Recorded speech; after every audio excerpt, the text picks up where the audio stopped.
And we are live. Shout out to the people going out to work this morning. Shout out to the people coming in from work this morning. Extra special big up shout out to the people who work multiple jobs. I have the utmost respect for you.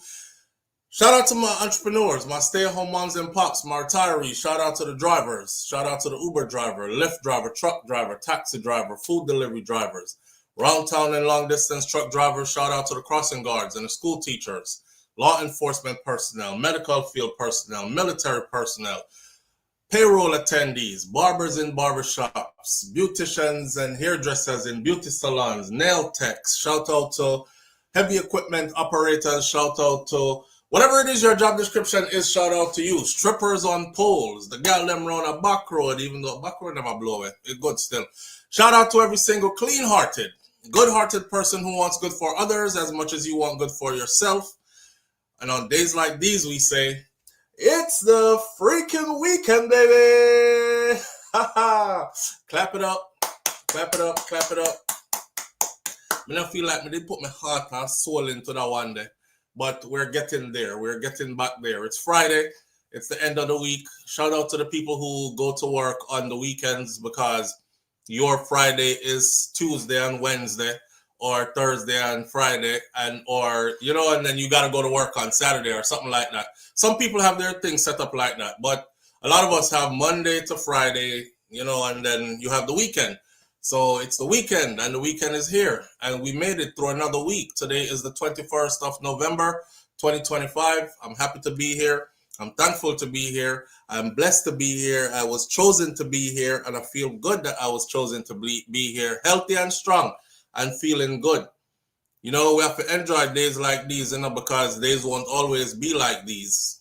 You know what I'm saying? When you look at life and how life is laid out, you won't always have happy days. Like every day in our life is not a happy day. You're going to have days where you're sad. You're going to have days where things happen that are catastrophic, where you have to go bawl out your heart and soul and you're heartbroken and all that, whether it's loss of fellow family members or it's your own sickness you develop or whatever the case may be. So in moments like these, I am super thankful because there's absolutely nothing wrong at this moment. Nothing at all. Everything is perfect in this moment. So I'm asking in this moment. Seeing? Bless up and big up Mervin. I have put the link to the chat on the screen and it is pinned at the top of the chat as the first comment coming into the chat. So anybody who wants to join me on screen can join me on screen this morning. We have a lot of stuff to talk about this morning. Let me shout out some people first though. It takes only 2 minutes and then we'll get into our stuff we are here to talk about. Miss Golly Robinson, thank you for being the first one in this morning. I appreciate you greatly and your support across all platforms. Everyone me there, me know say you're there, I see you and I appreciate you greatly. S Diva, big up yourself. Thank you for being here. Winston Gale is in the building with us this morning. Marilyn Grant is also here. Pussy G, big up yourself. Thank you for being here. 5Field63 says good afternoon to everyone. It's afternoon for her. It is morning for us. She's across the pond in the UK. Shout out to our England family, our UK family. Morning, S Diva. Morning, Virtuous Fire. Thank you for being here as well. Charlotte's Law is with us this morning. Charlotte, thank you for being here. Thank you for being a part of this platform. Morning, fam, present teacher, Audrey. Audrey, big up yourself. Every time Audrey says morning, fam, present teacher, she's been saying that since day one. And it kind of separates her comment apart from everybody else because as soon as I see it, I know exactly who it is that's saying it. Simon G, big up yourself. Peter G, big up yourself. Who else is here? Anthony Vaz is in the building. Every time I say Anthony Vaz, I think of Vaz, the guy the politician who was in rows with Buju Banton recently about the stuff that was stolen at the wharf. Yeah. Julie Tapper, thank you for being here this morning. I appreciate you greatly. I need your notes from this week. Oh, Audrey. All right. Y'all are having a conversation. Who else there? Twixie 28. Twixie, big up yourself. Thank you for being here. Patricia Jackson, thank you for being here. I appreciate you greatly as well. Lovely Aneka is in the building with us this morning. Lovely Aneka, thank you for sending me that video yesterday. I'm definitely going to be talking about it this morning, about the mother who got attacked with her 2 children while she was walking her children home from school, right? We'll get into that. Big up yourself, Lovely Aneka. Lovely Aneka is my fellow content creator sister. She is here in the chat. If you see our name, just click on it, go over there, especially for you ladies. I think Lovely Aneka's content is more geared towards ladies. Am I right, Lovely Aneka? Am I right, babe? Yeah. You would say so, right? Yeah, because Shakira is more into than I am. But me still subscribe and I'm still give the support regardless. And I'm sending you there too. Sharon Spence, big up yourself. Thank you for being here. Stola Don is in the building with us this morning. Grace James is blessing us with her presence this morning. Roddy's daughter, big up yourself. Thank you for being here. After the story about how she get the name Roddy's daughter, I will never forget who you are as well. Zaro Kid. Zaro Kid, your name stick with me because I have a story for all the names that stick with me. Check it.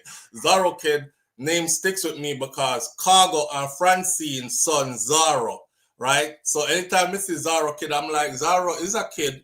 He is a kid. Francine them son, Cargo son is a kid, but this is not the same Zaro Kid.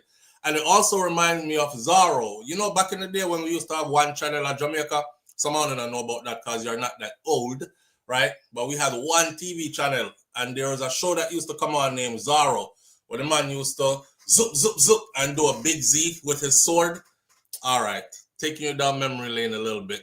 Senior Sexy, big up yourself. Thank you for being here. There's a story behind Senior Sexy name as well. I think of a senior citizen that is sexy, right? I don't know if she's a senior citizen for real, but I see senior and sexy and that's what I think of. Virtuous Fire, big up yourself. Nisha, big up yourself. There's a story behind your name as well, because I was confused and I didn't know if I should say Naisha or Nisha, and you explained to me, so now Mr. Nisha, right? All right. BM, thank you for being here. Nans, thank you for being here. I appreciate you greatly. Nans is just a name where it just stick with me because I have a cousin named Nan, right? So Nans, stick with me. Nance, thank you for being here. Sean Cassell is in the building. Thank you for being here. I appreciate you greatly as well. We have a whole heap of names here. Kaitai Jai Empress. Okay, Kaitai Jai Empress name I'm never going to forget.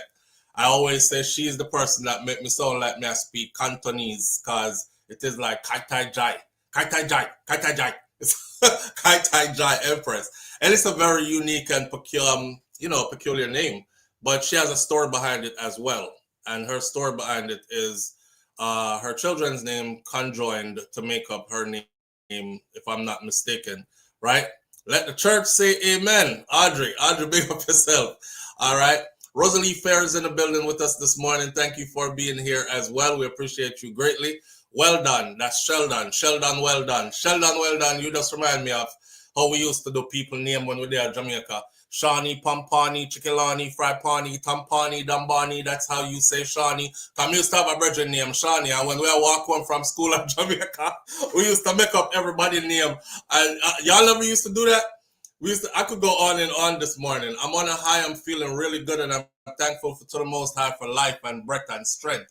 But we used to do that when we walk home from school. See, Mervyn the Point, Jamaica Kerr is in the building as well. But we used to go home from school and you used to have a friend, like, say your friend named Ted. It'll be Ted, Bambed, Chicken Lead, Fry Ped, Dambed, Tambed. That's how you say Ted. Next name, Simone, Bambimone, Chicken Limon, Tampimone. Y'all never did that? No? Am I alone? All right. I don't know. Maybe. We up in that country I come from, so we used to make up some stuff just for pastime, you know? Hey, all right. Let's get into all our topics this morning because we have a lot of stuff to talk about. You used to do it too, Stacey Ann? Yeah, my brethren Shawnee, Bambani, Chikilani, Fripani, Tambani, Dambani. That's how you spell Shawnee. Wait, no, Audrey. Somebody else say, I know me alone do it. Stacey Ann said them used to do it too. She said me alone used to do it. See, Virtuous Fire said they used to do it too. Yeah. I never used to speak what we call gypsy. Who in here can actually speak gypsy really well? If you say yes, you're going to have to call in. So don't say yes if you can't do it no more. Who in here can still speak? Baby, can speak gypsy? No? That I probably from before you, man. LOL, I used to do it too. Who in here can still speak Gypsy? When I did have too much time, Paul. It wasn't that, you know. It was just a long walk to the house, and you know, picnic we used to engage in play, and entertainment, and that was our entertainment. We never have tablet and them something like them picnic here. These kids nowadays don't even speak to each other. I could watch my kids. 7 of them would be in one room, and all 7 of them, each one is on a device, from the oldest to the young. It's a strange thing to see when you gather up the whole family, right? And I go in the room because they'll converge in one room. I feel like them in there watch a movie together or something like that. I go in there and look. Each person, this one in the power one tablet, laptop. The others are the bigger ones, younger ones, bigger ones are on their phones. And then my daughter, she the big one up on her iPad, and then the 2 little one them up on for them pads as well. And nobody is talking to nobody in the room. We didn't have that. We used to actually talk to each other. So yeah, we had a lot of stuff to talk about because that was our entertainment, right? BM says 7 SouFlo. Yeah, 7. So you new to this? Yeah, not. I'm a thought. Well, 6. 7 is on the way. Yes, you're absolutely right. Oh, so I'm speaking. See, so that baby already have our place in this family, man. So I speak like she's here already, but it's 6. It's 6. I stand corrected. I saw when them say you start to have too many of them, you start just, throw everything everywhere. Like I find myself calling Kai, Kosi and Kosi Kai. And I'm like, just come here, man. You'd be like, and then all the names run through your head. You're like Kai, Farai, Jaden, Kosi, Kosi, Coach, Kai. Just come here, man. That's when you know you had too many of them. You can't even remember your kids' names when you start to try to tell one of them, addressing them individually. You call them everybody's name before you get to fit their name. Yeah, me reach that's so. I still do my kids try to do it when they go to Jamaica. You still do what? Like try to take away their tablets and stuff, or try to talk Gypsy, or what? Julie Tapper. Which one? What do you do? Try to like lock them in and make them communicate with each other, take away their device? Call one and call everybody name. Call one of them and call everybody name. Yeah, I'm doing that. I hope I'm not the only one. I used to see my grandmother do that, and I used to think, okay, that's because she was getting old. But me see my mother do it too, and she don't have many of us. She only had 3 of us, and one passed away, so there's only 2 left. And one is a girl, so she couldn't be calling me my sister's name. But my mother always called me all our brothers' name, Mikey Jr., Ricky, Peter, and then she end up with my name at the end. And I'm like, oh man, she must be missing her brothers. But now I do it when I be calling my kids. Oh man, Shakespeare, what the color, please? Oh, Shakira Sphere, what's the color, please? Your mom do the same thing too? Miss Goldie Robinson says, Shakira Sphere, what's the color, please? Me don't know what color she talk about. Pussy G says, stop a river and swim before we reach home. Yeah, we never used to swim though, because I did too little. So the big boy them used to do it, but I used to have to like roll up my pants foot way up, turn them in a pum-pum shorts and for cross river, because sometimes river come down. Well, when river actually came down, when it rained heavy, when river come down, the water rise. You can't see the rocks that we used to cross on. So we used to have to go the long way all the way around. But when the weather is good, we used to go down in the river and pull up with things and cross river and them kind of something there. But we never stop a river because we would get beaten. Couldn't stop and swim. But there were other kids that did though. Yeah. To me, when I call my grandchildren and I only have 3. It happened to you too. Okay, so you see, human condition. I'm not the only one. I am talking about, Gypsy. You should try to do it all the time. I'm not even going to try to do it because I'm out the loop. But let me see. The closest I could come is Millipi, Walapa, Falapa, Yolopo, Golopo, Alapa, Yolopo, Yalapard. That. Maybe wapa papa la pa yo po go papa yo po your part. No one follow you go your yard. And I remember that because remember Cartel they have the song where him say Milipi wala pa fala pa yolo po or something like that. Follow me go my yard. Pili best. Yeah. Yeah. All right. I can still do it. I could still do it. I tried calling. Let me check the phone, Kai Jai. The phone is up and running. And it's sounding off on the speakers. We can still do it. So yeah, we used to talk like that in a gypsy. Now gypsy is if you speak gypsy and you do it in English, like standard English, people could probably pick out what you're saying. But if you do gypsy and you do it with like patois, and you know there are different levels to patois. So if you do gypsy and you do it with like country patois, like racha patois, then it's gonna throw a lot of people off because enough people can't even speak patois in the first place, and they be lost. Even some Jamaicans are lost when they hear people from certain parts of Jamaica actually really get down in dialect, right? So if you take that and mix it up, them super lost, which I always enjoyed that, being able to like have full conversations in front of people.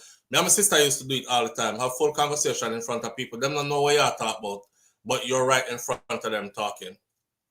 All right. I don't know what going on, you know. There it is. The phone lines are good. Let's take this call. Live on the air with SouFLo. Good morning. Oh, good morning. You're calling the wrong number? No, it was just ringing. I was about to hang up because I'm at work. I'm trying to get you real quick. Okay.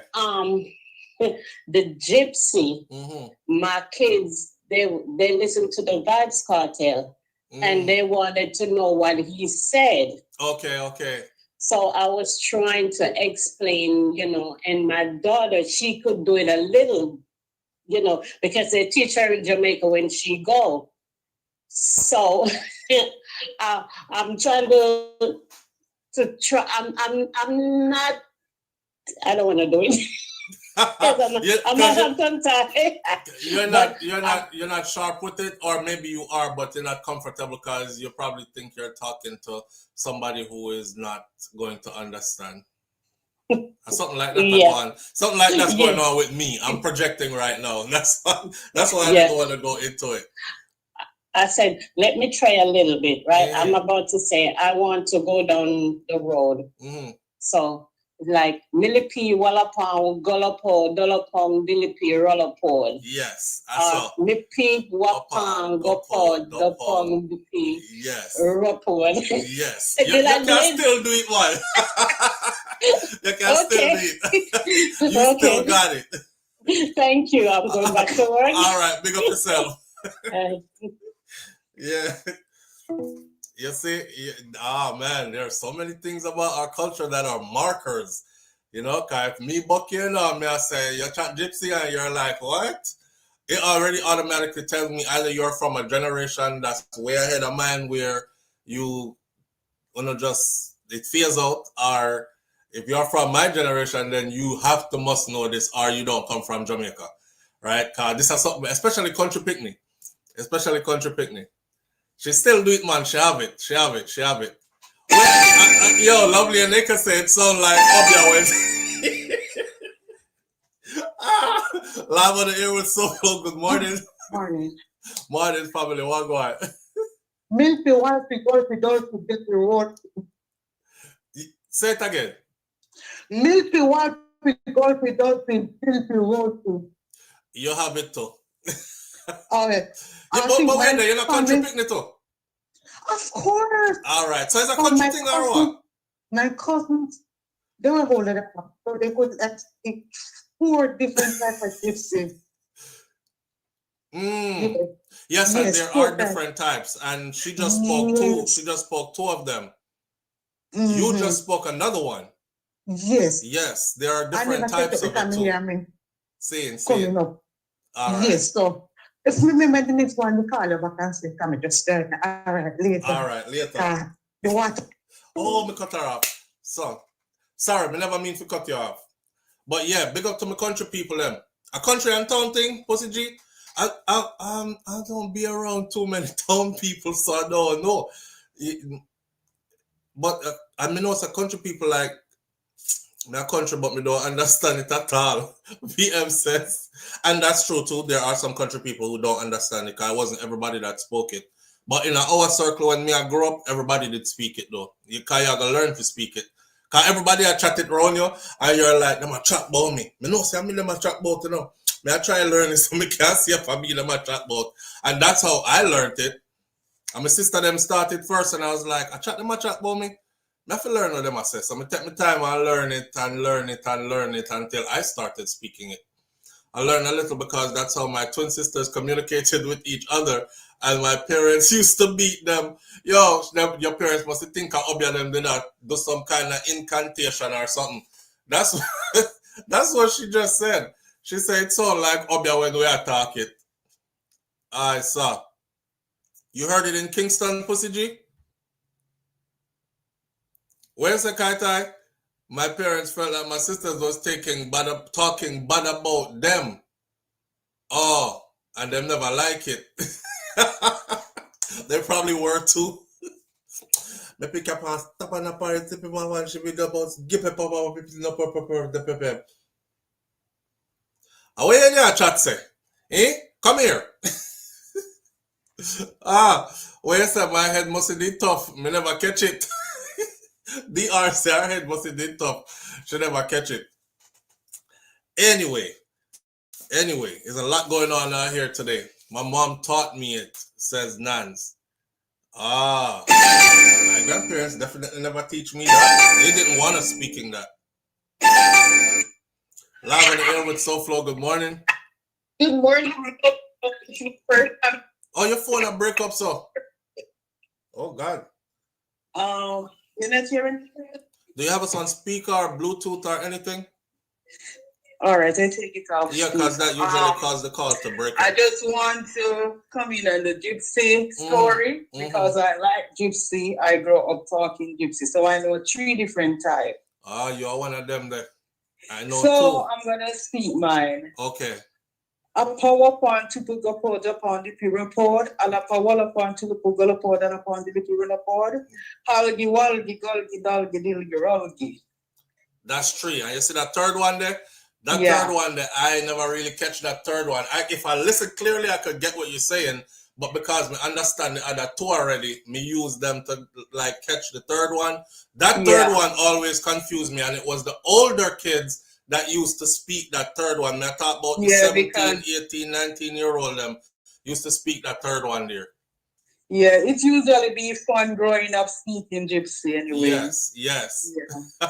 Anyway, I'm going back to listen to your life. All right, big up yourself. Great day. Yeah, bye-bye. Oh man, y'all bringing me back this morning. Sure. You see, that I love man, I love the culture. I say, man, there's so much about us, like layers that haven't been peeled back. A brother said to me yesterday, now Mervin, hear this, right? This brother said, I had to write this down. Him said, his name is Yardis, and Yardis be on the channel. Yardis says, I'm from Westmoreland to be specific, and board house is not really a thing over in Westmoreland. LOL. Maybe some parts of it, but that must be like way up in the hills. Them have board house. But I'm 42 years old, and even as a child, board house was never a thing. So me I ask, see, babe, you know what me ask him? I said a couple of things here. First of all, I've been going to Westmoreland since me and Shakira link up, and we're there together a decade now, right? And every single year me there here. So I don't know what my eyes been seeing. And then it dawned on me. This brother probably left Jamaica young and live a foreign and has never been back home. You know when you look like you think that everything was so big? Like my grandparents had a back door to their house. Now, when you watch me vlog them, you will see me go down a flight of concrete steps. There wasn't no step there when I was growing up.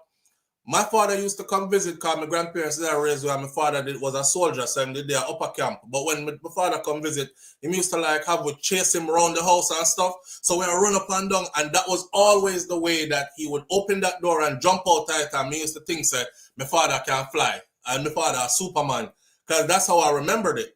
Going back now as an adult, I opened the door and I'm like, it's about 6 feet down and I'm over 6 feet tall. So if I stand up on the ground, my head actually the up push part the door there. But when you're little, you think all them houses are some big concrete house and the house them nice and Westmoreland have some nice board house. Okay? And like I said in the video yesterday, driving through there is two things that like the ambience, I can't explain the ambience of being there. It's cool there. Them have beach everywhere. Like when you drive, you can just randomly pull up somewhere cause one beach I go there. As a matter of fact, when I'm in Jamaica and I'm down that side, I make sure I just drive around in a swimming clothes. Cause I know I'm gonna jump in some water somewhere, right? That, the yang them, I don't see them anywhere else like that in Jamaica. Up our side, you might say 1 and 2 man might ride one of them there, but that's about it. I know when I hit Westmoreland, like it, without even looking at landmarks, as soon you driving on a nice day through there, and as soon as you see one fly past you, zing, and then the next one, zing, and then about 6 of them, zing, zing, zing, zing. I always say, yeah, me reach. And board house, that's another thing. Live on the air with SouFLo. Good morning. SouFLo. Yeah, family, what on? Big up on the Friday. Manners and respect, my brother. Why, my feel said a brother that come from one different Westmoreland. Yeah, and that means that the man has to believe to get it straight. Get the information straight, because him not, board house is not a thing in Westmoreland. And as a Clarendon man, me I say, like the man and me I second guess myself. But no, I know what I see. Yeah, something wrong with that. Because me know the whole of Westmoreland. Seeing. And we're going to big up Westmoreland people all over the place. All the winners struggles are now. Indeed. Betheltown, Catadupa, all, well, that's a sentient side. But big up the people and from down and serve right through to White House to bad up on both sides. See. And I'll pay a board house to see. Be a board house, bro. You see, I just not them time, yeah. You see, like a modern thing. Right. Sorry about that. Yeah. Right. Them used to have a thing what they call knob house. Knob house. Which is basically, it's like a plaster they make and it look like concrete. You see. So when him grow up, unless I trick himself so long a foreign and I tell people say not grow up in a board house to the point where him convince himself and start believe himself. Yeah. You see, because board house around Westmoreland. I remember the other day me explain and so why we have board house at Westmoreland. Yes. And I just remind for those who never remember. Educate them. I never did it. And educate them. What used to happen is that people used to go to the plantation for work, to cut cane. Cane fields. So they carry their house and their family, go work in another district there. Right. When the crop done, they move the house. Right. You see. Right. But what also happened in Westmoreland is that is a few people own the lands. Right. And basically when a man wants something to build a house, because Westmoreland people very ambitious, them build them house and then them carry it to get a spot. Right.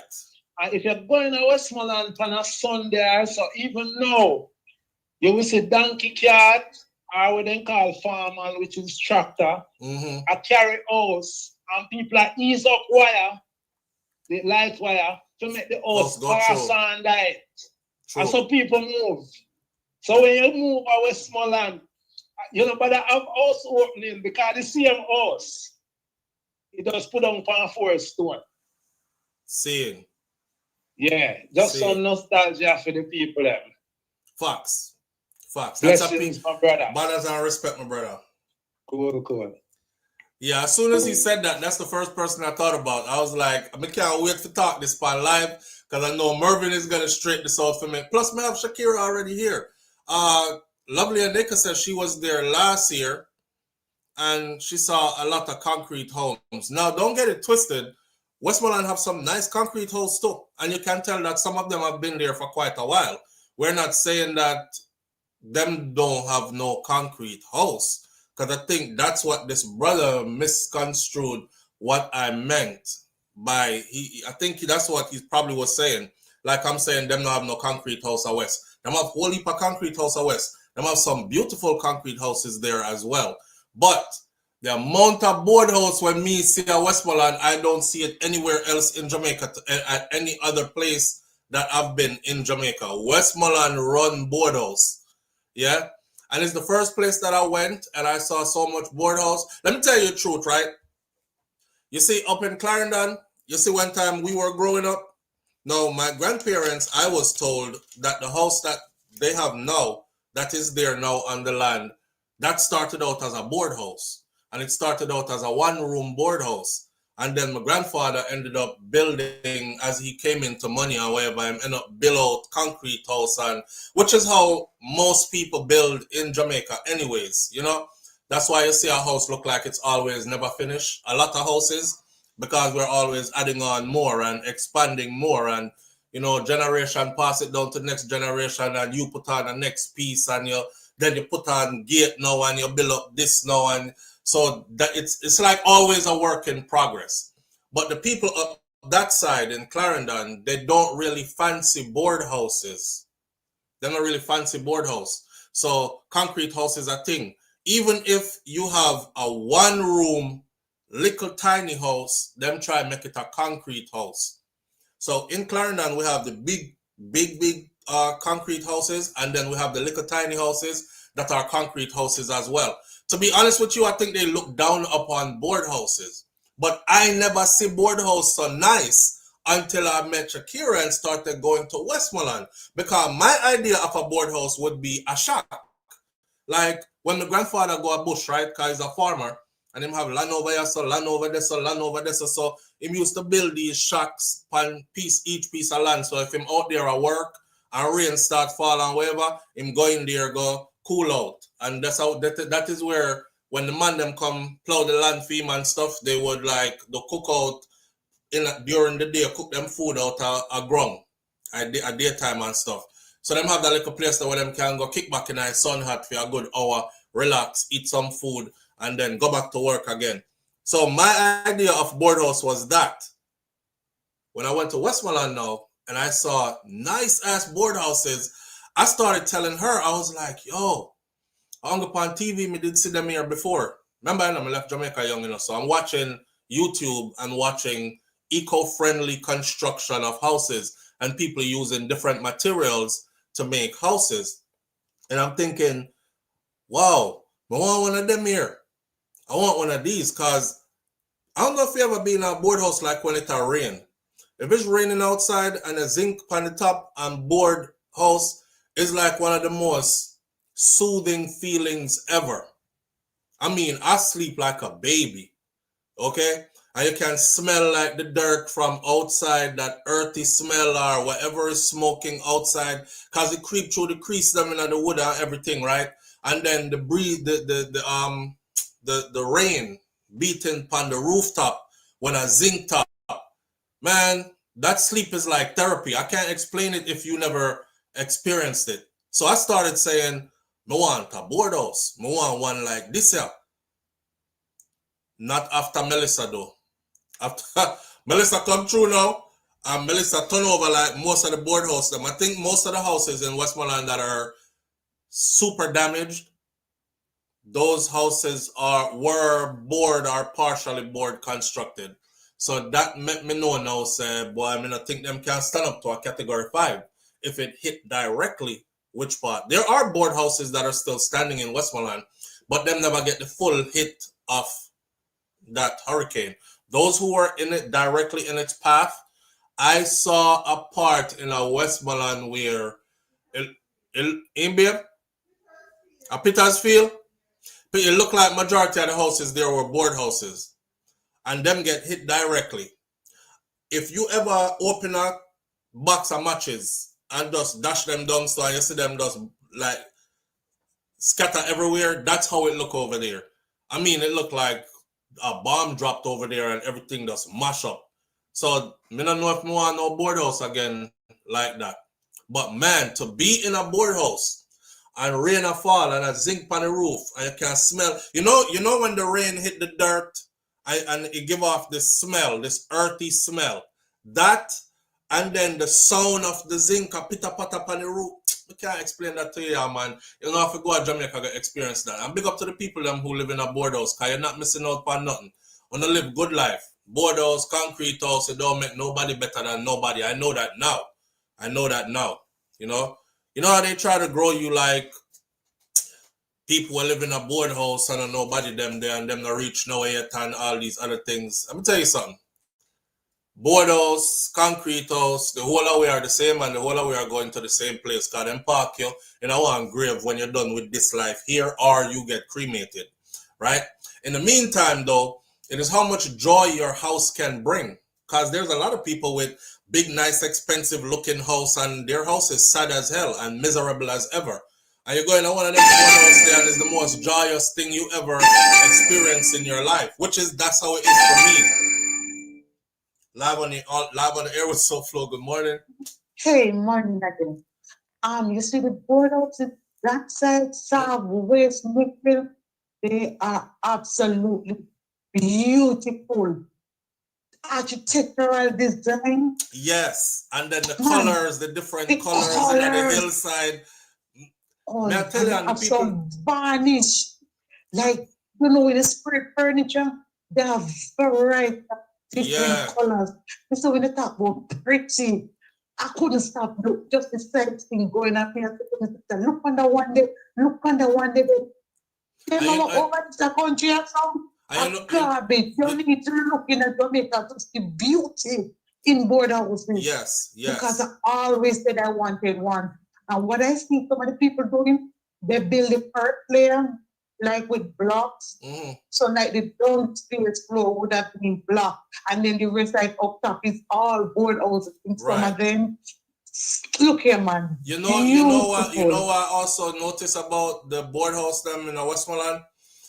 Which part the board house them there? Don't you notice that the land is like heavily fruited? Yes. Like whole heap of food around them house. That's another thing. Yes. And you know, lay down in a them house there, you see? You know, when you lay down in there, you can smell like when mango season about and the mango them ripe up outside. You know, you lay down inside, you can smell a sweet smell there in the air. Like the mango smell, and then when it starts rain, the earth smell. All right, you know me, when you read the dirt, I always crave for that smell. Oh, you go to the let me speak pork. You must have used to eat it. You used to eat it, Yes, and you know when that's the SouFLo, we don't need to know about cold feet. You know when they gather the wood they got one hole and pack the wood and burn and cover it with dirt. And you see that enjoy the feet and like some warm where the wind come down. I don't smell good stuff. Man, that was earth flavors at its best. May I tell you? Because earth lost its flavors, I can tell you that. Yeah. But me mean to say, that's side today. Yes, I'm part of St. Louis today, so nice old house. Right now, I can't wait for reach back. I mean, even with all that's going on, I actually want to go to see what's going on. But, you know, if Shakira wasn't having the baby, we would have been there already because it's around our time to go anyways, right? So I always said, I always said I wanted a board house when I thought those things. Because I think that's what the way to famous for me. That's what it was, right? Because of the person just said. Yeah. But because I wasn't there in the time of, I could be certain, so, you have to go with what everybody did now. Right. But trust me. All when food I cook out a door for wood fire and you lay down in a board house, you can smell everything from inside. Oh, right? My God. Come on. When music can play out the road. Oh, the other part to it. You know the other part to it. Yeah. All right then. Oh my, not nice stuff. Heaven meet earth. And we in the middle. Yeah. And the great things that See? telling the business. All right, so big up yourself. See? All right then. Well, Pussy G said we're gonna call the board house cabins from now on. I want me a cabin near the river in the country. it's all how you see life, right? Yeah, we over there talk about a board house you're living now. No, in America they're like, we have a cabin. My family owns a cabin and it's by the river in the country. And you feel like, yo, them rich. Cause them have cabin by the river in the country. That's a good way to look at it. Roddy's daughter, y'all just came back yesterday from Jamaica. What part did you go to? What part did you go to? Roddy's daughter says, online SM different from what here in reality, very devastating. Oh, okay, so she's sharing. They say what we see in online on social media is different from what is there in reality, and it's very devastating. Everybody has said that. Everybody has said that. Yeah. And that is another thing them say with the board house and rain a fall and zinc, rain a beat down upon the zinc. You know, what go on next in there. Yes, indeed. Yes, indeed. Well, you said the whole of the house never fire in a board house. Well, them have like them make it black outside, but everything inside a board. Live on the air with SouFLo. Good morning. Good morning, SouFLo. Morning, family. What going? Well, Bezin, you care about everything else. I want to ask you, how was your family in Jamaica? How is my family in Jamaica? Yes, Bezin. Okay, so our property in Clarendon is destroyed. No, sorry. Yeah. The property in Clarendon is destroyed. We heard from family in Westmoreland, but babe, when last I talked to Auntie Q to them, it's been like a week, 2 weeks now, right? Yeah, they still haven't gotten back communications yet. So the last time they were able to get to us was about 2 weeks ago. Oh. Yeah, but you know the place mash up. So Yeah. I'm sorry, SouFLo. Yeah, but that's that, you know. There are others who are in worse situation. Yeah. We don't even have time to cry for ourselves. We just have to figure out how to build back and fix up our stuff. But there are people out there who don't even have a steady supply of a daily meal, you know. We're comfortable still. I'm still getting 3 meals a day and sleeping somewhere dry. There are many others out there who are not. I saw a lady yesterday. She is days away from giving birth, and she's living in a van. She's in Westmoreland. She's living in a van, and she's about 4 or 5 days away from giving birth. You know, it's hot outside. You see a whole heap of clothes hung up over the van. Like, while them try to use the sun for dry the clothes, they also use it for shade the van to keep the van cool and stuff like that. That must be a hell of a thing to go through. Because as you know, wife about to give birth, and she not in them the kind of condition that, you know, as much as family might be going through it, we're not in person. So we good, man. We good. Okay. All right. I have one more thing to tell you. Thank you for that reporting my incident. Because I've been reposting your pictures, your video on Instagram. And then report you? No, you don't report me yet. Oh, okay. The one you did about the African and then the Jamaican, I reposted. Oh, okay. Thank you. So I just want to tell you. All right, Minnie Bob. Thank you. I appreciate that. Big up yourself. See? Okay, we'll link up. All right, family. Okay, have a nice weekend. You too. Bye-bye. Bye-bye. All right. While we're talking about that, let's go right into this. So, on my list of Long list of things to talk about this morning. I want you to absolutely know that there are still communities that have not gotten any help since the hurricane. And I know it sounds like, oh my God, here we go again. Like, how long we are going to hear this and keep talking about this? It's true. There are still communities that still have not gotten any help.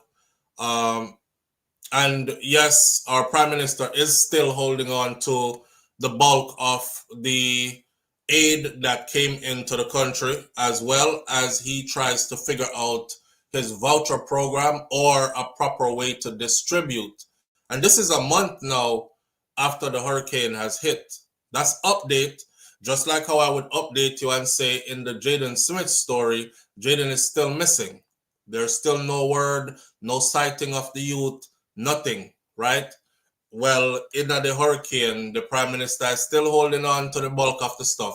And there are still communities that are still not getting any help at all. So again, there are people out there who are still going around, who are still doing what they've been doing, like World Kitchen, like Andre Stevens, like I saw D'Angel with her Angel Fund organization.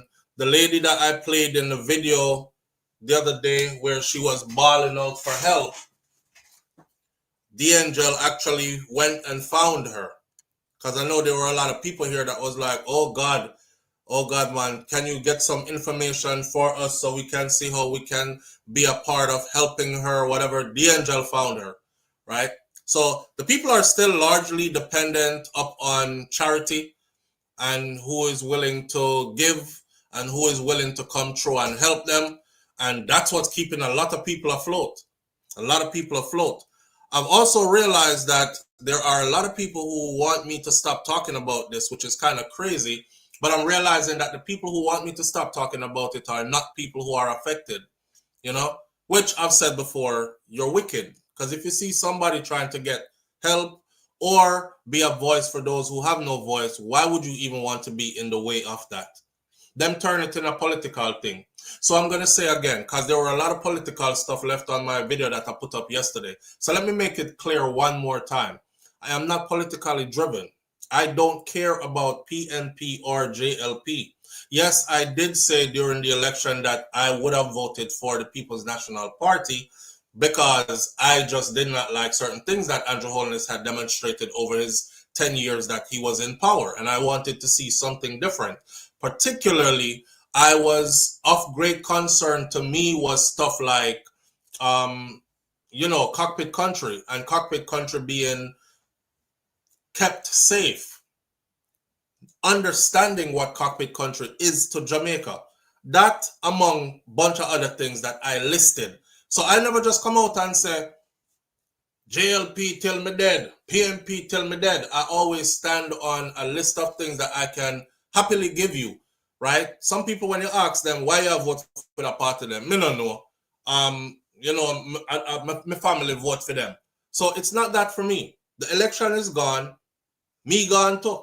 I'm back to being for the people. I'm not running behind no one particular party still. Now, when I see stuff happening, I have to speak. Like when the hurricane hit and people started saying, sir, all the aid we are coming is going to the JLP party and they are in charge of it. And if you look, you will see that it is the JLP constituencies and their MPs who are getting all the help first. That's why you don't see or hear any of them out in public crying for help. It's the PNP MPs you see out crying and begging because that is what they've been reduced to. I had to go look into that to see if it's true. I remember the first time we were told that Let's Bond TV, 5 Up was here, and 5 Up called in and said, me don't want to hear that right now. Me don't want to hear no politics right now, nothing right now, right? And I said, you know what? I don't want to hear it right now either, but we can't just, step away from that's how our country is ran. So I'm going to look into it, see if it's true, give it some time, and then if I see anything funny, I'm going to speak about it. Well, it played out right in front of everybody, for everybody to see. So yeah, we start talking about it like, the people are getting neglected, them need help. And then it just turned into that, wanting help for people. I guess because I'm talking for the people in certain areas that are underserved and not getting the help, and those areas so happen to be majority PNP areas, then all of a sudden I am a PNP person and I am politically biased, because a lot of people can't just take the politics out of their mind. I'm letting y'all know, for me, I don't give a flying F you know what about any of them two party there. I care about the people. And I don't care if they're a JLP or PNP, if them need help, them need help. I don't want to be comfortable and know some of my Jamaican people them are living squalors, or they can't rebound from what just happened to us, and the resources are there for them to get moving, but they're not getting it because somebody is being politically biased with it. Again, this is not a political thing for me. I don't know who for other platform to go on or how your line of reasoning lines up, but that is not my reasoning. My reasoning is the people who need help, they need to get help. And the Prime Minister, according to Darrell Vaz, we collected over 350 cargo plane load that landed in Jamaica, full of resources. The planes that came in, them never come in with just food, It's not just food alone them coming in with, Live on the air with SouFLo. Good morning. SouFLo? Yes, sir. I apologize to the callers for calling 2 times, but I have something I want to say. Here's the thing.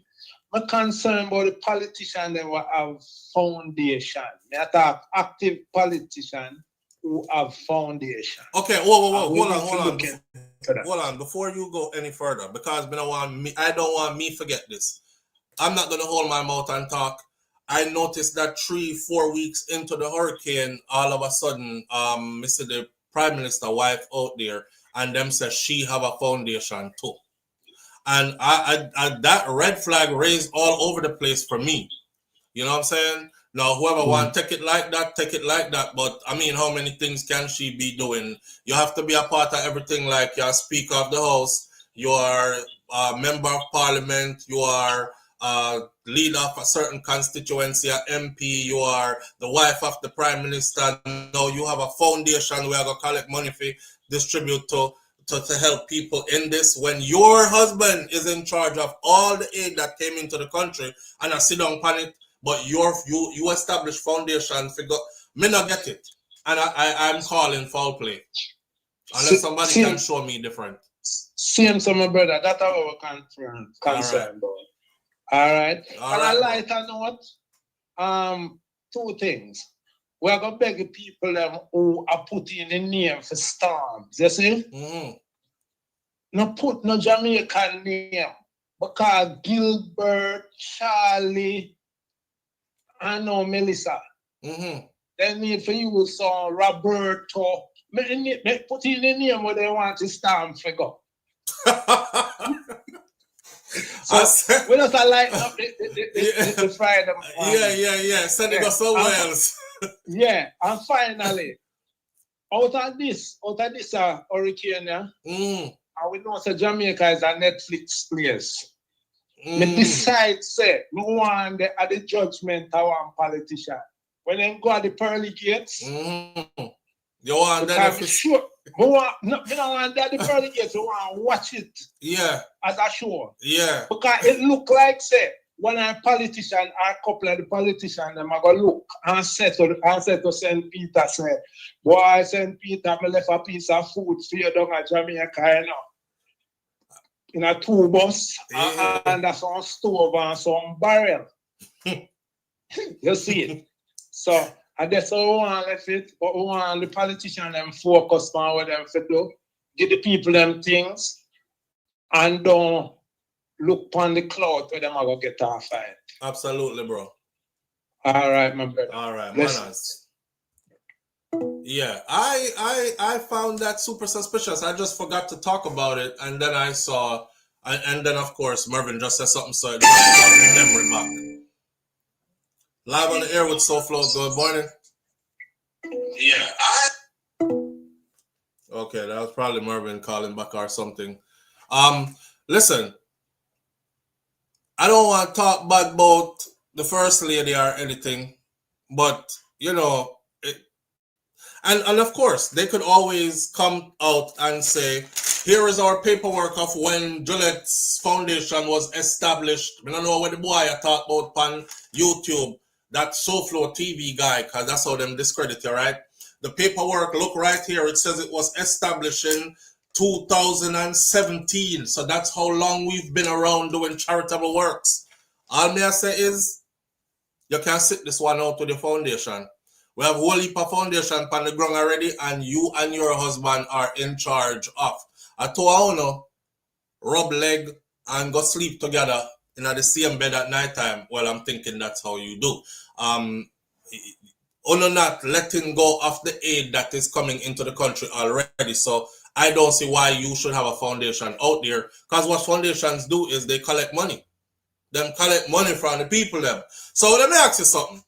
All the Prime Minister wife now, Prime Minister wife, she established our foundation. She go out there, she said, donate to this foundation to help us help the people them who are in need. You are going to really look by yourself and tell yourself, say, 350 plus plane, cargo plane of stuff landed in Jamaica. And by the way, like I was trying to say before, those planes didn't come in with just food. Tons of food came in, but the plane them come in with sleeping bags, tarpaulin, building materials, medical aid, first aid kits, like all the stuff that you could think of, clothes, shoes, whatever you could think of was packed in these. So it's not just food, you know. And it's not just food. So you and your husband are sitting on all them something here and still can't figure out how to give it out. But me now must look on your foundation and say, our husband now give out the food, you know, but me I go give our foundation money because she will give the people them. No, I'm going to look at your foundation like you're going to treat it just like how your husband is treating all the aid that came into the country. You're not going to give it out neither. Because you're going to look and say, well, other people are give out, so me can always say, I was there too. I know the stylings, man. Them go to road, them give out 2 package, them take 2 picture, do 5 minute of video in, archive that, and gone back in them suit and tie and back into their world. So later on, when you say you weren't out there, they could say, roll the tape, John. Wasn't this me out there? Bring up the picture, them, Lisa. Did you not see these pictures? I have the proof. See it here? We were out there, and that's it. The tents. Where are the tents? I don't see not one tent. Where tent them there? Where the sleeping bag them there? You remember the other day when I did the rundown of all the things that were donated to Jamaica? That information wasn't coming from Jamaica. That's the thing. That information was coming from the people who donated it to Jamaica because they look at it as something big and they were proud of what they were doing. So they have their own websites established that governs their own country and then put it on FIDEM site. So all I did was I follow the Jamaican news, I see whose name is mentioned, and then I go over to FIDEM country something, figure see if they mention nothing about. And lo and behold, all of them list all the things that they gave, right? So when we're here asking questions like 40 tons from India, when did that land? And you see Kamina Johnson standing next to it like this. You know, say it land in Jamaica because she never fly go India, go get it and bring it back. Them fly come to Jamaica to give it to them. So when you see your political officials standing with the stuff that's landing in the country, you know for a fact that it landed there. Where did it go? Where are all the tents? Where they gave whole heap of generators too. It wasn't just Switzerland that gave the 400 or 350 or 450 generators. Other people give whole heap of generators too. Them not gone out to nobody yet neither. Right? There's a young lady here that was asking a question. And she asked the question along these lines right here. Y'all might have seen her. But here are the questions. Know what happened to the supplies that Japan donated, the 1,400 sleeping bags and the 350 tents? I'm just asking because my organization and my friends and family, we were focusing on also doing sleeping bags and tents so homeless people can actually have somewhere to rest their head and be out of the elements. But I saw that Japan did this for Jamaica for Hurricane Melissa relief. And I'm trying to figure out where these items got distributed so I can get some feedback on what my next move should be. Take a watch. The supplies today include various commodities consisting of 1,400 sleeping bags, 350 tents, 350 portable jerry cans, and 20 water purifiers to support the communities and people that have been most affected by Hurricane Melissa. So if you guys know of a community or of any individuals who were beneficiaries to this, if you could please let me know. I would like to reach out to see how it is going, if they need more, if it was a good solution for them, if it's working out, because I want to go ahead and start making some purchases with the funds that I have raised so far. And I want to see if this is the right thing to do. So far, I have not seen where these things ended up. I also saw Global Empowerment Mission.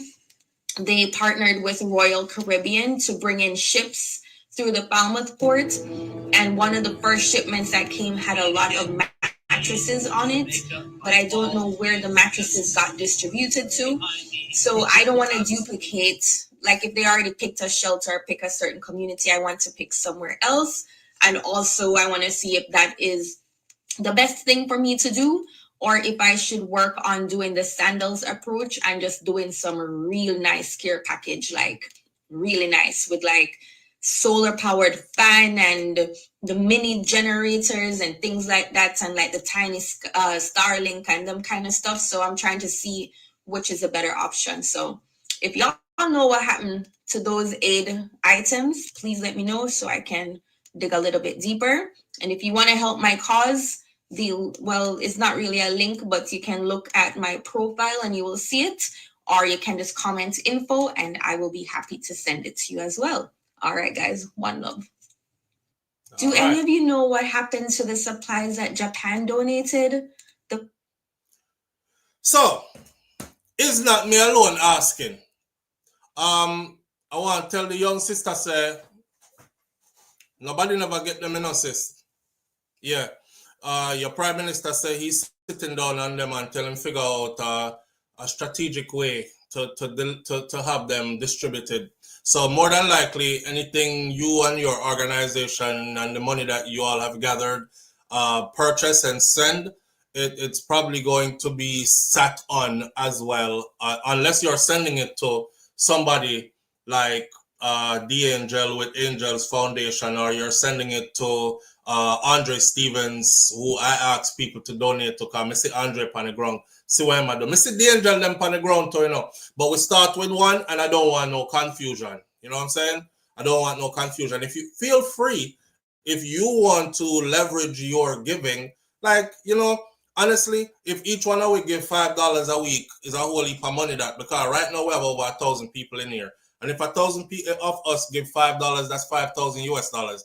That's almost $500,000 Jamaican dollars right there, right? Right.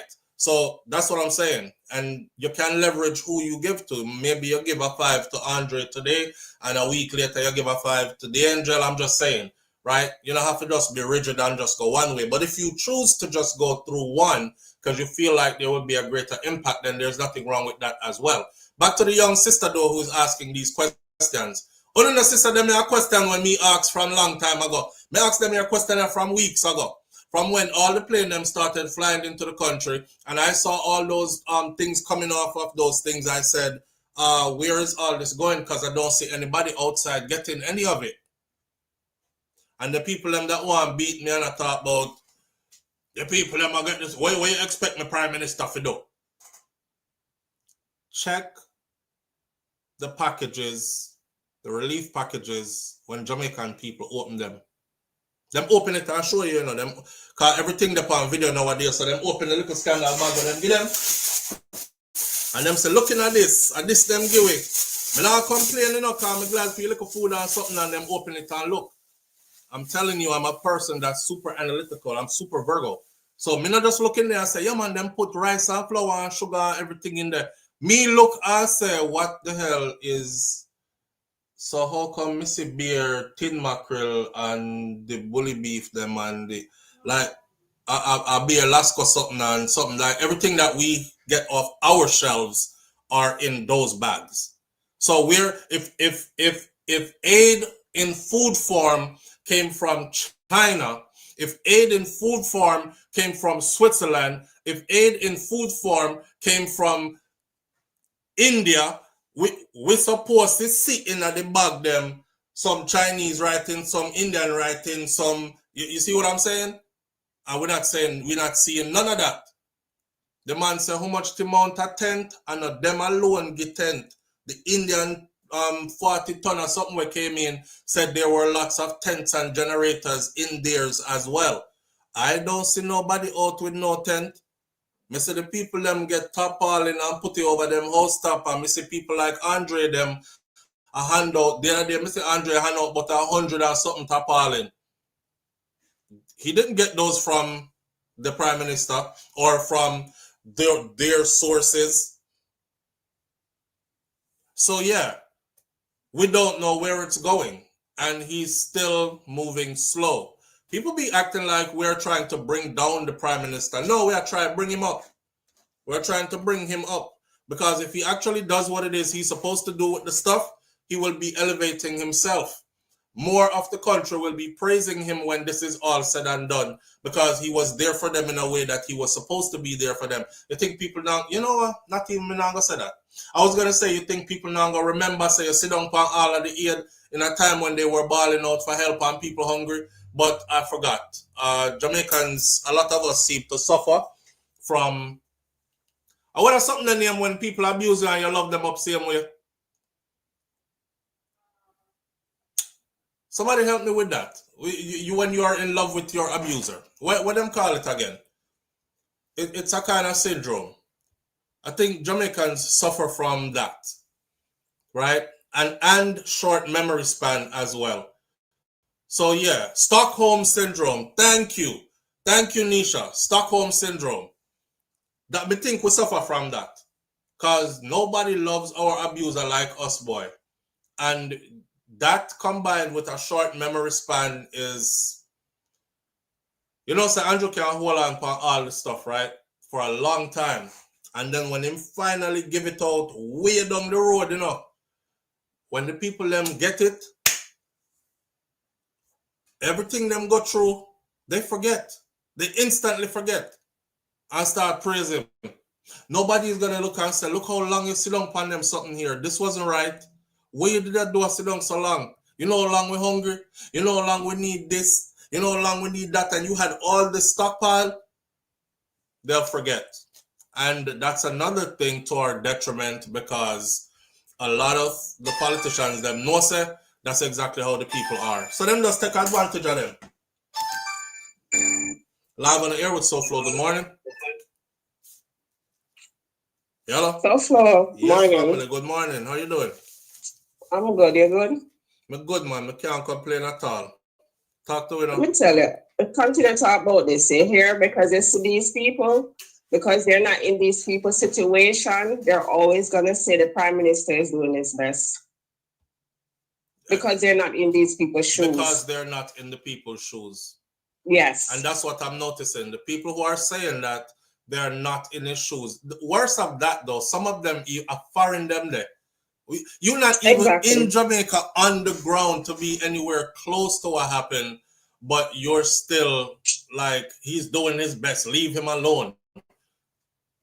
You know, other day I piggyback off of one of your lives on TikTok, and I spoke about it on my page.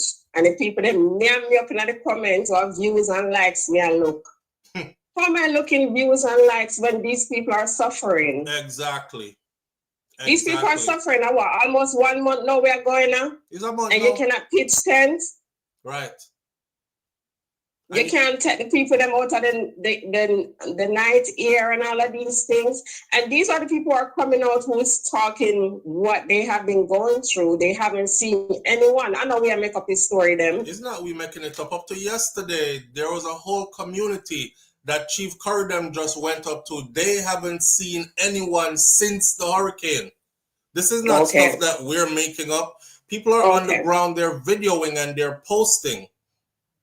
Okay. And when we talk about it, they're gonna make it look like I'm me and make us sir. Like these are the people who are affected by the situation who is talking about it. They haven't seen any government official, nobody.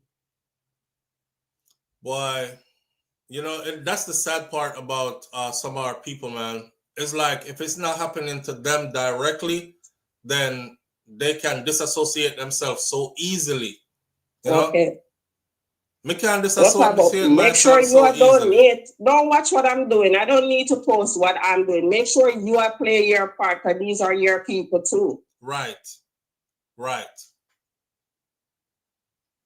But it's a collective effort between all of us. And at the end of the day, it's not going to take today alone. It's not going to take tomorrow. It's going to take years. It is. And you know what? Me actually have the people them who are going through it, who hit me up and said, SouFlo, I appreciate you so much. Thank you for being a boy. One lady said yesterday that her whole family is in dire needs and disarray in Westmoreland because that's where her family is.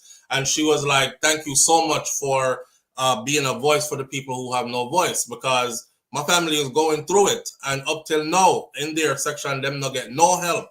And I'm like, wow, you know? So hearing the thank you from the people them who are actually going through it, I don't even pay them people in no mind who keep on trying to discredit the thing or trying to silence you. I mean, what good is it to you to silence the people who are speaking up for those people? And that's what I said. We have the voice, so let our voices be heard, because a lot of people still don't have connections, so they cannot voice what they're going through. Right. But we can, because we're seeing it. Right. Why? I don't know, the mentality of some of our people, I tell you, I want set a disgusting set of people them. Yes, man. Sickening. Yeah, man. Sickening. But we're not stop though. They can't stop it though. Don't let go off of this topic. No matter what they want to say, don't let go off of it. You have to talk about it, and we appreciate you for talking about it. I appreciate that, and thank you for being a part of it too. Because the more of us here that can spread the messages, the wider the message will spread. One person can't do it by themselves. So it's not even about me, it's about this platform and those who are willing to stand with that message and help to spread that message. So the people them need help. They do, because even in my country area where my mom is from in St. Elizabeth, right at Moko, you turn off, go to Woodland, that's past New Market. New Market is completely cut off. We have not heard from our family back in Woodland District in St. Elizabeth, close to Moko. Wow. Still, we're not hearing nothing from them. My uncle who living in Leamington, Cedar Valley, he lost his house completely. His daughter lost part of her roof, she lose her shop. And we just have to do what we have to do. Saying. Boy, we're not make them stop with it, because the world need to hear. I just can't believe that he's, you know, so I'm still in disbelief that the Prime Minister is actually like not letting the aid go out like how it came in. It's like it wasn't your money that bought it in the first place. It was given to be distributed to your citizens who are going through hell. So why did you hold on evil to it? and wicked these people are? And this really is mind-boggling to me, to know that we're in a disaster and you really make your people them suffer. You're allowing this? While you twiddle your thumb talking about you have to come up with something, you're thinking. I'm thinking. I'm gonna stay over there. Then it take 1 month. It take 1 month for you think? Yeah, it take 1 month for him think. Okay, and then team woman want come out about she want have what fundraiser? You said, or charity? No, a charity. She have our foundation. But why Gillette need a foundation? They not have what they call Support Jamaica. That not under her husband. And that one yesterday they said that one so far has pulled in. See, me go off a feed them something, you know. That one so far, funds donated to the Jamaican government's official disaster relief platform has now increased to 556 million Jamaican dollars. So when I check that, that's about 3 point something million US dollars that is sitting there already. Okay, but yet Andrew Warners are doing best, right? Cause that they love coming on my comment section and tell me he's doing his best. Yeah. I'm neither JLP nor PNP. I'm Jamaican. We're not business about in the politics behavior, whatever it is. I don't care about that. We're talking about what our people are going through. And now I believe more and more that he really wants to displace these people that they can sell up our property and lands. Yes. I was going to get to that next right now. Now I believe it more and more. Because something has been said, though. Something has been said that has drawn me to see it that way. That's why the icon for this video this morning, if you look on the see, when I use these pictures to tell the story of what the show is going to be about, I need enough to start look on my icon them. Just look deeply at the icon with no words. If you look at that icon this morning, you will see board houses along a beach that is backed by a mountain. And if you look at the heading that I put on there, the heading said something about these. Let me tell you what it said. Let me pull up my icon. It says beachfront prime real estate, board house on luxury land. Standing in the way. Standing in the way. Look on the picture. Good. Because that's a real place. Right there, so. Could you imagine waking up every day in your board house, but your board house is right on the beach? You think, and you know how long I've been telling my audience that them are come for them same place there? Because when these developers look, they look at these places and they're like, do you know how beautiful a casino and an all-inclusive resort would be on this black sand piece of beach right here, backed by this beautiful mountain? But we have all these rascal board houses with litter off all over here, so. Well, that time has come. That time has come. I'm about to get into some more information, family, concerning the housing. But before you go, I want to say something else to you. Yesterday, I saw something on the media about some community. I don't know if it's Westmoreland or the other parish where they were stoning the people that were going to go do the mosquito spray for the mosquito. Yeah. The people that when they stone them. So they don't want them in there. And I remember what you said about Mas Clevey with the coffee plant that he had. Wait, they went to go spray in there and the people them said they don't want them in there? The people them stone them from in there. Stone them from in there. Okay. All right. And I remember exactly what you said and I wrote it in the comments. I said the people them have a reason why they are stoning them. They don't say stone them, it's not right. But the people that don't want them in there because it will make them sick. And let me reiterate what my grandfather said, Mas Clevey, right us up before and past. When I went to Jamaica and I finally looked around one day and I said, wait, Grandpa, we used to run through the coffee piece. Coffee piece used to thick around that house like you couldn't see through it. Because the coffee tree them did big and them did plant so close to each other and then plant banana trees in between the coffee. And Mr. Grandpa, what happened to the coffee tree them? My grandfather said, well, you know, the other day them come and them spray. And from them spray, we never bear no more coffee. We used to be coffee central. I talk about whole heap of coffee. So when my grandfather tell me that now, I may have to fly, come back a foreign. It was on my mind the whole time. I said, damn, them reach way. Cause we there way in the hills. I may have said, fuck, them reach us, yo. And kill out the whole of the coffee. I know we not grow no more coffee. All after Grandpa gone, you know, coffee still not growing up. The tree them just dead there with no coffee on them. All summer with mango tree them stop beer mango.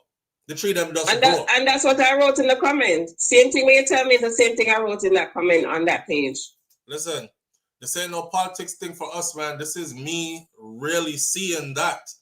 I lived on that land. I can tell you how fruitful that land has always been.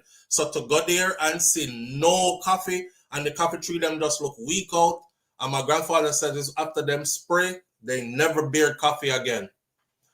You can't take that away from me. That's my reality. And there has to be something in what the hell they sprayed. My grandfather never tripped. He was a farmer his whole life. They know what them are doing. They have them plan and they know what them are doing. They know exactly what they're doing. You know, and it's sad for us. At the end of the day, these people sit up in their mansions, well comfortable. They're all right. They have maid, they have butler, all of these services. And these little people out here, we just, you know, it break my heart, yo. Yeah. spray the people in place, kill them food supply, make them dependent on you, ration out the food how you feel like it, or you're truly in control now. You see, one time we could have tell them, yo, go suck him and go, yo, me nyam off of my land. What you gonna do when your land don't bear no more food? No more food.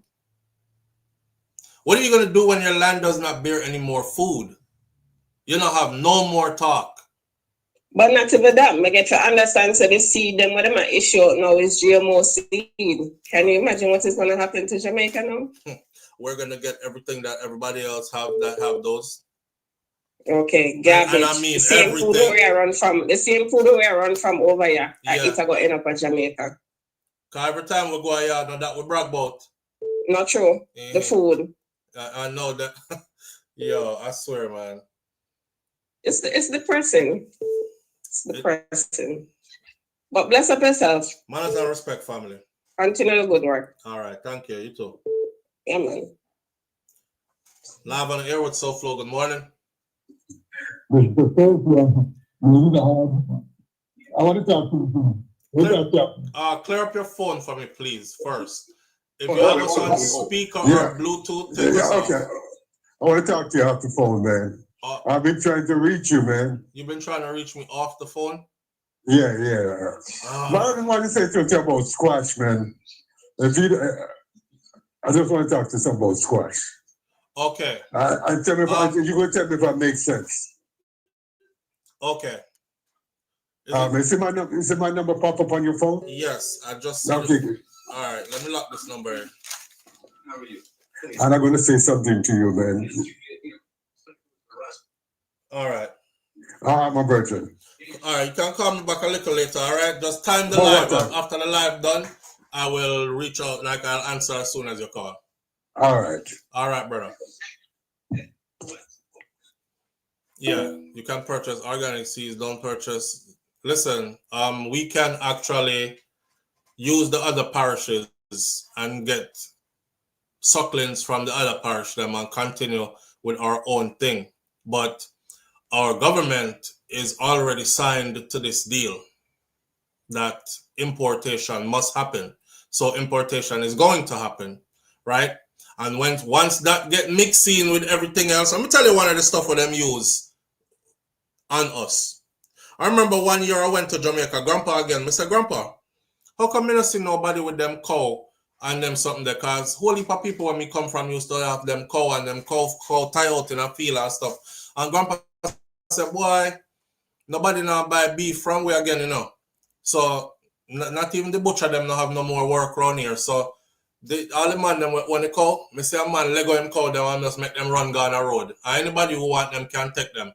Right now, anybody who a farm just for sustain themselves, them family, and probably make a little extra money on the side. But that's about it. It's not like one time. And me say Lego them cow, make the cow just run, go, and anybody want to take it. Him say yes. What they did was this. You see the beef that's coming into the country?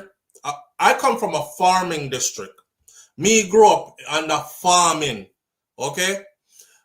What they did is they undercut our farmers so badly. That is why when Mr. Floyd Green and them come talk about incentives for farmers and this and that, I say incentive for farmers, you say that to their faces while you are making sure that a whole lot of stuff is being imported. And listen, America can actually afford to take everything way cheaper. So when the imported beef and chicken back, you know that come separately from the rest of the chicken, right? Chicken parts, chicken foot, back and neck come different from the whole chicken. All that we import, wholly pie too. Y'all go look this up. When that comes into the country, the people them in Jamaica now, majority of the people them, they look on them money where them earn and them say, boy, 500 for the imported one, 900, 1,000 for the local thing. I go with the imported one and we can double the amount and we can have food for last longer. And that's all they use and beat them out. That's all them use and beat them out. Undercut everything. Everything that is imported, what the on the shelf are, that is, it is way cheaper to get than the Jamaican produced stuff. But I talk about like your crackers and them kind of something there, you know, because when we there in Jamaica, them something that we get. But I'm talking about like on a wholesale level, on a commercial level, the beef and the chicken and these, our meat supply. It's so undercut. It is so undercut at the price that our local farmers don't find it. And then the same Jamaican people curse our farmers. Move on, go and rob and not try to get rich overnight. So the farmer them cut them price lower and lower and lower to compete with what is being imported, and lower until them reach a place where they're so discouraged that they're like, it don't make no sense me farm again. Because if me farm, me can pay my bills. But you must think farming is an easy something. You think, hey, big up to every farmer out there, man. When me drive through all Trelawney and them place, they come back up a Clarendon way and me see like hills and hills of yam. Do you know how hard it is to farm yam? You know how hard it is to dig yam hill? And by the side of the hill, the mount of yam hill means say I go up so, and the man them out there in the hot sun. I string up yam vine and bamboo to string them up. It's discouraging to them when stuff is being imported and it's so cheap, and them own people start cost them. Why you have to make for you so expensive? May I go over Mr. Chin, because Mr. Chin have the same something them where you have, and for him something them way cheaper than for you. A Richard try to get rich overnight. And it's not. It's them purposely undercutting us. They overproduce wherever they come from. Them overproduce. You know them do already, right? Them use them steroids and them growth hormones and them whatever else, and them overproduce. And then them can supply a whole heap at once while we are organically growing, and we can move at the speed where them move. So them can afford to go way cheaper because them have the stocks. It comes in tons, and we just can't keep up. So our farmers are suffering because of that. So we're going to end up with them, for them kind of food anyway. We're going to end up with their kind of, I'm going to tell Jamaica this. You see that saying that says you are what you eat? you exactly are what you eat. You exactly are what you eat. So, anytime we start consuming other people something, I want you to look past their dinner table, Jamaica. I want you looking at them hospital. Not going to say much. I'm just going to say, anytime you start consuming more of other people things, notice me not name nobody, you know. Anytime you start consuming more of other people things, I want you to start not looking at their dinner table because them know if you make it look pretty. I want you to start paying attention to their hospitals. I want you to start paying attention to their health industry. I want you to start paying attention to disease development in their country. I want you to start paying attention to the ratio, how many of their citizens are developing cancer at a rapid rate, and all diabetes or all other kind of something. Because that is exactly where you're going next. And you're going to be exactly what they are. Exactly what they are. So we have a whole heap of thinking to do. We have a whole lot of thinking to do, and we better wise up. We better wise up. That's disheartening for me because I've bragged to my audience all along. I say every time I'm there at Jamaica, I eat. When we drive out in the morning, you know, I say porridge I cook early in the morning. Like I'm like, this is Jamaica for me because I didn't even have to wake up and cook porridge in the morning. I literally drive down so and boom. Especially when I'm there at Westmoreland, I drive on that way. I drive out and I can get some real food. Ackee and saltfish, callaloo, in the morning early with piece of renta yam. Or you can take it with some roast breadfruit fry over. Or if you don't want that yet, you can get porridge. Which porridge you want? Them have multiple porridge. You might have peanut porridge, you have cornmeal porridge, you have oats porridge, or you have corn porridge, or you have hominy, whatever. Let me get. Give me a peanut porridge. I'm done with a cup of peanut porridge. I would turn up stiff in a car I drive. And I don't know why, because me never think about no sex. The food affect you differently. When you have to start eat some food down there, where you not feel a damn thing when you're done, The only thing you're gonna feel is you want to go lay down and sleep. Watch and see. Watch and see. So I'm appealing actually to our politicians who are in charge of all this. Like, I know you are in a place where you're thinking about self-enrichment, and that's okay, because nobody wants to have a career that is not lucrative. You know what I'm saying? At the end of anybody's career, you want to say, yeah, you know, I did 40 years in this, and I did 30 years in this, and I studied law, and then I was an attorney for how many years in this. You want to have something to show for it. You don't want to end up on Papa when you're done dedicating all those years. So I get that point.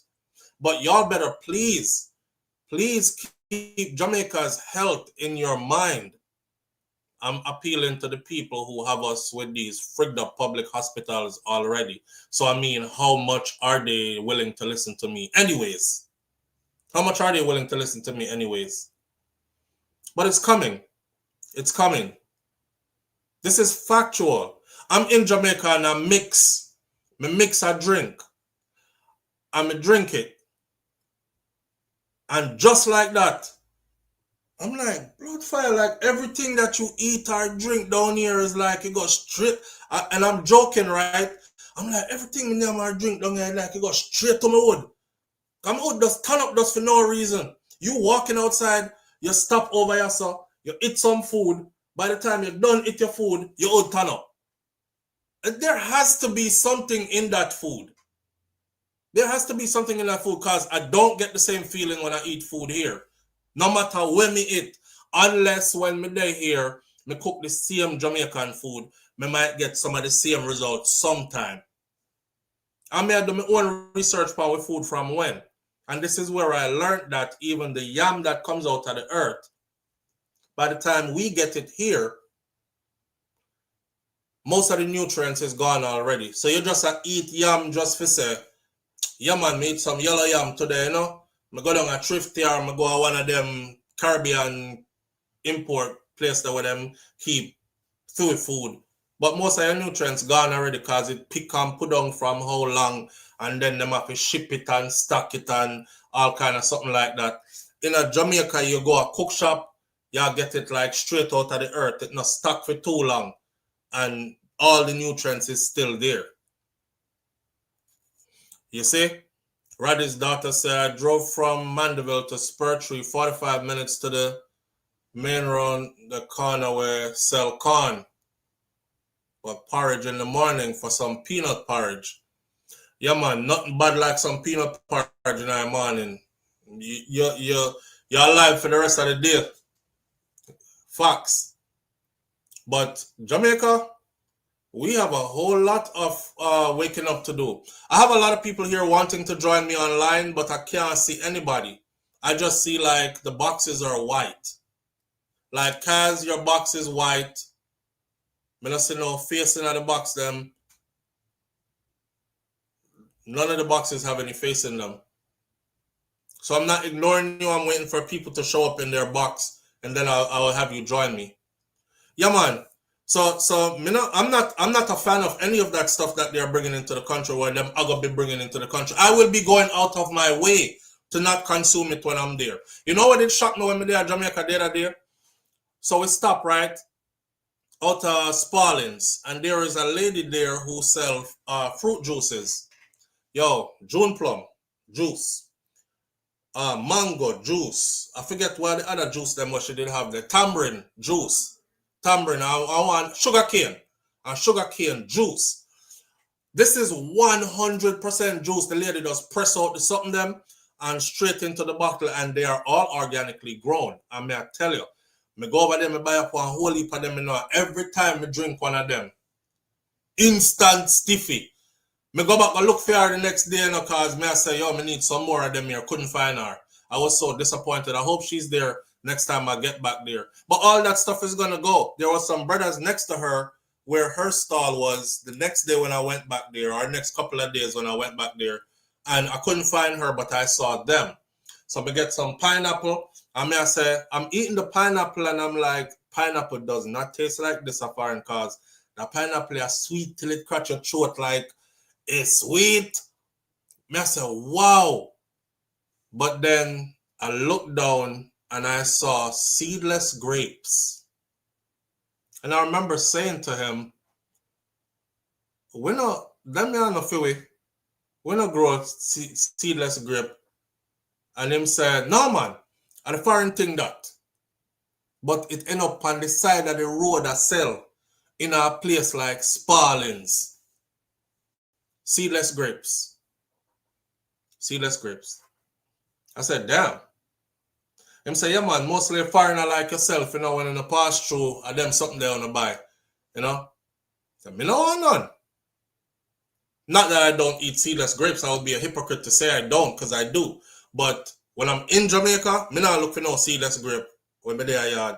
I'm looking for some organic fruits like that are homegrown. So I go out of my way not to buy the foreign stuff when I'm there. But me see it. It's there. It's already there. But now they're going to be mass importing that stuff to us. Floyd Green was talking yesterday, and he's saying they're trying to figure out how the importation system is going to go. They already have a lot of people who are already in the importation business, have been importing foreign foods into the country, like onions and I'm say onion, like we can't grow our own onion. And he listed a bunch of stuff that is already being imported into the country anyways. But he said, I would like for the like him would I say, I would like for the onion farmers to import onions, not us, the government, importing it. And I would like for like the carrot farmers to import carrots, not us, the government, importing it. I'm like, shit, it's the same carrot and same onion, it's the same everything that's going to be imported, regardless if it's them you give the right to do it, or if it's under the government do it. But Jamaica, just know, sir, your whole diet is about to change. For those of you who've been running from the land and don't want to eat where you farm and farm where you eat, for those of you, oh, don't worry, foreign came to you. You don't even have to go foreign no more, because it's about to happen right now. Let's talk about this other thing that was kind of bothering me yesterday. You know, I put it in the video yesterday, but I actually wanted to discuss it in person with the people them here on the live. So, shout out to the people them who say I'm telling lies all the time. I know my words, you know. So I'm not too worried about, you know. The Prime Minister said that he will sell some of these containers to the people who are affected. Him said that the NHT, National Housing Trust, they have been in conversations, and they have gotten to a point now where they have gone ahead and ordered 5,000. The 5,000 should be here by January. I said them not come till February, because you have to leave room for shipping errors and delay and all that, right? So, okay, by February, them they here. He said some of them will walk with me, you know, because this is how some people are going to get displaced, right there. So you're going to lose your land. Your land that your granny left give you both lose the land there, especially if granny never left no papers with it, and you never did pay no taxes on it. You just sit down there in a granny house. And the house that did get damaged in this storm, yeah, when you can prove so that I did feel, you about to lose it. You are about to be displaced. Right? Hold on there, column. You have to get into that one here. You're about to be displaced. They're about to move you. The Prime Minister said when the containers come in, there will be a 5,000 first round, right? He said some of them will be sold. Some of them will be used to build a housing scheme. And I said in the video, a housing scheme of container houses is pretty much like a trailer park in the US, right? I don't know, maybe your idea of trailer park is like white country bumpkin rednecks in a trailer park. But I said also that there are nice trailer parks here in the US. I wouldn't mind living in them. Somebody said to me yesterday, so stop your friggery. Which nice trailer park you see in the US? So today, one of the things I'm going to do today is I'm going to drive through 2 trailer parks today. And I'm going to make a video. And I'm going to show you what me I talk about. And I do this because the government already have their plan in motion. So I don't want the people them make them environment look like the first thing I think about when I think about trailer park. Redneck country, dirty trailer park, frigged up surroundings kind of thing. Now I'll show you how you can make that same something there look good. Okay? Take your lemons and make lemonade. That's where we're at with it. Back to this that I'm saying. He said some will be sold. Some of them will go to make a housing scheme, and then the people them who can't afford whatever, or the less fortunate ones, they will be assisted. Him never said nobody I get no free housing. They're coming for you. They're coming for you. They're going to move you. They're going to rezone the place. Some places the government is going to look at it and say, we have done our assessment. We have to clean out all the house them from out of here, so to avoid anything like this happening again. We're going to rezone this area and use it for something else, or just let it sit for a while till we figure out what we are going to use it as. And it's safe. It's not safe for people to live here, so we're going to move and go over here, so.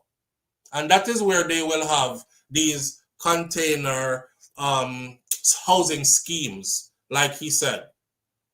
I don't know why people are talking, you tell lie upon the Prime Minister. These aren't my words, these are his words.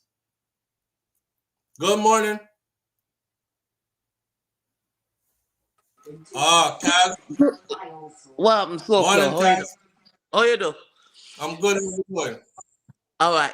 My problem with them containers is, in the last hurricane, a cousin of mine had a container on her land, and it was packed. And you know that container rolled, and the only thing that stopped it from hitting the house a couple of miles away was some trees. So these containers, while it's a good idea, can they withstand a Hurricane 5, level 5 hurricane? Can it? They can if now there's a and I wanted to talk about this too. So they can if they are properly installed, which means they would have to be anchored to a concrete base, a base that is made with concrete and steel, and then properly anchored to the base. They have a way where they anchor them. It's some long screws, big long screws that and they're drilled and anchored down. They could survive a category 5 for sure. But okay, here's another angle. The Prime Minister also said those who want to repair their house, he is telling every government agency to leave the people alone, to allow them to repair those who want to repair their own houses, right? But for the people who can't afford to repair or rebuild, for the people who can't afford to repair or rebuild, those people, they will be taken and placed somewhere. And that will be, this is a twofold thing, because that will be the government saying, well, you know, you lose your whole house and everything, you don't have nowhere to live. The government is going to help you by putting you into a community, a housing scheme where you have somewhere to live. This is how you will be moved off of your land. And if you don't have no paperwork saying this is ours, here is the deed for the land, it was passed down from my grandmother to my mother to me, and here is our tax papers for all the years we've been paying taxes on it. If you can't come up with all that, you are got in another housing scheme there, and wherever they charge you to live over there is your rent or whatever you're going to have to pay to live there, but you will no longer be able to get back to that land because you have no ownership of it. That means it belongs to government, right? So that's one. Another thing about it is this, though. In all fairness, I want everybody to know this. The people who had insurance on their land and their house, they will be able to rebuild because they will now cash out and use the insurance money to help them to rebuild. Majority of the people didn't have no damn insurance on their house. And when you don't have insurance on your house and your house is destroyed, it's not the government's responsibility to give you free housing or rebuild your house. I want everybody to understand this. When you build a house and you choose to not insure that house, when natural disaster comes, it is not the government's responsibility. You see how I split justice? I'm not here to say make Andrew look bad. I'm here to make the people them know truth. It's not their responsibility to give you a house after your house get destroyed. A part of your responsibility was to have insurance to cover your house. And since you didn't, now you're left without a house. So a lot of people are going to be out this creek without a paddle then? Right. The majority of my family is from the West. And all them ones... Hold on. Sheldon says what I'm saying is incorrect. No. What is incorrect about that, Sheldon? What is incorrect about that?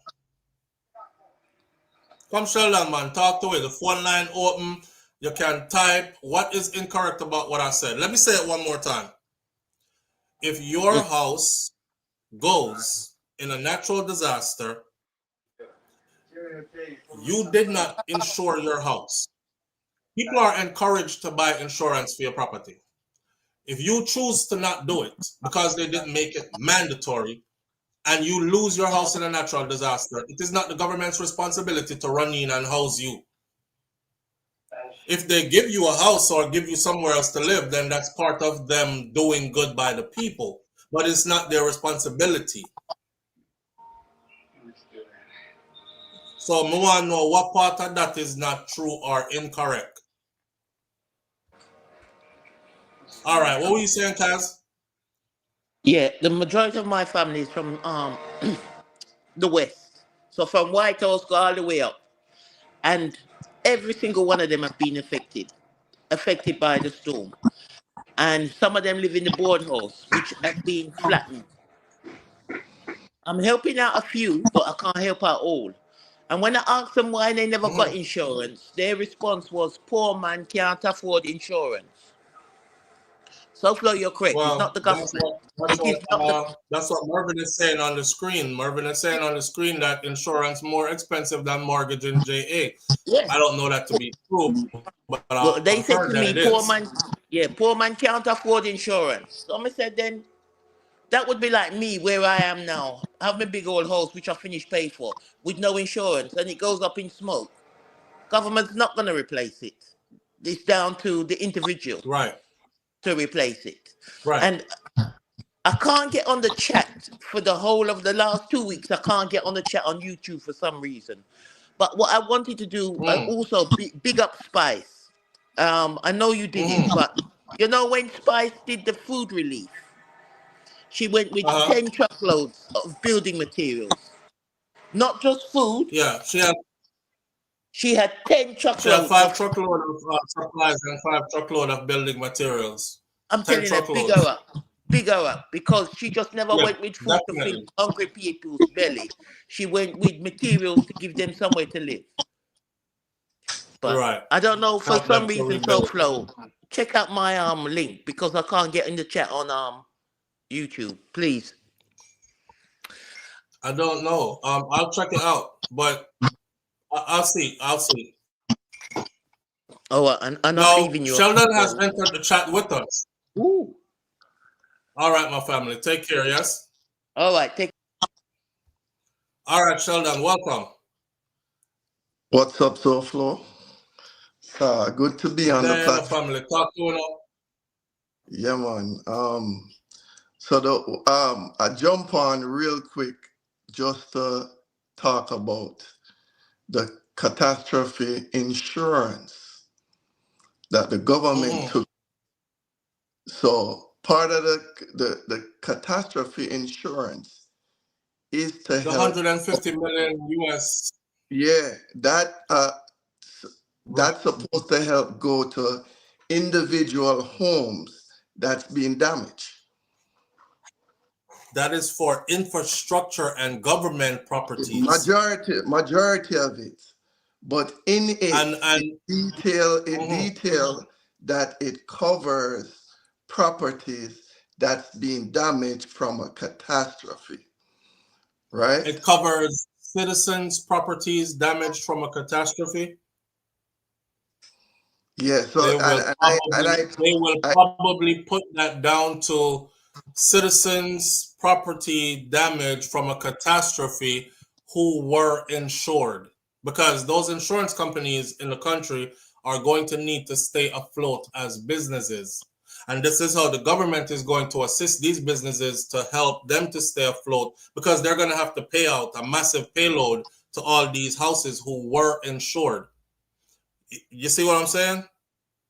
Yeah, well, a part of, all right, so when the government estimated the cost, the damage cost, I think it was something like 500 billion, We are whatever, now at 9.5 billion US. US. We are So at 9.5 billion US now. when they estimated that, they said 150,000 homes. Mm-hmm. They based it on 150,000 homes being damaged. You know what I'm Right. saying? So, and then also when they were giving out the money to the MPs, they distinctly said some of that money is gonna go to homes that was being damaged. So the people that need to get some money. That All right, makes sense. Sheldon, check this out, right? Check this out. $150 million, you see, is how much the catastrophe bond pays out. 150 million is how much it pays out. The damage is estimated at, and 150 million is how much it pays out. The damage is estimated at 9.5 billion US dollars. So 150 million compared to 9.5 billion is just a drop in the bucket, which tells me that the catastrophe payout is not going to be enough to stretch to anybody's houses. You see what I'm saying? Yeah, I mean, it only pays out 150 million, brother. So here's the thing. That's all the money that they have on hand.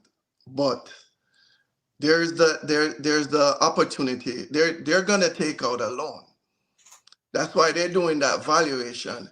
They're gonna take out a loan from what that World Organization is. Yes, because I heard him saying we're most likely going to have to borrow money. Right. So that's why they're doing all that valuation to see how much money they'll need. And chances are that money is going to disperse out over a number of years. You understand? Right. So this is a long-term rebuilding thing. You know, another thing that I wanted. Go ahead. Sorry. And in regards to you hit it on the nail when you was talking about the homes, the manufactured homes that they're container homes that they're bringing. Container homes. I think these are great idea. They use these container homes in the US. A lot of these modern homes now are container homes, and they use them in the US. But the key thing that you said was, how they gonna bolt that down to the foundation? You understand? That's the key thing. I have a bachelor's degree in architecture and I work in construction. And a lot of homes, a lot of roofs, this is in your line of expertise. Yeah, there's no, when they build roofs, especially in the rural area, they don't use hurricane tie downs. You understand? And that's a significant thing to hold on your roof. Your tile, your shingles, all of these things are gonna go. But to keep that roof on the house, you need those tie-down straps that connects the beam to the top of that concrete. And that's a key thing. I saw a guy, I don't know what kind of engineering him do, but he used sandbags and it worked. You understand? You saw that, right? The one that used the sandbag them and tied them to the thing and had them extended from the roof. Yes, I saw it too. Right. Even I think it was Peter Bunting that was interviewing him because he was going through the areas and he was like one of the only houses that was still standing, didn't lose their roof around there. And him said, boy, me go to school. I didn't know Peter Bunting had a degree in engineering either, but he said, me go to school, I have my degree in engineering. And this is something I had never seen before. If I had done this in engineering school, they would have laughed me out of the classroom, but it worked. It worked. Yeah. It worked. I mean, that key thing is you need something to hold down that roof. You understand? So you can put all the nail No, in remember, in a containers, naturally, the roof is built into, because it's not like they're going to cut off and open the can of the top of the container, then put roof on it. So most container homes that I see, it's the container itself, and then they build like a superficial roof over it. So if that roof blows away, the container is still sealed. You know what I'm saying? Yes. Yeah. So in a hurricane or storm, if you're worried about losing your roof, if you're in a container house, okay, your roof go, you can build back your roof, but your house didn't go, and you're not leaked in on. What I'm more concerned about is the wind picking up the container itself, because they didn't bolt them down properly. Because they have to be bolted down properly. They can survive a Category 5, right? But they have to be bolted down properly. One last thing. Everybody, it annoys me when people say Category 5, and I know that's the legal term. But when you do the math, right? A Category 5 is what? 150, 155 miles an hour. This was 185 miles an hour wind. 85. If you look at how they divide the categories, this would probably fall into a 6 or 7, right? This was a giant tornado. So no government, no body that was in power would ever be prepared for a disaster like this. The last one that was like this was 150 years ago. There's always Category 5, but they never really hit land. You understand? And at this speed, not at this speed. You know what I'm saying? So what Jamaica had went through, nobody would have been prepared for this. And if you look at the roof, them, no matter if you're rich or poor, your roof gone.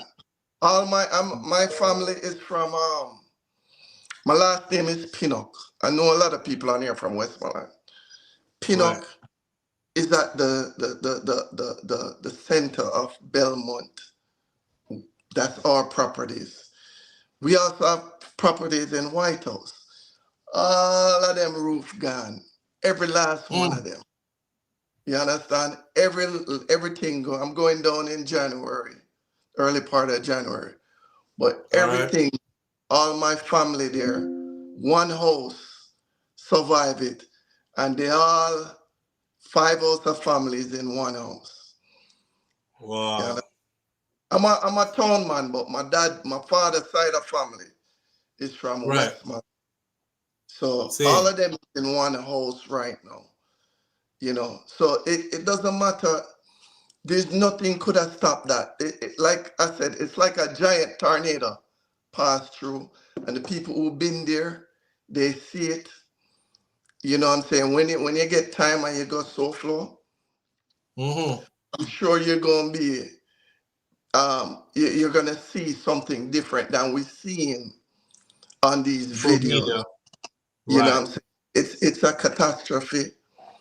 You know what I'm saying? I agree with everything you said in regards to the government. Andrew has always been, I don't think Andrew is a bad prime minister, but from day one, he's always been anti-poor people. And if you go way back to COVID, he will immediately blame COVID on poor people. If you remember, you know what I'm saying? I remember.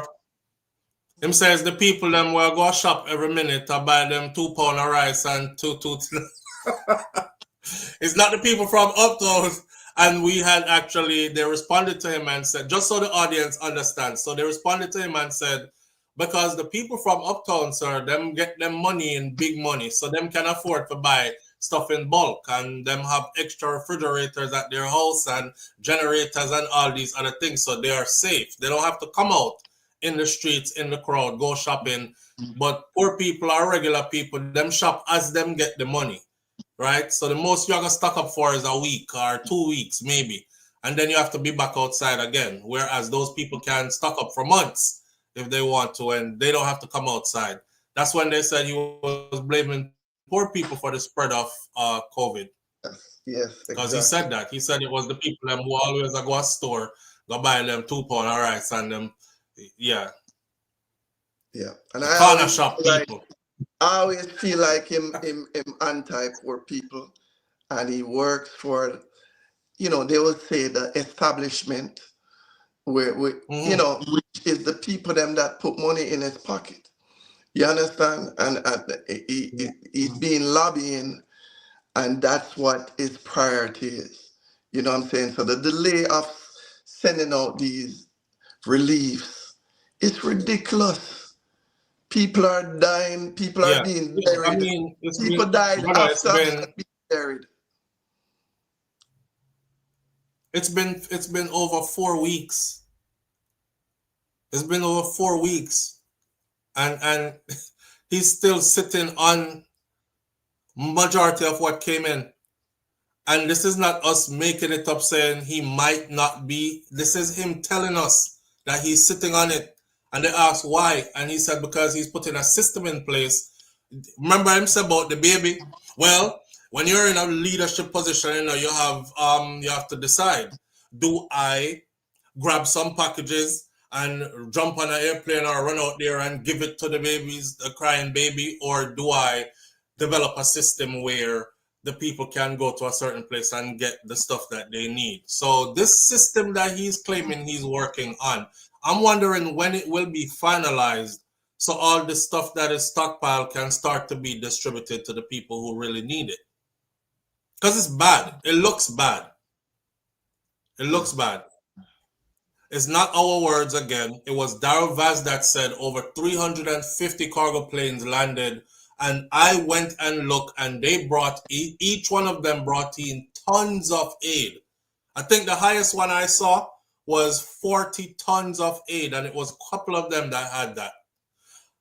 And this is medical supplies along with clothing and food and temporary shelter in the form of tents and sleeping bags and all these things. Why are you holding on to all this stuff? Why is it not distributed to the people yet? That's weird. And he should be held accountable, and he should be called out for it. It's always politics, and it's sad that day one they said they're not gonna make politics divide this issue. And Right. that they're holding out these contracts for who they want it to go to. And it's just sad, man, that people have to use their private and personal equipment to clear the road.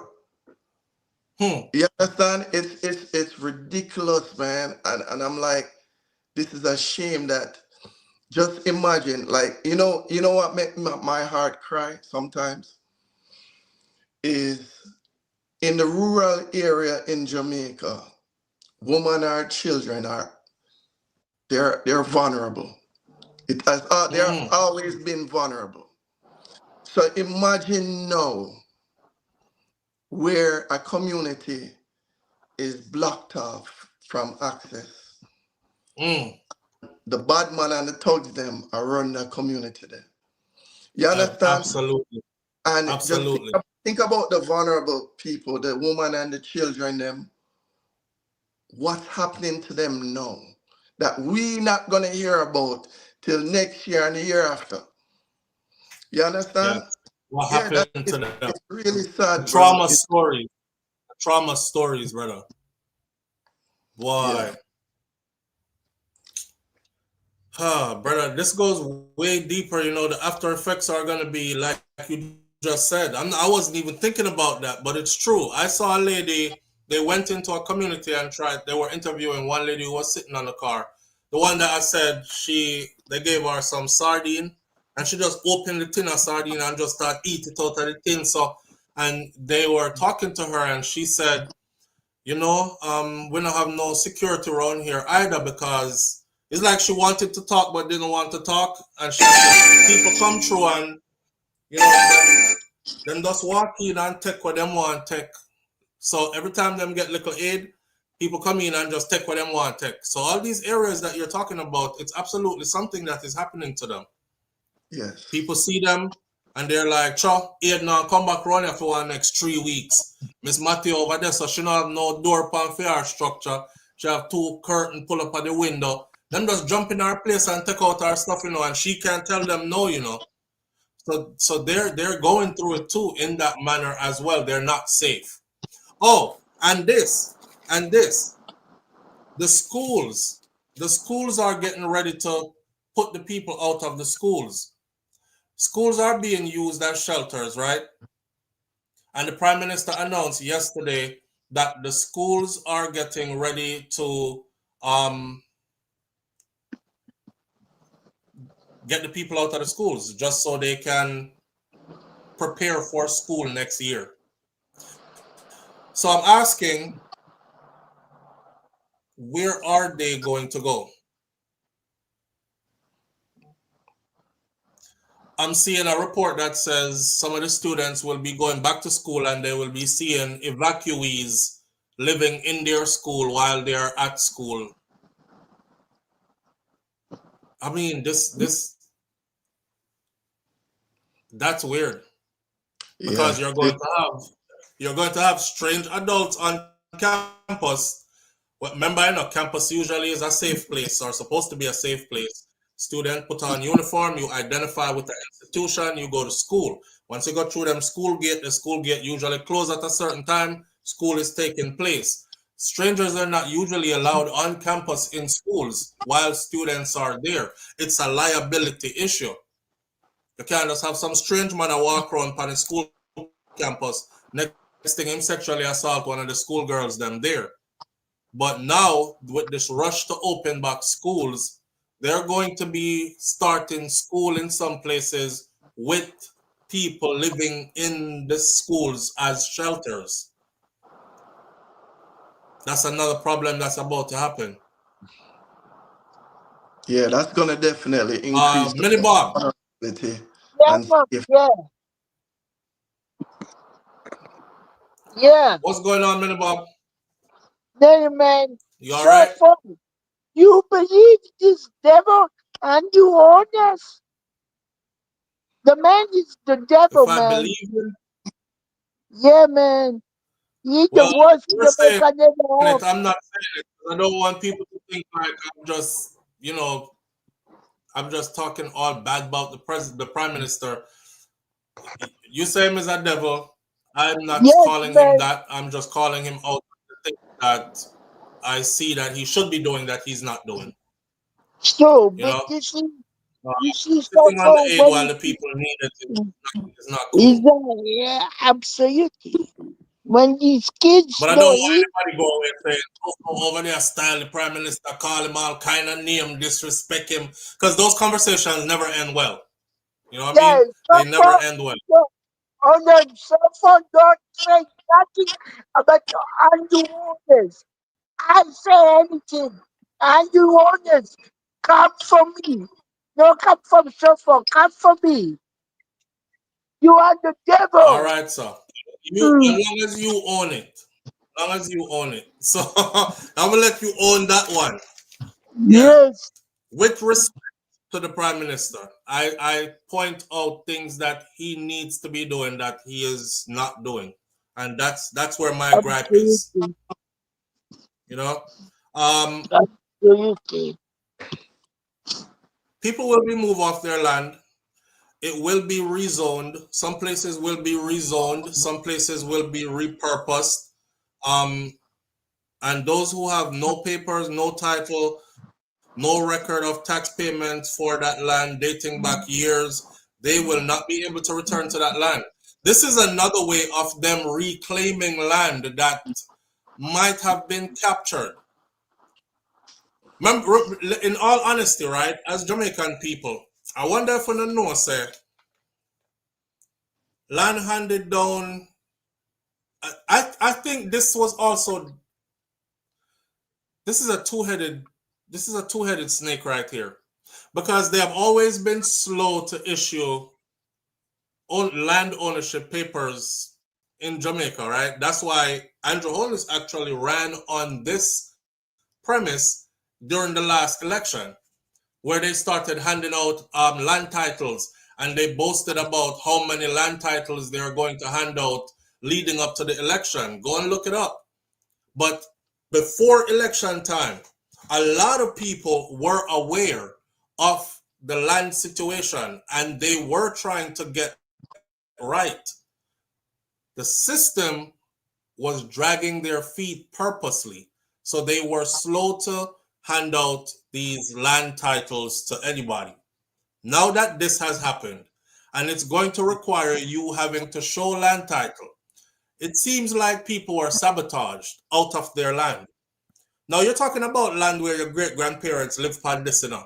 Your great-grandparents were probably born on this land, or your grandparents, and the land get passed to your parents, and now the land reached to you. And nobody has ever thought about putting paperwork together properly until it got to you.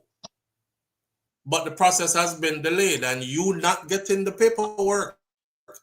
And now the hurricane hit, and that's the same paper they're going to ask you for. You move over to the housing scheme that we have provided, or you go find somewhere else to live, but you can't stay here. And they will have legal grounds to move the people, because you don't have any proof to say that that's where you should be. You know, this is quite eerie. Remember when the hurricane was about to hit us?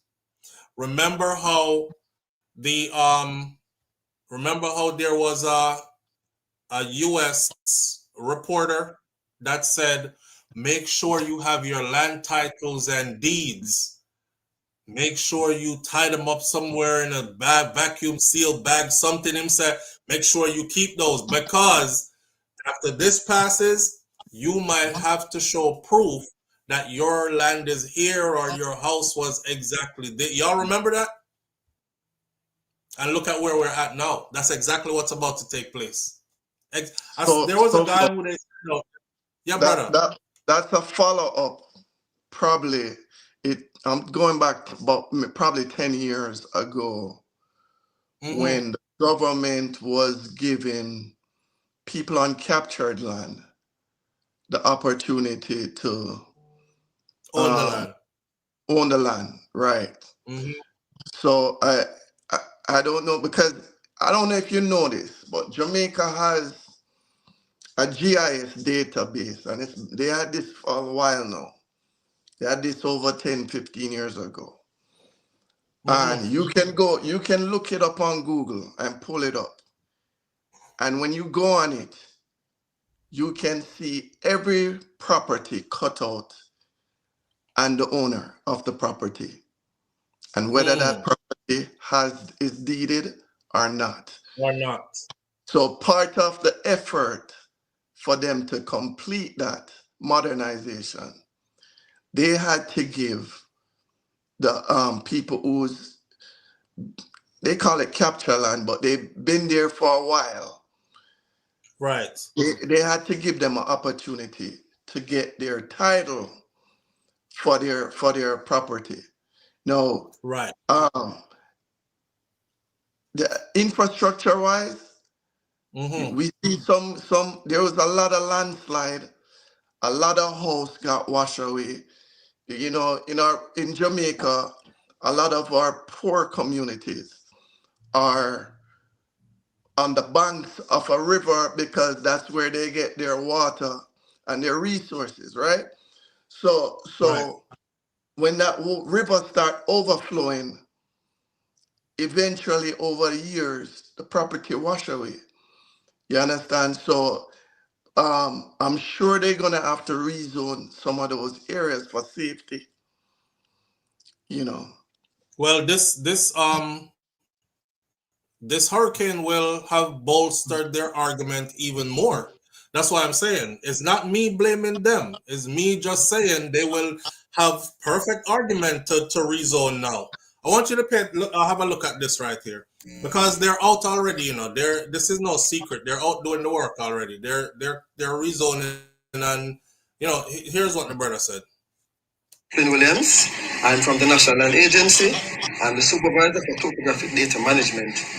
Today we're here in Black River, and my team and I were mapping the entire town and its environs as well. We're doing it for recovery purposes as well as to find those government lands that can be used as a part of the recovery planning process. For the average Jamaicans, what does that mean? Well, for the average Jamaicans, what it means is that the government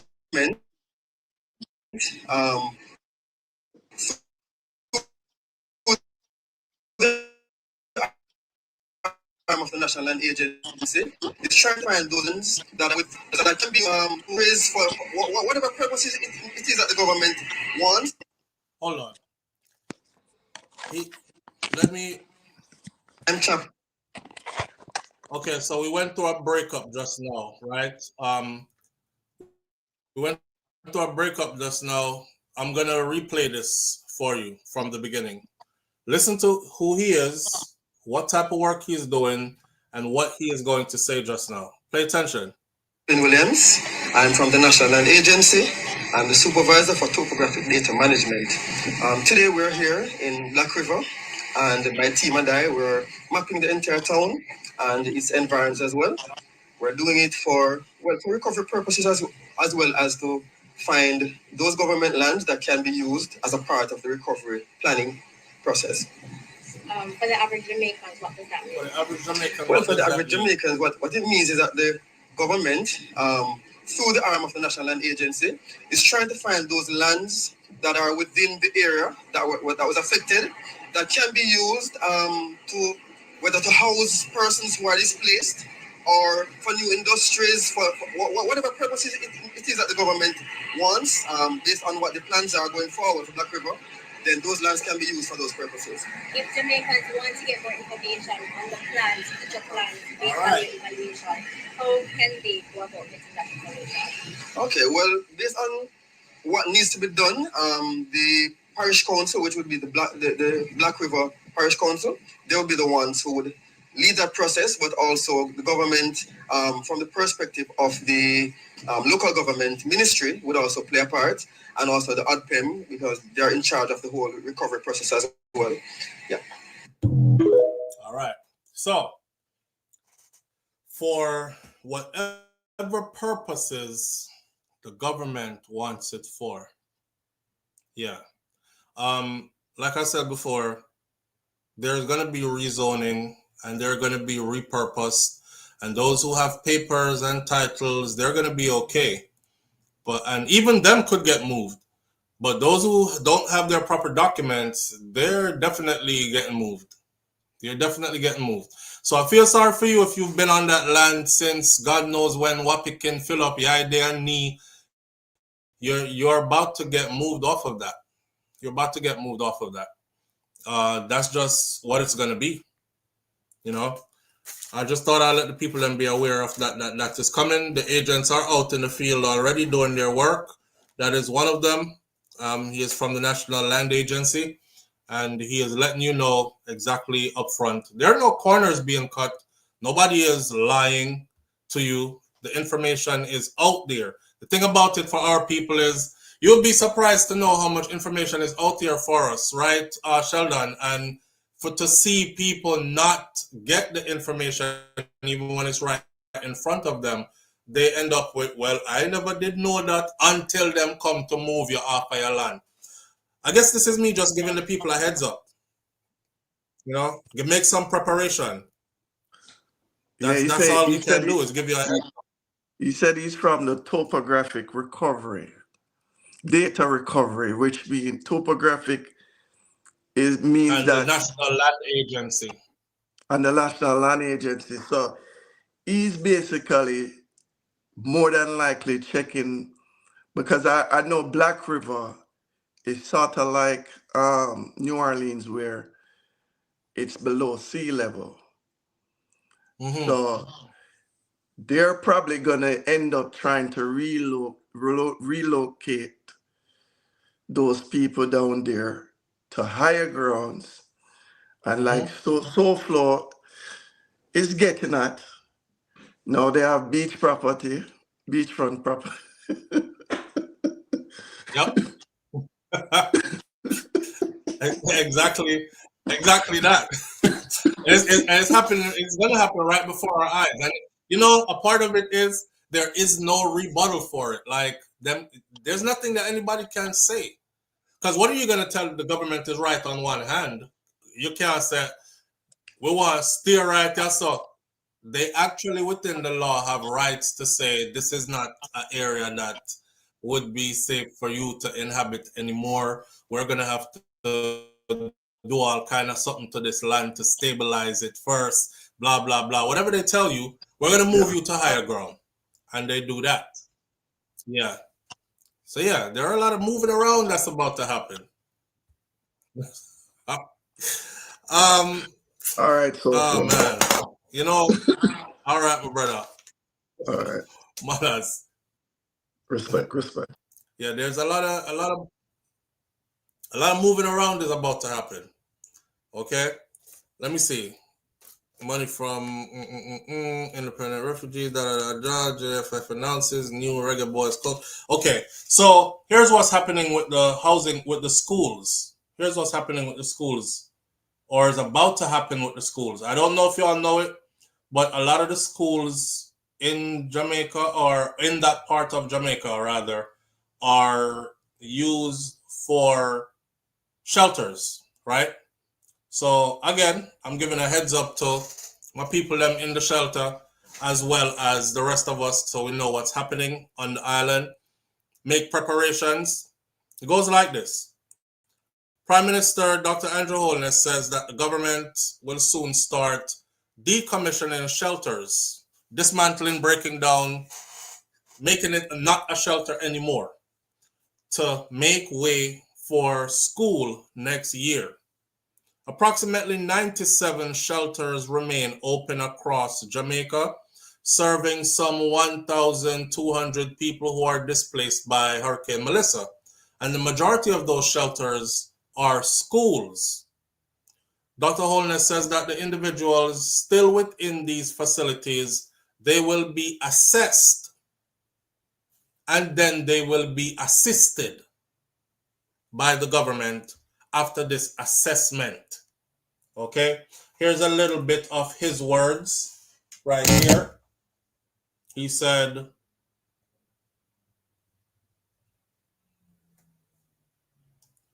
let's see if we can get him to say a word or two. Okay, preparations. It goes like this.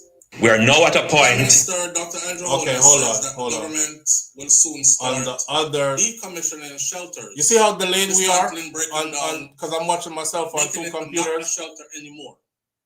To make. All right, let's that right there. So they're basically getting ready to shut down the shelters so they can start preparing those locations for school to restart. We are now at a point. Come on, we're now at a point. What? We are now at a point. Okay, and now play.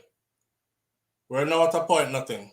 So, this is what's going on then. It says that unless shelter occupants relocate within the next 4 days, 4 days, talking about short notice, unless shelter occupants relocate within the next 4 days.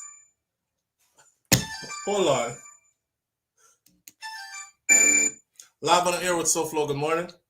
Yes, SouFLo. But no, you come on for the land topic. But our next portion of land where the government will look on, I think it's Portland side. Because they had some investment ideas with some Saudi guys. A lot of people not even looking at that too, you know. This information put out there, fly over a lot of people's heads until it's late. Yep. So I mean, the people in it, they know decipher, realize what's going on, and pay attention. They're just gonna lose a lot of stuff and just get misplaced. Absolutely. I'm Yeah, trying man, to. that's my thing. All right, my brother. Thank you. Yeah. All right. Listen, it's we won't be interrupted anymore. We'll just go ahead.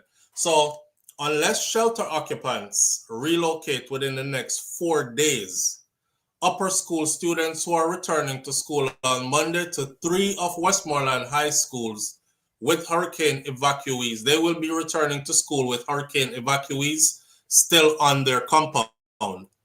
At least 2 institutions, Belmont Academy and Godfrey Stewart High, they still have significant numbers of displaced residents on their compound following Hurricane Melissa's devastating passage on October 28th. At Belmont Academy, officials were on Wednesday racing to clean up and prepare classrooms for the return of senior students. However, sections of the school earmarked for teaching remain occupied by evacuees. The external examination group is 180 students, 150 grade 11, 60 grade 12, and 13 others. We're moving them downstairs as upstairs windows are severely damaged, explained Principal Rayon Simpson. Block B currently houses 17 persons. The situation is not ideal, and I'm not comfortable with it either. But I understand that these are not normal times, is what the principal said. So a section of another block is also being occupied by the JDF, Jamaica Defense Force soldiers. So you have evacuees living in the school as well as the soldiers bunked out in another part of the school. Simpson said that there was no shelter manager at the school either. And school officials, so the people them just did their do what them want to in the school building. And school officials were the ones interfacing with the occupants on a daily basis.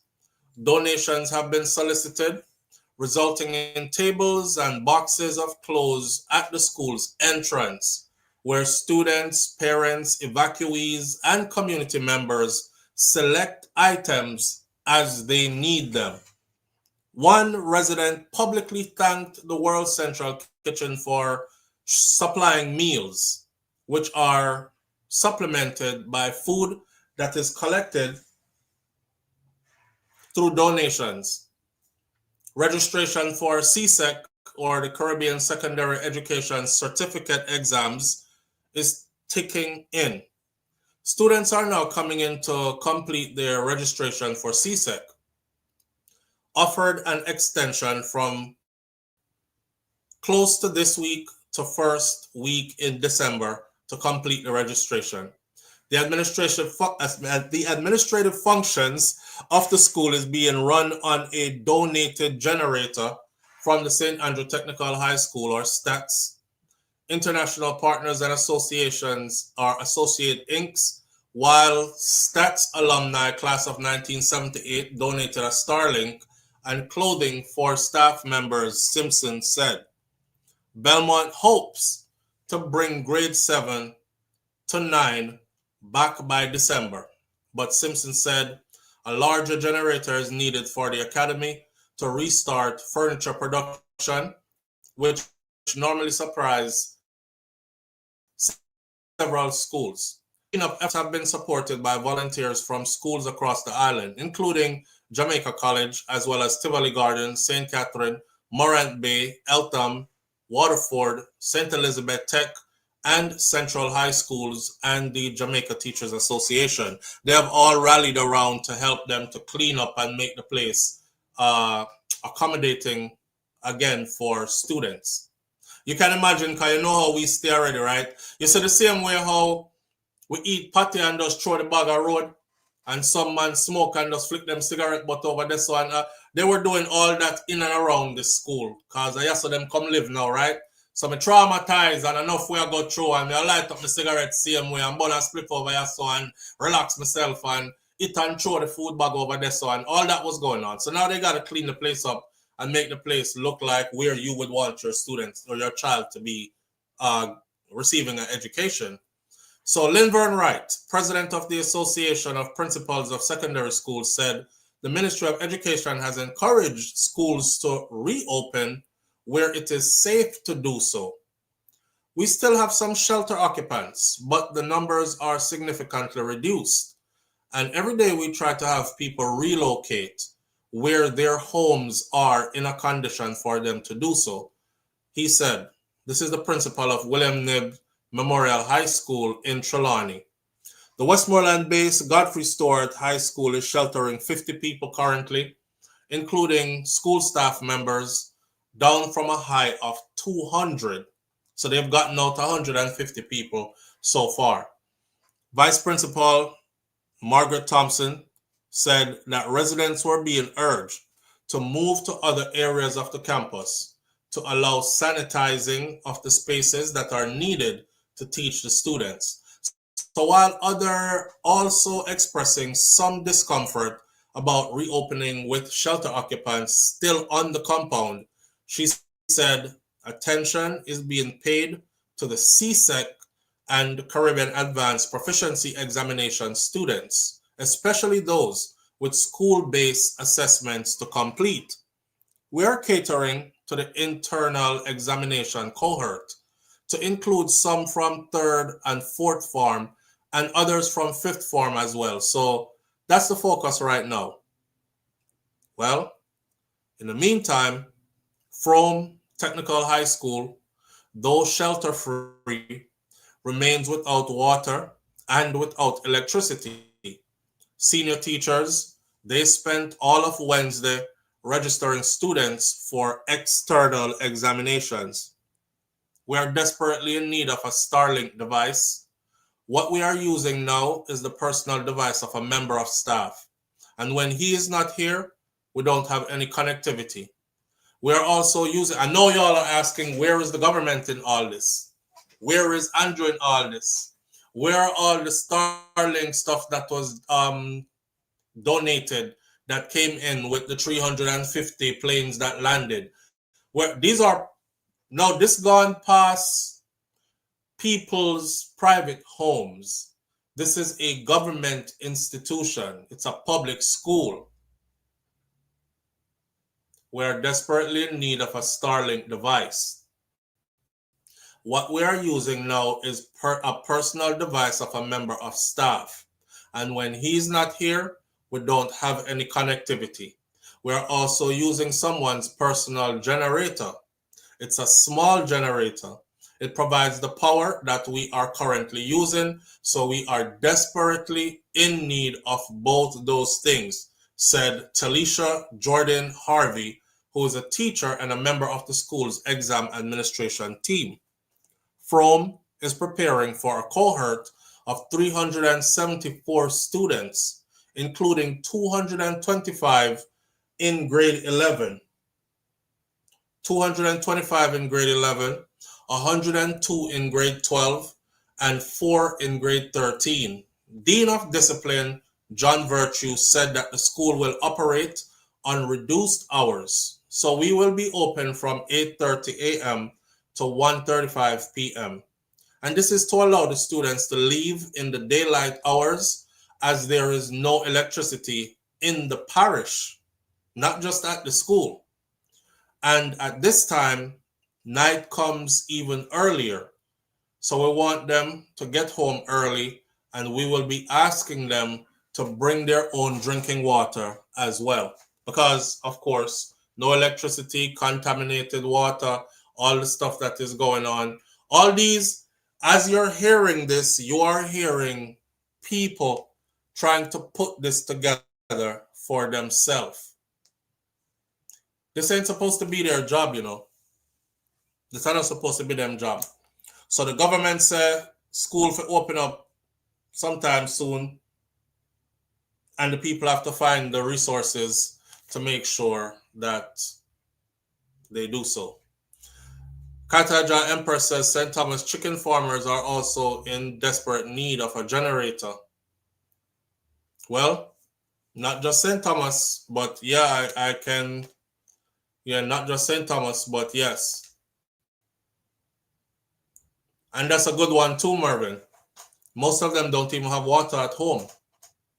You know, I don't want to stall the process of us moving forward because, like I was saying, and I don't want to be a hypocrite, but like I was saying earlier or a few days ago, it's time for us to like get up and start moving. Because the longer we stay down, and the longer we stay complaining about what happened to us, then time is moving by. Like the hurricane passed a month ago already. So we don't want to look back and it's years down the road and we're just getting moving. So I am very much a fan of getting up and getting moving. I just want to see more government involvement, not one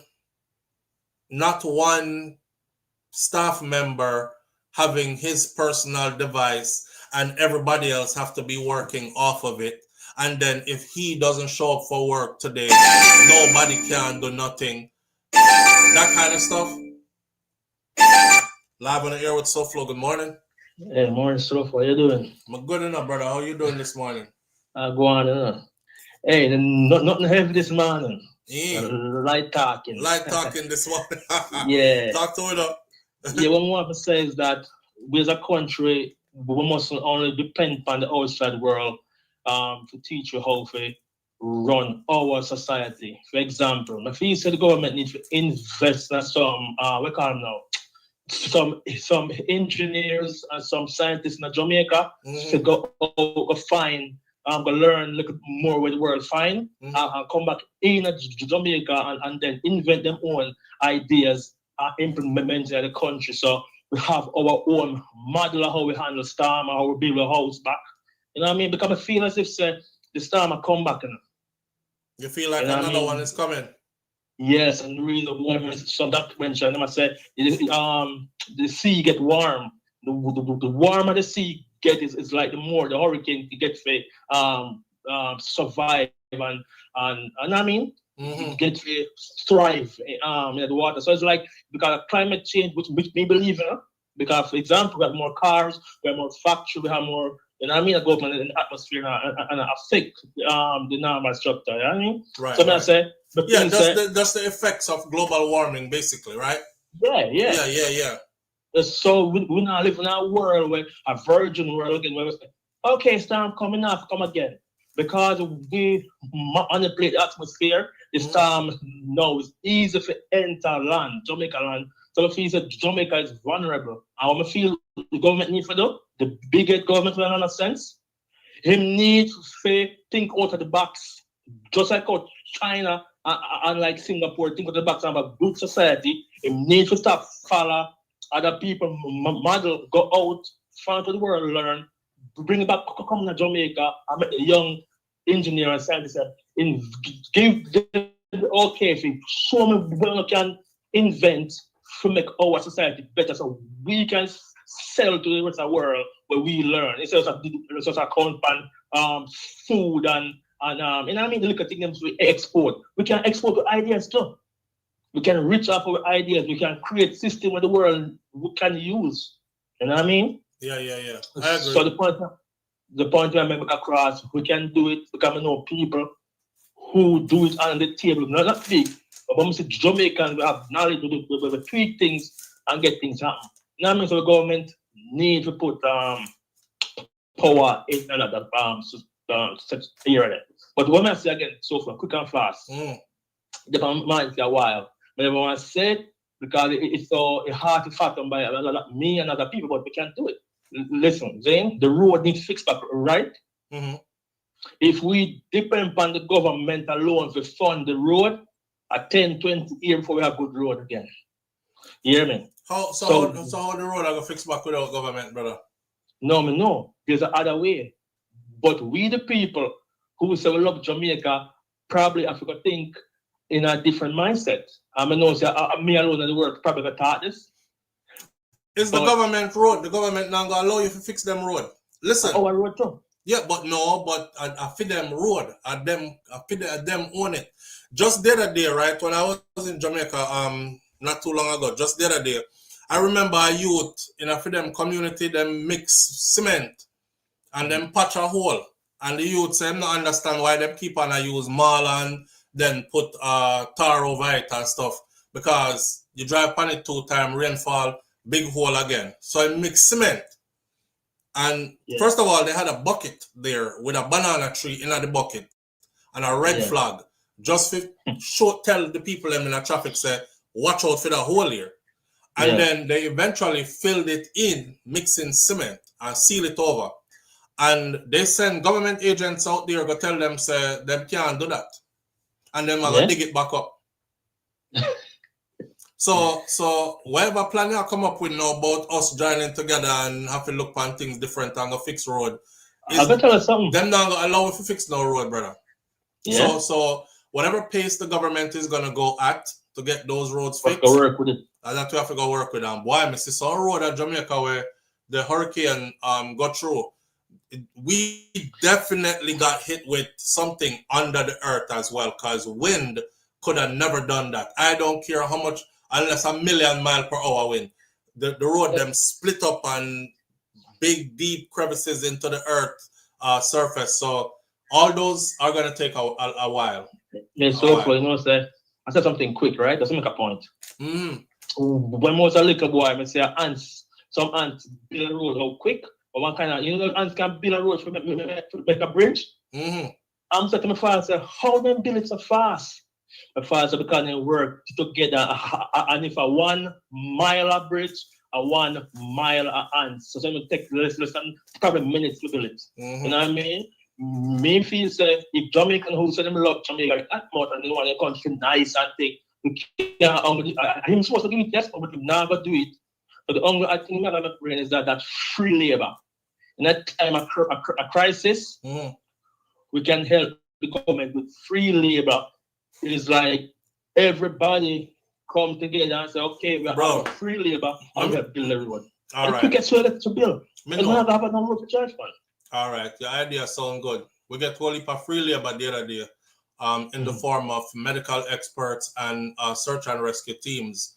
One place alone, El Salvador sent in over 300 of those people. Free labor. You see that? You see Andrew use them for search and rescue nobody? No, but the issue is when foreigner come in, you can't do anything with them. But when the people demand say, yo, we need to fix weed upon the land, offer free labor to fix the road. As I said, the ants building it quickly. Yeah, you have a great idea, but I'm just telling you that it's not going to happen. Just the same way how people needed to be rescued. People really needed to be rescued. Who did in them lock off community here when the hurricane here hit, where some people need them diabetic medication, else them are dead in the next 24 hours, them dead already, and them family did have to bury them out the door. Who did need all this and that or whatever, picnic run out of Pampers, I do up the place, blah, blah, blah. Nobody couldn't get to them. And we had over 300 search and rescue from El Salvador alone, experts who was just sitting there. So if they weren't going to use them to go get with people them in a desperate times like these, will make you think the whole of we can become like 1,000,000 mile of ants and hell. It sounds good in theory, but the people who are in position of power have to yes or no this, and they are not going to say yes to it. That's what I'm saying. Great idea. In theory, great idea. Yeah. But that's how it stopped. Them know how we help like that, brother. I know what happened. I stopped certain things could possibly happen. And some people who support the government. We now work as a team. You know what I mean? Work as a team. It's probably possible. Let me add this brother to this to the stage. Yeah. All right. Add this brother to the stage. All right, for reggae done. For reggae. Go on. Reggae dancehall TV, myself. Yeah, me that look for the rest of it. I mean, know something like that. I don't know why it's but anyways, 2 things more to ask, or maybe add to your conversation in the morning. Yeah. You watch the last JIS conference where them keep? I think you did that. The video where you do yesterday about some of the stuff them where him say. But why Andrew lie to you people and say the government don't know where everybody live? Yeah, you Because know, I never hear he said that.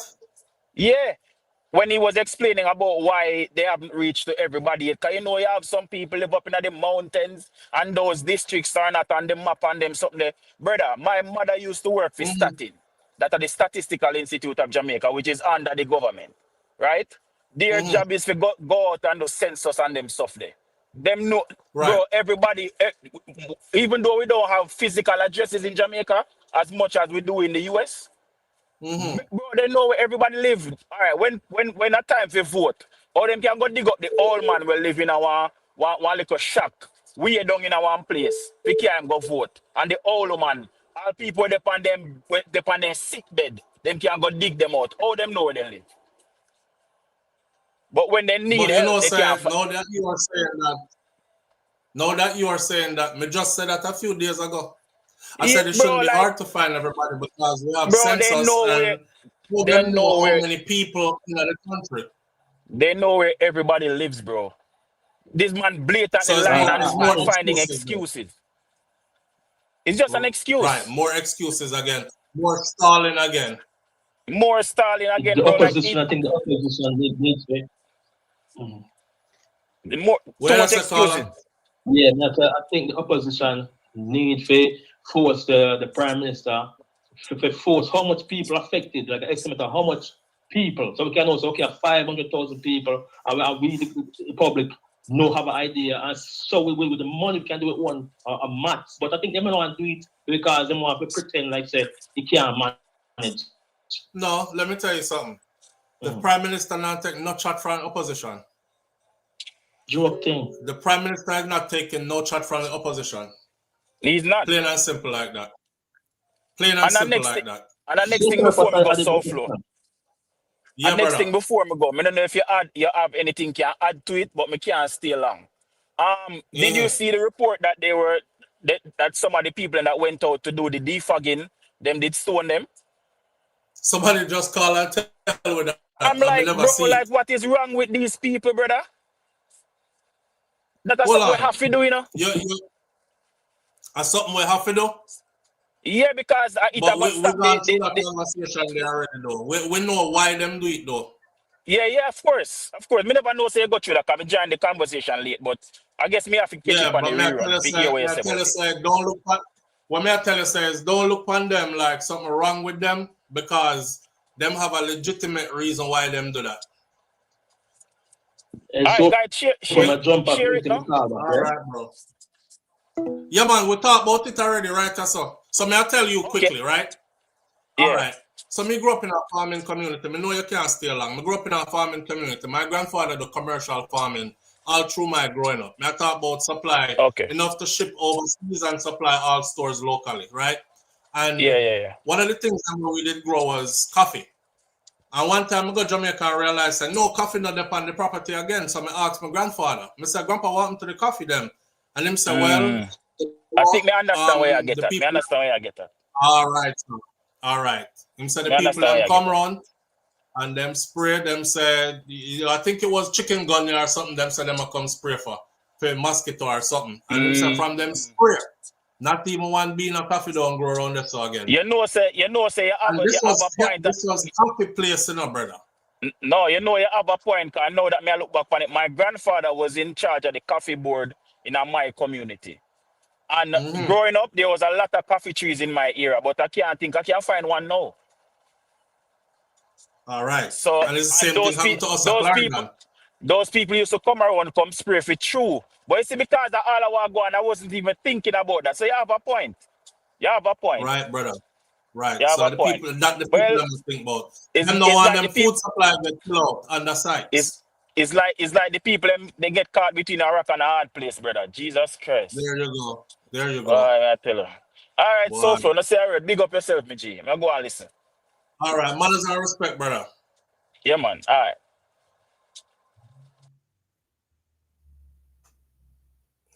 Philway Reggae Dancehall Review. I've never been on his channel before. Let me write it down so I can go check it out. Philway Reggae Dancehall Review. All right, me check out him channel when me done that. So, Yeah. All right. So moving right along with our topics, right?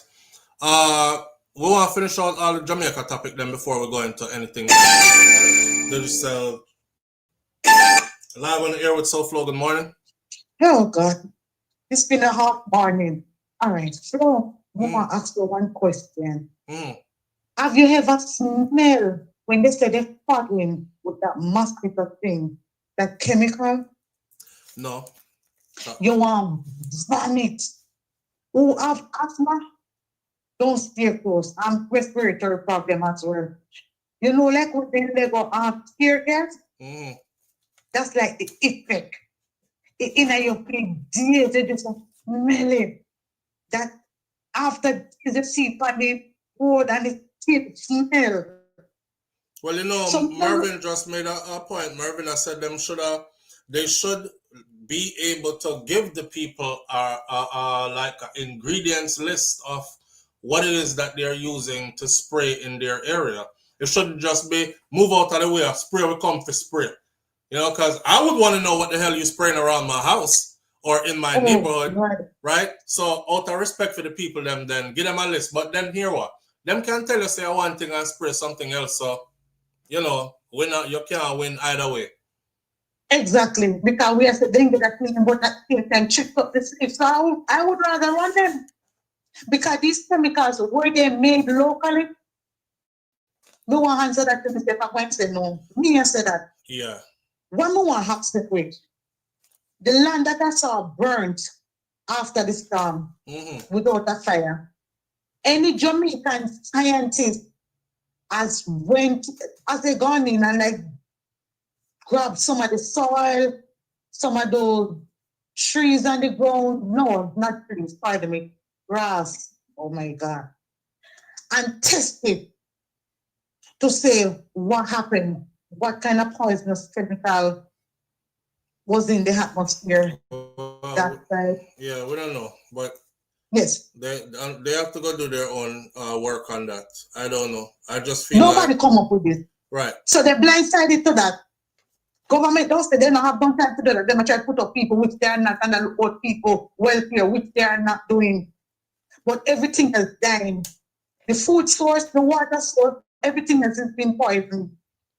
And I want to draw you back with this, tie this in with it. Zara Burton asked the question, where the drunkards? You think the drunkards are going to stay in a poisonous place and poisonous food and inhale poisonous substance in the atmosphere? No, they're not. So we think the drunkards are food? They're smarter than the Prime Minister and the governments that is running Jamaica.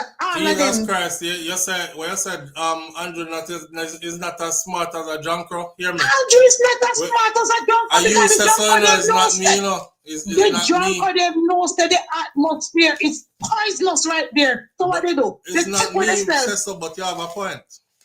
No, but the junker them take with them. You know, see people around them when junker them and look over the seashore and they say, oh, look, go up, so go.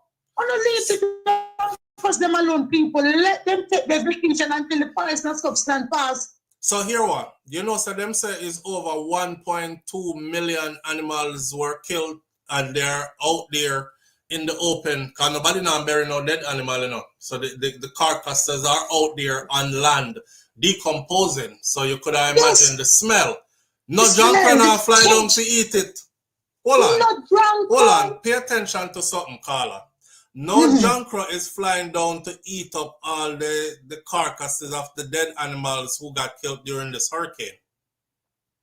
So what does that Remember what I said earlier when me say at the first hurricane, me say that got through somewhere and nothing is green anymore? Nothing is green. I raised that point with the other man. I said, okay, along there, that is nothing. Right, so I was watching first. We never want to jump and stay. But now me I think about something. Because remember saying in Jamaica we have a thing where I wish fish it is. We a shark, and if you them cut off piece and throw it down the ground, and if ants don't take it, then you shouldn't eat it, neither it means it's poison. Right? I think a barracuda. Yes. A barracuda, babe. Yeah, I Shakira them learn this from down a film place. Because we don't worry about that at Clarina, we just not eating. But yes, we did hear about it. I'm around fishing people in St. Elizabeth. Yeah, but it's a normal thing that they do, like yes. regular practice. So we normally throw down with food, and if animal eat it and insect eat it, it's safe for you to eat too. When we go a bush, when we see the bird them eat certain berries and stuff, we know that it's safe for we to eat too. Exactly. How the hell the junker them now fly down and them up the whole of the dead carcass them? Exactly. So what does that say?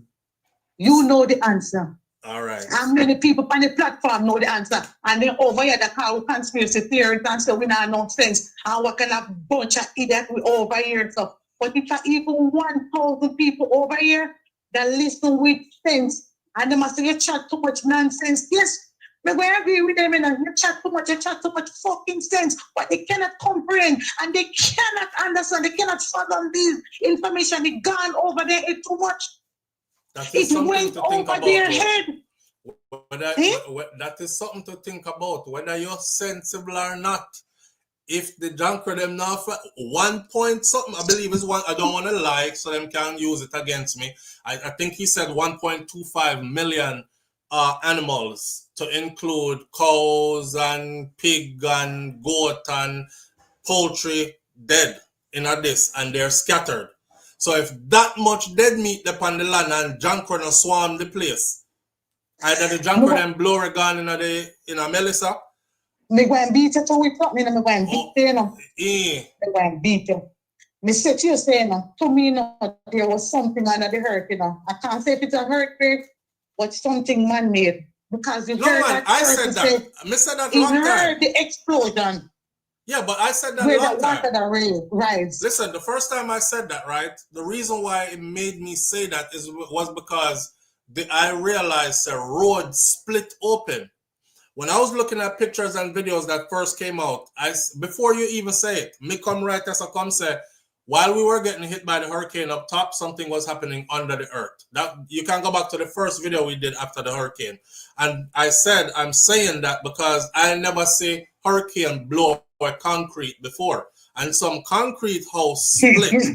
And the road them split.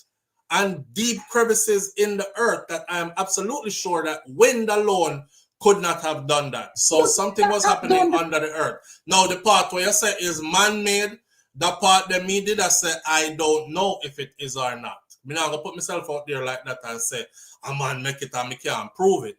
But I am saying what is factual, anybody can see it, is wind alone can't split road like that.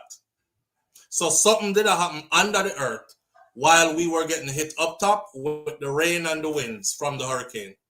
Yeah, man, I'm well aware of that. I said that before. I know Gilbert was a category 3, they said, right? Mm-hmm. But if one building what we have, what building with stone and stick and red dirt, I mean, could stand up. Mm-hmm. I mean, so that an ancient building. Yeah. And it never crumble none at all. No, you have block, steel, cement. Where the bust up, crack up like a one bomb drop there. Obviously, something else. Something else is wrong. Yeah.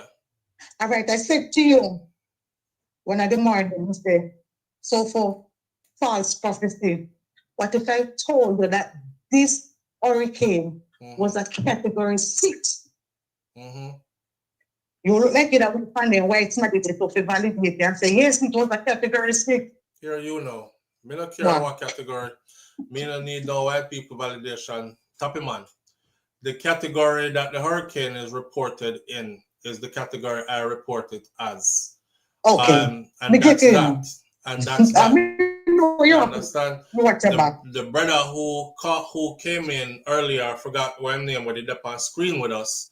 That is up his line of expertise, where he said, if you look at how categories, if you look at how hurricane, Sheldon Pinnock said, if you look at how categories, hurricanes are categorized, you will see that it is up to a certain miles per hour would be a 5, and then you go over into a 6 if it's up to another certain miles per hour. Mm-hmm. So this hurricane touching down at 185 miles per hour would be more in a 6 or 7. Now, when you talk like that, I can say, okay, because that is tangible information that I could look up and scientifically proven and also well proven and established the system of how hurricanes are separated by categories. But you just come and just say, it's a category 6, you know. And me I say, boy, I don't know, you know, because the expert them say it's a 5. I know some me I wait for white people to tell me say a 6. When somebody intelligently come and said, SouFlo, look at how the hurricanes are rated. Right? Because when we run the platform, you know, remember this, you know, yes. we can't come up listen, we can't come out here, come just say any old thing, you know, it will discredit the entire platform. So when I have something to lean on where I can say, if you don't believe me, go and look in the hurricane archives or the science where it says this is how they are rated, and that was recorded at 185, so it's definitely not a 5, it's a 6. Then we're moving somewhere. You see? What happened? SouFlo, me did jump out for 18 minutes. So when that brother was on stream, just as he came on, I took a call. So me never get fit here. So I had to jump back into the live. So if he said so, I mean, thinking people is going to come up with very good information. Yeah, man. It's not that too. On another level, some of us are more educated in some things than others. Yes. In some areas than others. What they're working in now. Right? Somebody in here might be educated in certain levels, certain laws, areas of law. Somebody might be in certain areas of medicine. Somebody might be in certain areas of construction. Some might be in certain areas of science or whatever. So we listen to each other and we learn from each other as when people speak from them areas of expertise. That's what it is. And then we can go off of factual information when we talk to other people. See? Yeah. Yeah. Then again, me did say false prophecy. What if it should snow this year in Jamaica? It's so, and the people them tell us that it snowed Jamaica already before. 1962, we know that it's Blue Mountain. 1962. But what if we, the entire island now should experience that? It come to Florida.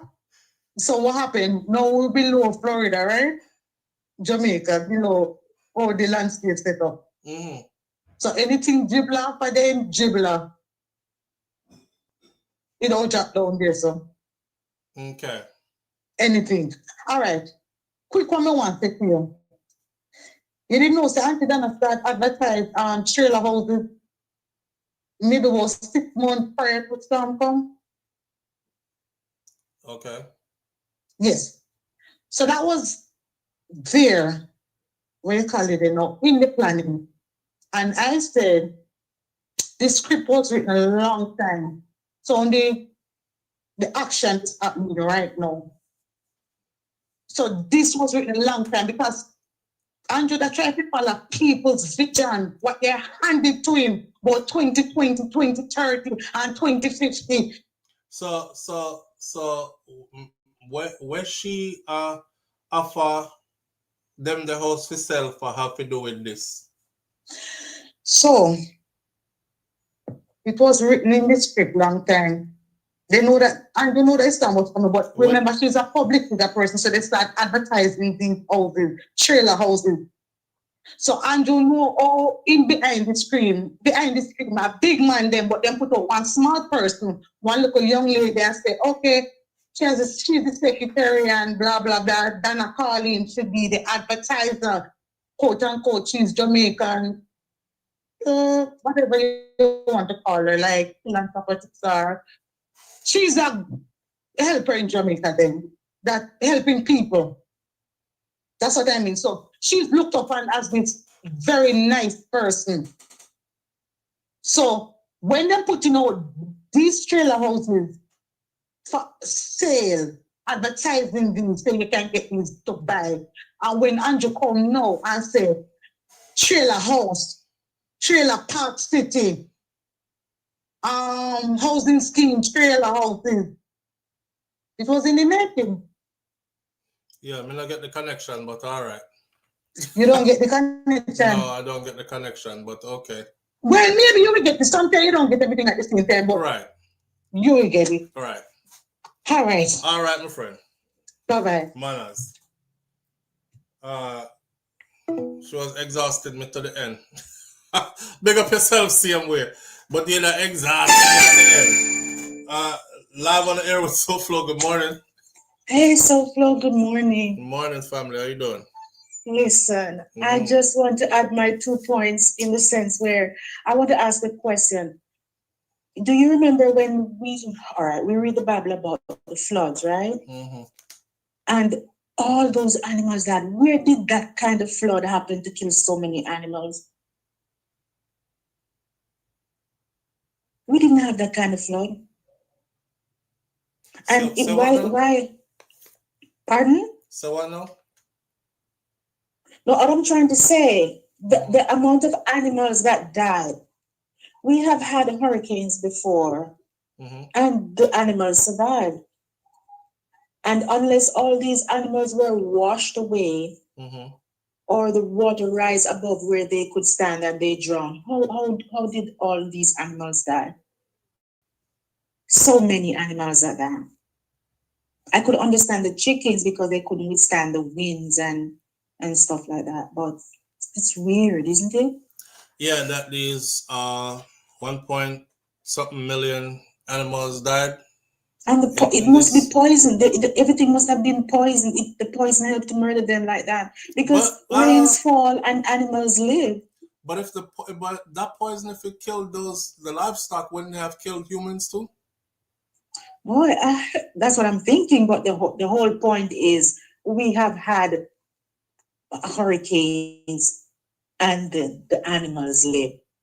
You know, but I just want to say something in regards to what you told the guys with the roads. They must remember that the only best roads that ever built or prepared was for the UK folks. So if they're not coming, any proper roads won't be fixed. So we need some UK dignitaries and they have to be traveling on each side of the road for that to happen on the entire island. Yeah. So that will never happen. Yeah, I agree. Yeah. So I'm just so sorry though. But and also the fire that is taking place in the cave hills. Even when we have drought, they never have any fires down there. So that's a mystery right there. My father has property in Bath Mountain, past Cave Hill. So I used to have to come down, go to Mearnsville to go to the shop in all there and stuff like that. And even with the drought, we never had fire. Interesting. Yeah. I won't even try to explain that. I know some people might be burning their garbage and fire get away from them. That could be one. Another one could be that, you know, when like the place get dry, overly dry, like the cane bushes get overly dry after the hurricane and stuff blow down and they get overly dry. You know, if there's a piece of glass that is out there in that field and the sun shines off of it. We used to do this as boys. We used to shine the sunshine off of glass and use it to light bush. Yeah. So anything could be happening out there. I see people getting all religious with it. You know, Jamaica need to repent and Jesus is coming and after the flood and the rain comes the fire, and I don't think it's that serious. I just think, you know. Well, everything is serious until it's not, or it's not serious until it is. Yeah, there you have it. But that too. I'm just praying that whoever is listening to your show, the dignitaries, will visit those people in Cave Mountain and Bath Mountain because they really need help. Cave Mountain and Bath Mountain? Yes, in Kentucky. Those places are always out of water. We always have to go to the pond for water or to the crossroad for water. So just imagine now what is happening there. Wow. And they're crying out for help. They're not getting any help. So if they could send the helicopters over. Say the areas again. Bath Mountain, Kentucky, and Cave Hill. Bath Mountain, Kentucky, and Cave Hill. Cave Hill, Darliston, and Bogney, the other place that there's a content out there, Pinnock Shafton, in those areas. People need help. Okay. People need help. We can shout it out and see. Yes, I hope they're listening and will send, because it's a very wide area and it was already remote. Yeah. So I can just imagine what's happening with the roads now. Yeah, but I do hope they make it hasty to help them, because the helicopters can fly over just like they fly over in Montego Bay. Right. They have a ball field in Kentucky at the school.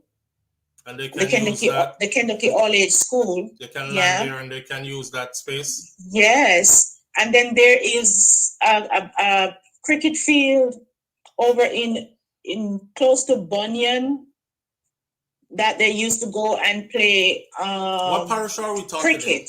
Westmoreland. Okay. Because I recognize some of the names you're saying, but some of the other names you're saying I don't recognize. Because they're up in the mountains. When you go Mearnsville, coming from Sav, you turn left to go up the Bath Mountain, Kentucky, and Bunyan, and all those areas, back to Darlington. Well, I'm learning now that I don't know everywhere in Westmoreland. My wife is from Westmoreland, and she just told me that I don't know everywhere. And I thought I did, because I've been going there for a while. Yes, and in between, after Bath, there is Bogney. Oh, well, there's Bunyan. Bogney content is on the others on the western side, east-western side, or whatever they call that. And Pinnock Shafton. So all those areas, people have need. Okay. So I do really hope they pay attention and help them. Let's hope so. Yeah. Let's hope so. Hi, Kaitai. I've been calling you. You don't answer me. I see you saying hi. So I know you're not one of the people who are saying that we must stop talking bad about the Prime Minister, because we're saying that he's moving slow and he is sitting on a lot of resources, the 350 plus payloads. My brother. The question I've been asking, it's being publicized how many things have been coming in, but where it's not being publicized that they're getting it. Where is it? Where is the warehouse that they're piling these things at? That's all we wanted to know. It's not even that. I just want to know where. It doesn't matter where they're hiding or piling them up. It matters to me, when are they going to start handing them out to the people? Distributing them fairly. That's what I want to know. When are we getting to the distribution phase of this? And the fair part of it, because everybody, listen, what I'm trying to say is, if you say something bad about that man and he needs to find you, immediately you are found, no matter how. So why isn't it the same process for these people who are needy? It's really unfair right now. It's every time I watch these videos, I cry and I stop watching them. Yep. Because this is worse than what's happening in Haiti. But we have to just keep loading it up, And Yes. I guess until they get tired of hearing us and more people saying it, then they'll get to what needs to be done. It all seems strategic to me, though. It all seems strategic to me. And I hate to think that this is what it is, but I mean, if it's walks like a duck, they say, and quacks like a duck, it's a duck. It's something going in that direction. Yeah. But I really do hope that they can just not interfere with these people's land, give them back the houses and let them restructure them on their own. Help them, give them a start, Because we are all resilient people. That ain't the name of the game, though. I know. That's not the name of the game, my friend. I know. Yeah. That's wishful thinking right there. Yeah, because my dad has acres of land up in the hills and he died and left it. I'm just hoping my siblings down there will be wise not to let them get their hand on this land. Because it's just there, Yeah. Did your dad leave paperwork for it? That's the problem. He couldn't read, so he just go through the old process of paying the the taxes on the old names and stuff. He didn't survey the land, but he was living on 1 acre, and then the other 5 acres were divided by the road, and so it's just there. If he didn't survey the land and didn't have proper paperwork for the land. The paperwork, he had the title and he sent it to someone in the United States, which they stole, and they told him they sent it back, but they didn't. So we don't even know whether he sold it or not. So that the land are gone. Well, it's there. Well, and the land, I know where the all land the is there. We boundaries can't are. move the land, but y'all won't be able to lay any claim to it. That's what I'm saying. You all will not We'll be see able about to that, lay because any claim I'm to really it. going to be calling my sister when I'm finished talking to you, because she should have some paperwork for it. And it can be traced in the government papers of the taxes that he paid over the years. Okay, well, that might be different then. Yes, he does have work paperwork. it out then. Work it out and get to it, because they're not waiting. They're moving. I know. They're on the ground moving, like right now moving. So here's another warning. All of you out there who have any kind of ancestral land in any of these affected areas, if you sit on your behind and talk about, I'm going to get to it when I get to it, when you get to it, it won't be there anymore to be yours. I'm telling you right now, you better go lay your claim and start figuring out how the process is going to go in order for you to lay claim to that land. Because the goal is to not have you lay claim to that land. Mm-hmm. All right. And because our piece of land that is up in the hills, it's like you can see all of the flat of Negril, and you watch the ships cross on the horizon. You watch the sunset. It's a beautiful, what they call sea view. That's very expensive. I know. So I'm kind of worried about it. It's them land there they want. I know. Yeah. I'll give it to y'all like this, right? You see there are people who've been coming to Jamaica for years who have their money. And I'm talking about people who have their money in pounds and US dollars and other foreign currencies that are worth a lot. And they've been coming to Jamaica for years. They started out as just plain tourists. And over the years, they started thinking, man, I wouldn't mind having a house on that hill right there that overlooks the ocean. Oh, yeah. And you can see the boats coming in. And in my retirement years, I'll sip my coffee on my front porch and watch as the sail ships come in and dock right there. And then here comes the investors, and they've been having the same thoughts too. Yes, because it's don't take any of it for granted. Don't take any of it for granted. No. Yeah. Because I have been living in St. Mary, and I've seen on the side where the Rioni Waiver is, those lands are expensive, and it's no sea view compared to what my father owned. You're seeing all of the ocean. It's as though you would just step off the cliff ocean view and step into the ocean. That's how beautiful it is. Yeah. Beautiful. Yeah. All of the cave hills and even those areas that are on fire. Do me a favor, right? Not to cut you off, but do me a favor. I want you to go to Coldwell Banker, Jamaica. Just go to Coldwell Banker, Jamaica, and then look up. It has different selections you can make. Go to purchase, not rent. Coldwell Banker, Jamaica, their website will pop up. I want you to look at the pieces of land that are for sale, and I want you to look at the prices, especially if it's a piece of land that is waterfront, beachfront, or sea view from a hill or close by. Look at the price range for those lands, and then you'll have a good idea what I'm trying to say to you. So how do you pronounce that? Is it CH or just CO? COLD. CO. Coldwell. Coldwell Banker. Okay. Yeah, look up. Just go to their website and look Jamaica and look up those pieces of land. They have pictures and everything. The numbers, the dollar amount is going to make your jaw hit the floor. I know. Okay, SouFlo. All right, family. And hi, all the chat room fans. Please call me. Kaitai Joy. Bye. All right, have a wonderful one, yes? You too.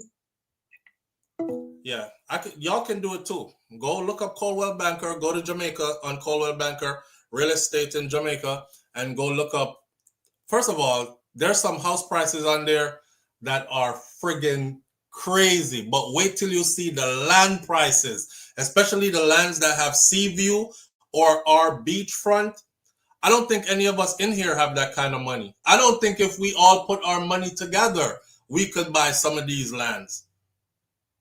It's like that. It's like that. So when I've been telling y'all for years that Jamaica is fast developing and they're coming in and the land is going fast and the price of the... Remember when I said, for those of you who grew up in Jamaica, you know when you did their grandma board house or zinc house or whatever, and it did that, you know, did have the stream or the river behind, you know, or you know, did have the beach not too far from where you live, like you can run over across the street to the beach or whatever, is those pieces of land that are high valued right now.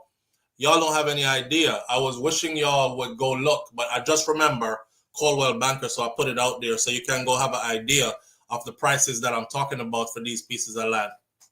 We're talking millions in US, friend. Yeah. Go look it up. You'll see them. Enough picture did it. I look there all the time and daydream all the time. Because I don't have them kind of money there. So I mean, if it does daydream. All right. With that said, we have other topics that we would like to get into, and I'm just going to run through them because the goal is to be finished by midday. It's 11:27, so we have about 30 minutes left, right? Are y'all aware of a person named Pras? I'm going to switch gear. I'm going to switch gears right now. The Jamaica Reggae Boys are about to, just hang on with me. The Jamaica Reggae Boys are about to announce their new manager or their new head coach today. And we're looking forward to that because, you know, the last one did a big loss and ran away and left Jamaica. And just to reiterate off what we said, I'm hoping that it is one of our own, because it's time for us to start policing up our own business. Here is a letter from, matter of fact, renowned coach Craig Butler. Craig Butler is one of the persons I pointed to that I said, why won't he do it? But I think Craig Butler's hands are full and him no want it. But I would be elated if he was the one. If it's not him, it should be Tapa, but they have other names in the bucket too who would take over. You said no, Pussy G, not Craig Butler. You see it, Raddy's daughter. You see them kind of price that don't? All right, that's what I've been telling y'all for the longest. So don't make nobody run you off of it. Don't make nobody steer you the next way. Stop joining the people who talk about, me now go back to Jamaica. Me throw a stone behind me. Because when me used to live there, we did poor and we did live in a board house that was by the sea. And now you see the price of the piece of land where the board house by the sea did depend. All right. Now check this out. Renowned coach Craig Butler delivered an impassioned speech following Jamaica's recent loss to Curacao, a speech that stuck at the heart of long-standing issues with local football. Among his most pointed remarks was the argument that prioritizing the hiring of foreign coaches may not serve the nation long-term interests. I mean, I did say that, right? So as Butler noted, he said, when the overseas coach eventually resigned and returned to Europe, where they come from, it is us, the Jamaicans, who remain to face the disappointment, the heartbreak, and the rebuilding. For years, Butler has warned of the structural weakness that is embedded in Jamaican football and the urgent need for a coherent, homegrown style of play. His comments echo broader conversations across the education sector, where Jamaica has embraced what we call the Jam Way. Jamway, Jamaica's Way, the Jam Way approach to civics, an instructional model grounded in constructivism and shaped by the cultural experience, strength, and identities of the Jamaican people. If such culturally rooted models guide how we teach our children, then Butler's point is clear. The same philosophy should be guided on how we coach our footballers.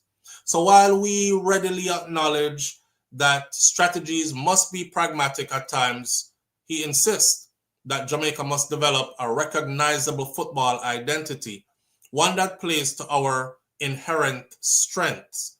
As Butler emphasized, Jamaica's comparative advantages, especially at home, lies in our speed, our athleticism, our intuitive creativity, and an instinctive flair that cannot be imported. Developing a national style is not simply a tactical decision. It is a cultural project grounded in who we are and how we move, think, and compete. Jamaica has the talent. What the country now needs is alignment, belief, and a coaching philosophy that reflects Jamaican identity, not merely borrowed systems from abroad. In the wake of defeat, Butler's call stands as more than a critique. It is an invitation to build something lasting, rooted in our strength. Thank you, Mr. Butler. Thank you, sir, because this is exactly what I've said. Our style can't pattern. Remember I said that? You can't pattern with things. That is why Jamaica needs a coach that is homegrown and bred. You see, let me give you a little example real quick, then we'll move on to the next topic. When we used to run track and field, right? As a Jamaican, you have a mindset. So, for instance, when you talk to yourself, even in a race, is a mindset where you're like, hold him on the corner, hold him on the corner, hold him on the corner. And then hold him on the corner, you let there say stuff like, yeah.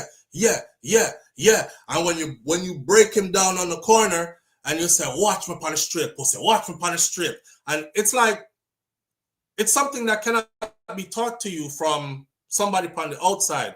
You have to genuinely be a Jamaican, born, raised, and taught our way. So when they bring in these foreign coaches, and the foreign coach has slowed them down, when we used to speed, and the foreign coach is like, well, stay with the pace of the game, and play more to that side, and we're not like that.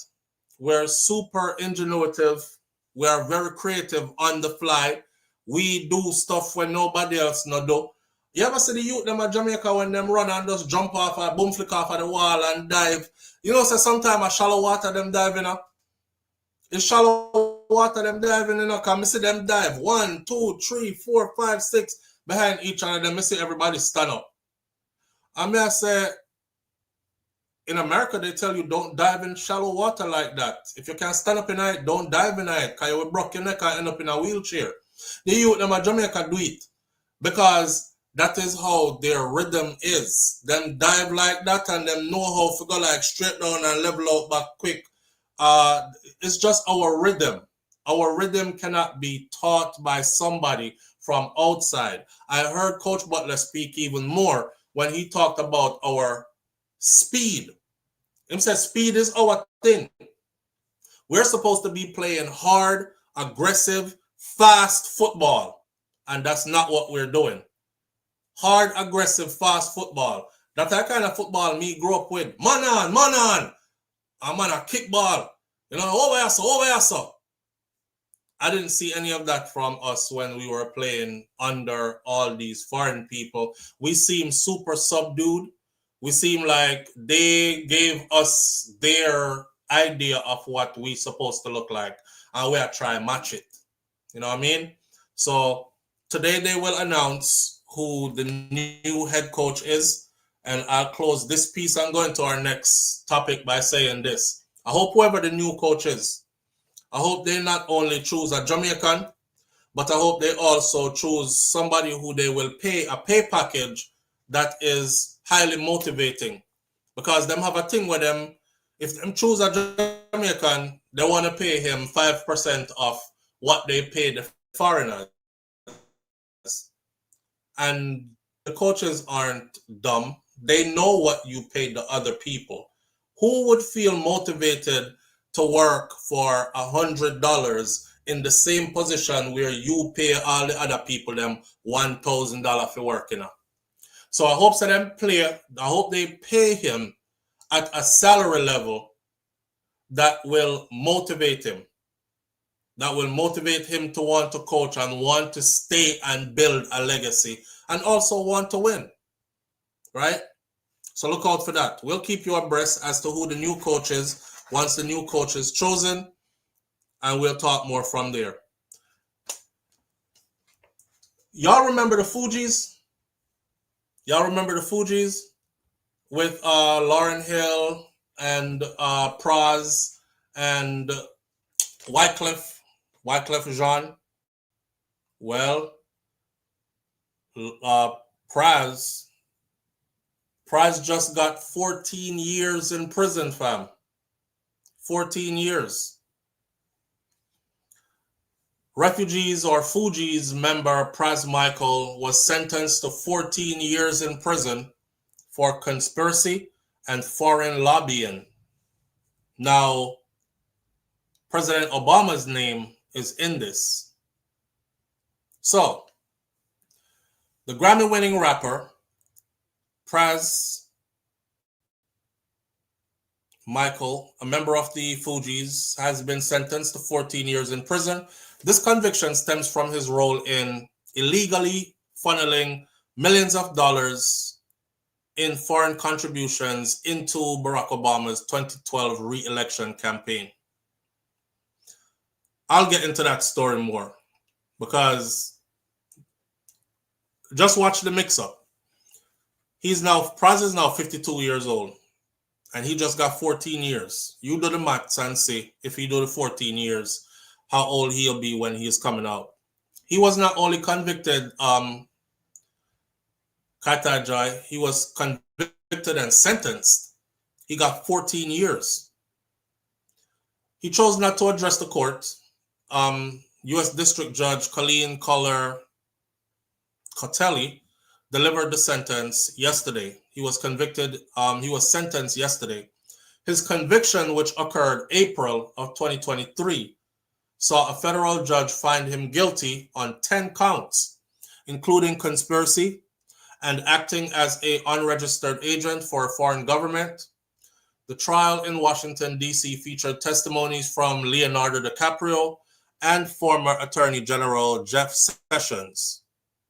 Justice Department prosecution said federal sentencing guidelines recommended that he be sentenced to life in prison, asserting that Pras betrayed this country for money and he lied unapologetically and unrelentingly to carry out his schemes.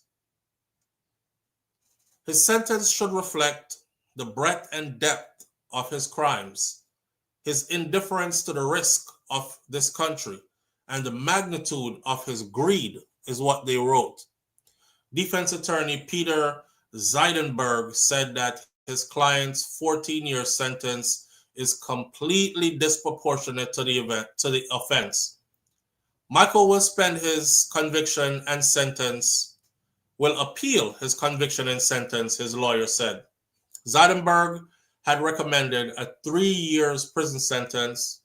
A life sentence would be an absurdly high punishment for Michael, given that it is typically reserved for deadly terrorists and drug cartel leaders. He did none of such.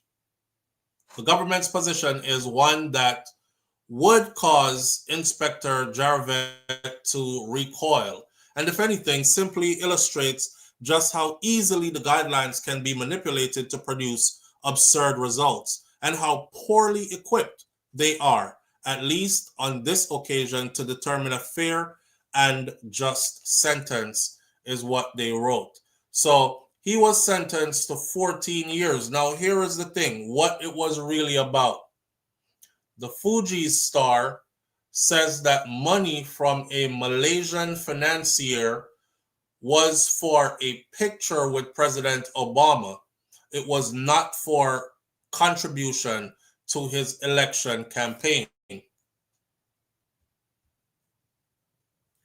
Rapper Pras, his name is Prakazrel Pras Michael, testifying on in his own defense, said that he received $20 million from Malaysian financier Joe Low to help him get a photo with former President Barack Obama. So he was the go-between guy. He was supposed to, because he's Pras, he's the Fugees, he's off the Fugees, and I guess Barack Obama has had them perform at events before, so he's probably going to be like, yo, I know the president, we've performed at his events before. I could get you a picture with him, right? He was like, if you could get me a picture with him, I will give you $20 million. The thing about this guy, for a picture, yes. The thing about this guy is that he wanted to have the picture with the president so he can y'all got to understand the world you live in, man. So he can use that picture for leverage, for influence. So if you walk into somebody's house, right, or you walk into somebody's office, believe it or not, if you walk into a law office and you see behind this lawyer's desk, you see a picture with him and the president and him and a couple of movie stars, you immediately think, damn, I'm in good company because this person works for high-profile people. Now, mind you, this person might have never tried a case for or defended any of those people. This person just got themselves to a place to where they could stand next to this person and take a picture, and now they can use it to pull their clientele, right? Right. The guy who wanted the picture, though, money wasn't a problem for him because he had just stolen a whole lot of money. Before a jury in Washington, Grammy winner said that Lowe, who is now a fugitive, he's accused of embezzling $4.5 billion. So $20 million is no problem to him. $4.5 billion is how much he's accused of embezzling. He stole his country's money from Malaysia and he disappeared. Stole it out of the country's wealth fund and disappeared with the money. And then he popped up in America, and because he had so much money in the US, he was going to all these big events and everybody was wondering, like, who the hell is that? He had Leonardo DiCaprio, many movie stars were in his company because he would like crash their parties. I mean, if a guy shows up in the most expensive car with security guards and fake paparazzi behind him, you yourself are like, who the hell is this?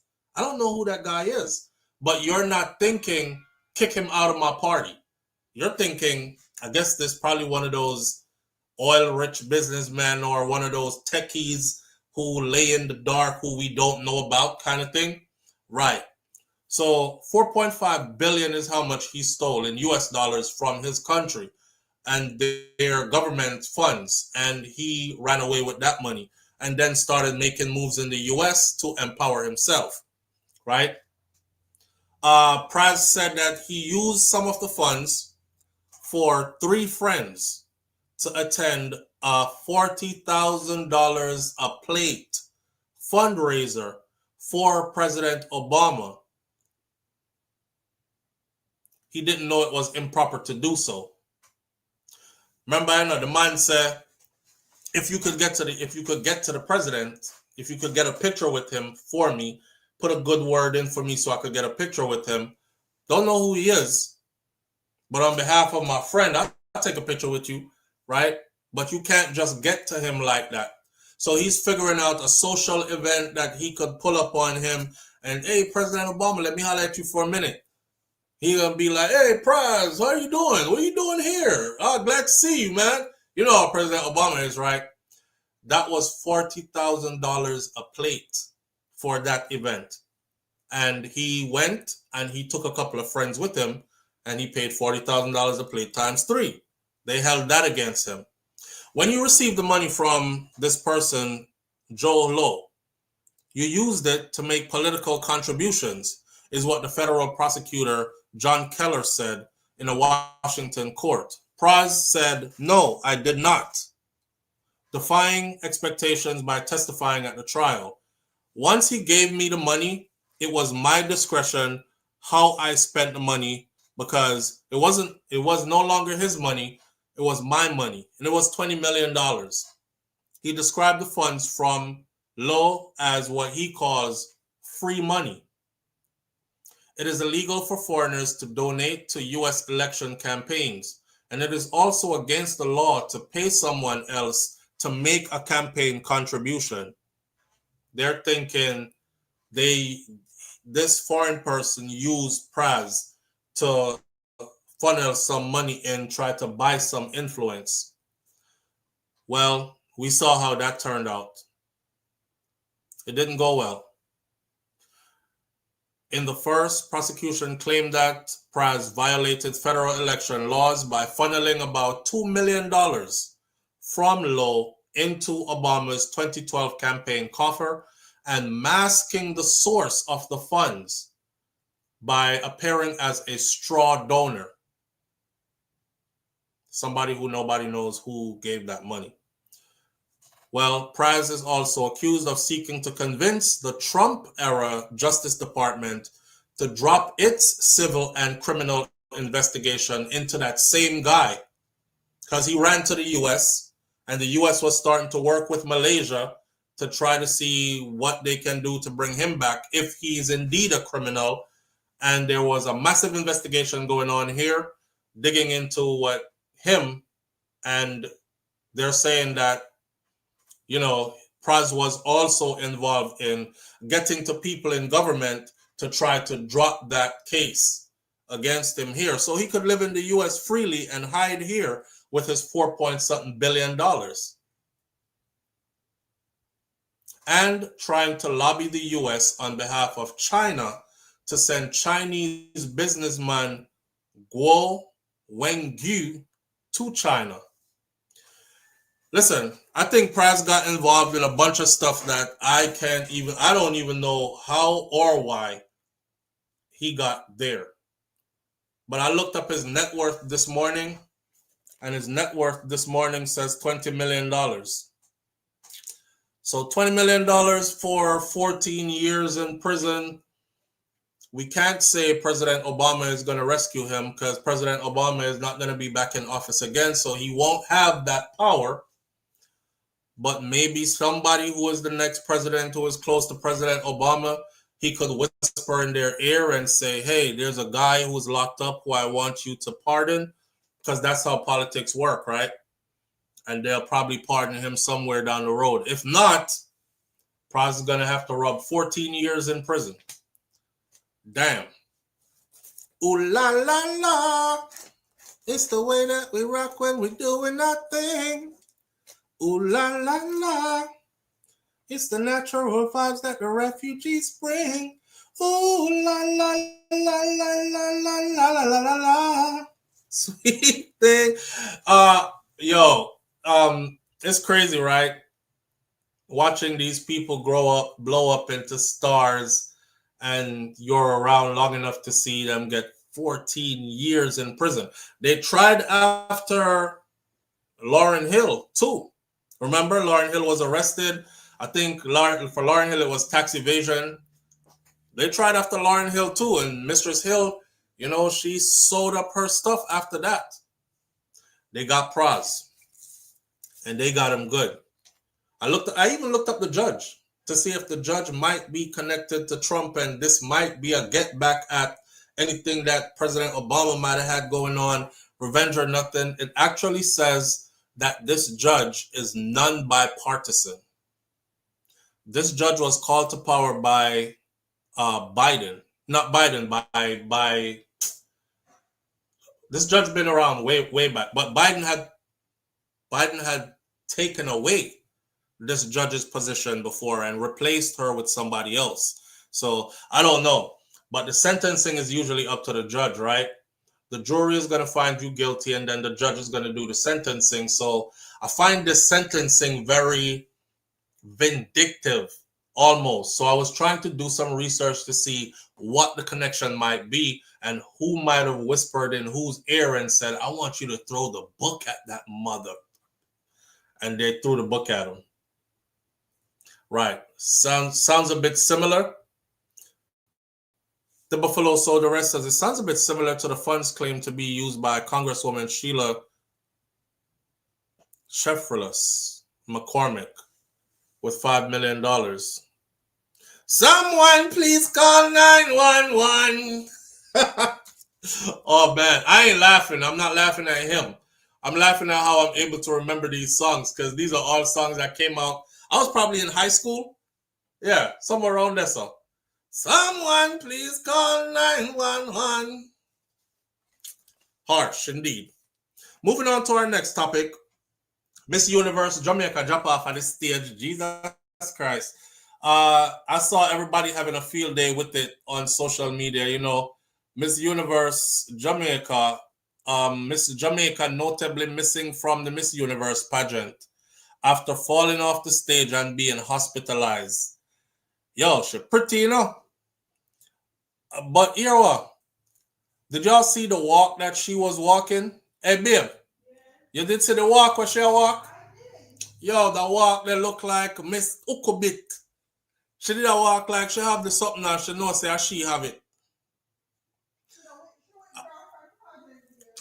She did. I always have something to say about walks, right? Shakira always says she don't know what me I talk about. Cause she have the walk that like you walk like say you know say something good. I mean some women walk like they don't care about what is under there kind of thing. You know, it's like it a bother them or them not like it or it shouldn't depend on me. So them step kind of wide and wild like that. She was given the best needle eye walk she did get. She did up there get a needle eye walk. Yeah. And walk right off of the rotted stage. I was, you know, we take serious thing, make jokes still. So Nans me know say it wasn't funny.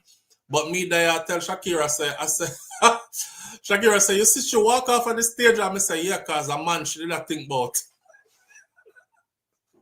She was like, that's not even funny. I said she's a Jamaican woman, a man she up there think about. You see the walk where she did a walk, body up on her mind. Walk right off of the stage. Listen, it ain't funny, right? But I'm trying to laugh. Because when they showed you how high that raw stage was that she fell from, did y'all see how high the stage was? It wasn't no little fall, friend.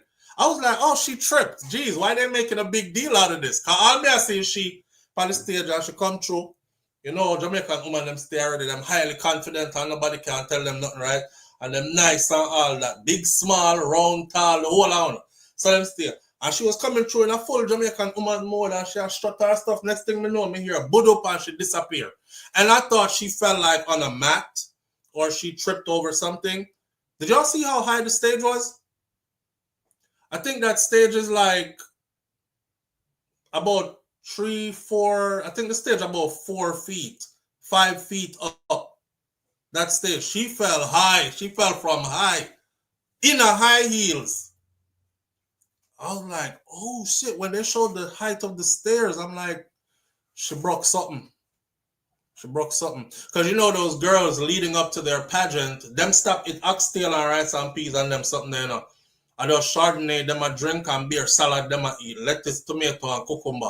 So them well marga down and dry in, right?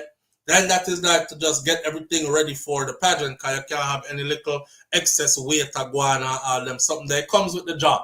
That's what they do, right? So when you drop her, you don't really have nothing for support that drop there from way up there. So when Audrey said she probably broke everything. She probably broke everything. She probably broke something we not even know that we have for our body. That was a high ass drop. I'm watching it. I'm like, boom, okay, she dropped. She gotta get up. Then I don't see her getting up. Then I see a lot of people rushing over there. Then Mrs. Shea leave on a stretcher And I'm like, why all the extraness? She tripped on a rug or one of them plastic runner that with them have on the floor.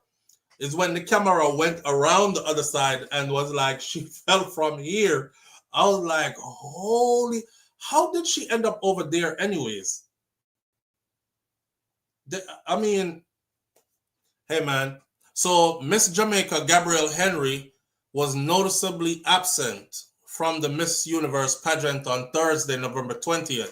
Wifey just said that she withdrew from the pageant. She's no longer in it because she have to go heal up herself. Just one day after being hospitalized, a representative for the pageant had no comments regarding the contestant's status at this time. She's 28 years old, and she fell off the stage while competing in the preliminary evening gown round just the day before on Wednesday, November 19th. In social media videos of the incident, Henry walked across the stage in an orange dress and high heels when she missed a step and fell off the stage. Raul Roja, the owner of the Miss Universe pageant, wrote in an Instagram post following the incident. He said, I would like to share with the Miss Universe family that are concerned for the health of our Miss Universe Jamaica that at 12 a.m. Bangkok time, that I have just left the hospital where she is being treated.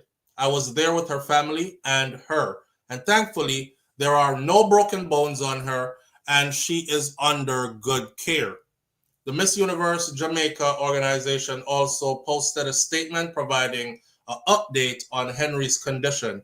The Miss Universe Jamaica organization wishes to advise the public that Dr. Gabrielle Henry, Miss Universe Jamaica, that is her title, Dr. Gabrielle Henry, Miss Universe Jamaica 2025. She experienced a fall from the main stage during the evening gown round of the preliminary competition ahead of the weekend's Miss Universe finals in Thailand. The statement clarified that Henry had been rushed to Paolo Rangsit Hospital in Thailand, where medical professionals are attending to her care and have advised that she is not suffering from any life-threatening injuries. However, they continue to conduct tests on her to make sure that she will have a full recovery. The incident comes after a series of controversies have rocked the Miss Universe pageant. We don't want to get into the series of those controversies, but it just never looked good for Jamaica because hurricane come, blow through, blow down the place, and then Miss Universe, she Ghana, we at Thailand go walk off of the stage. I don't know if it was an after effect of the hurricane. She spoke so proudly of Jamaica too, you know. She was like, my country is going through so much right now, and the hurricane does not define us, but it shows our resiliency, you know, a little bit with Talawa kind of thing. And she was like, I am here on that same kind of strength.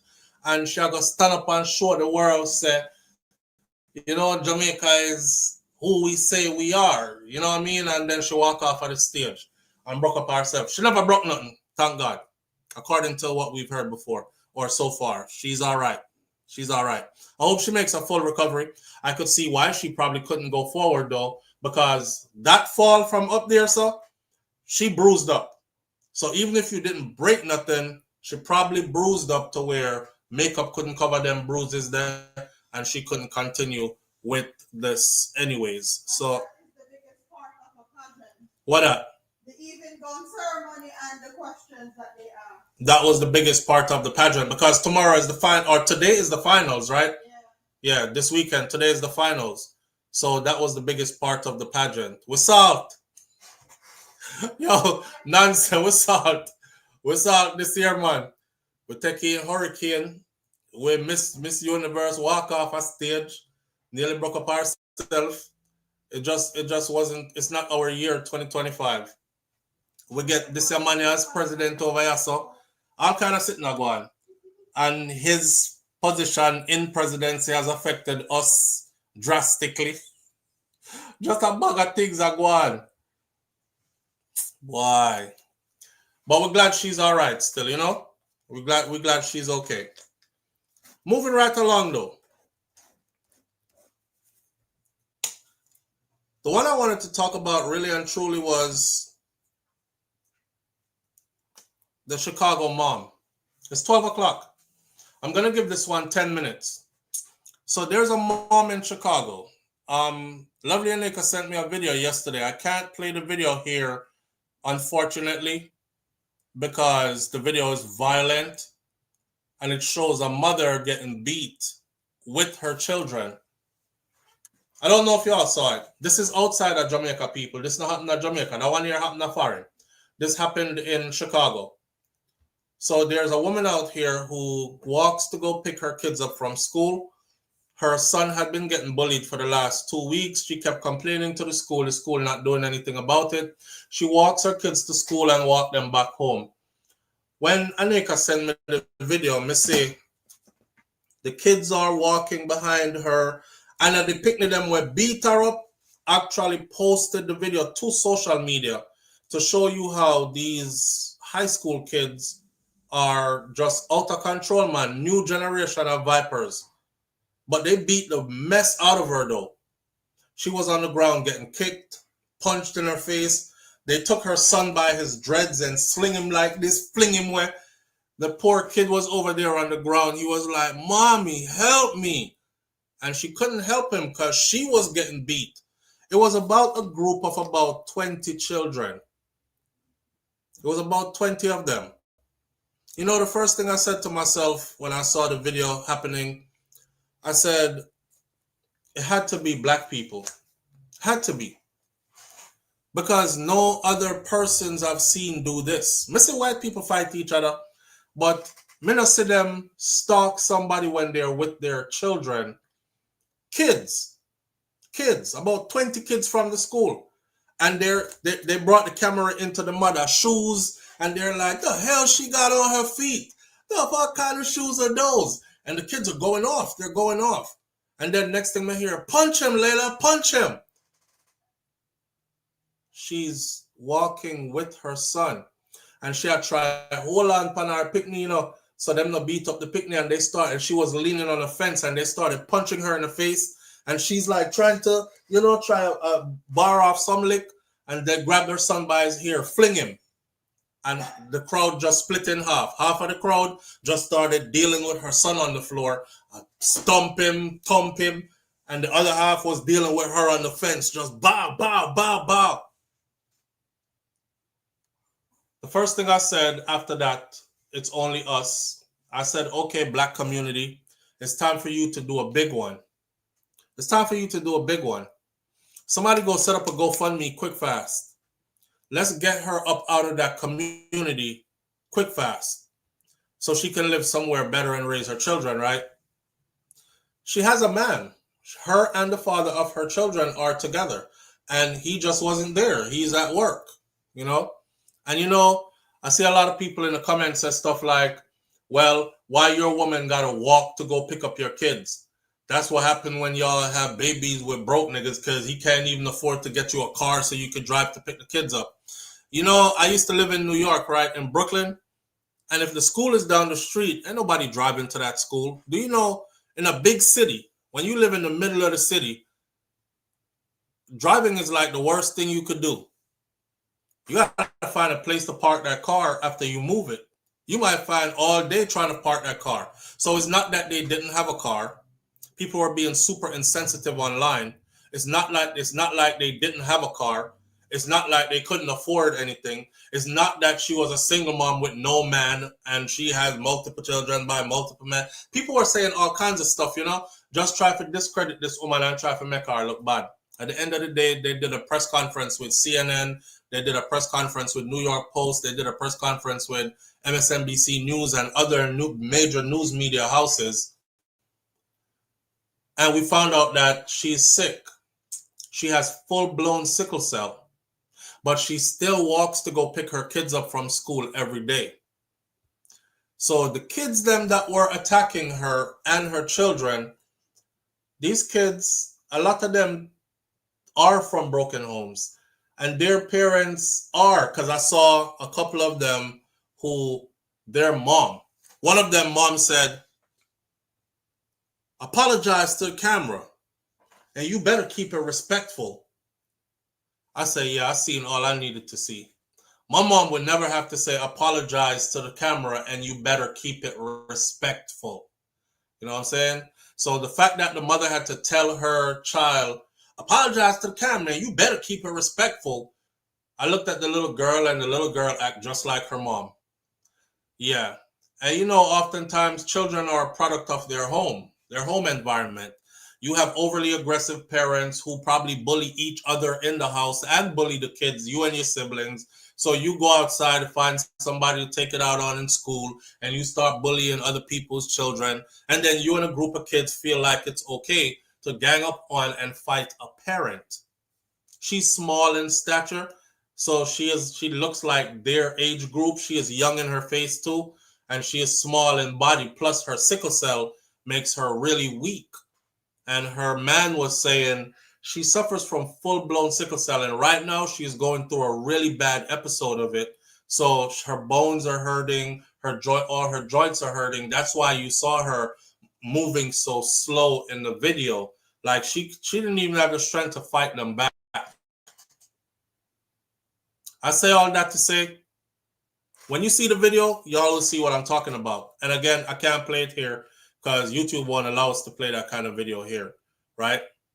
The black community did get together. They did do a big one.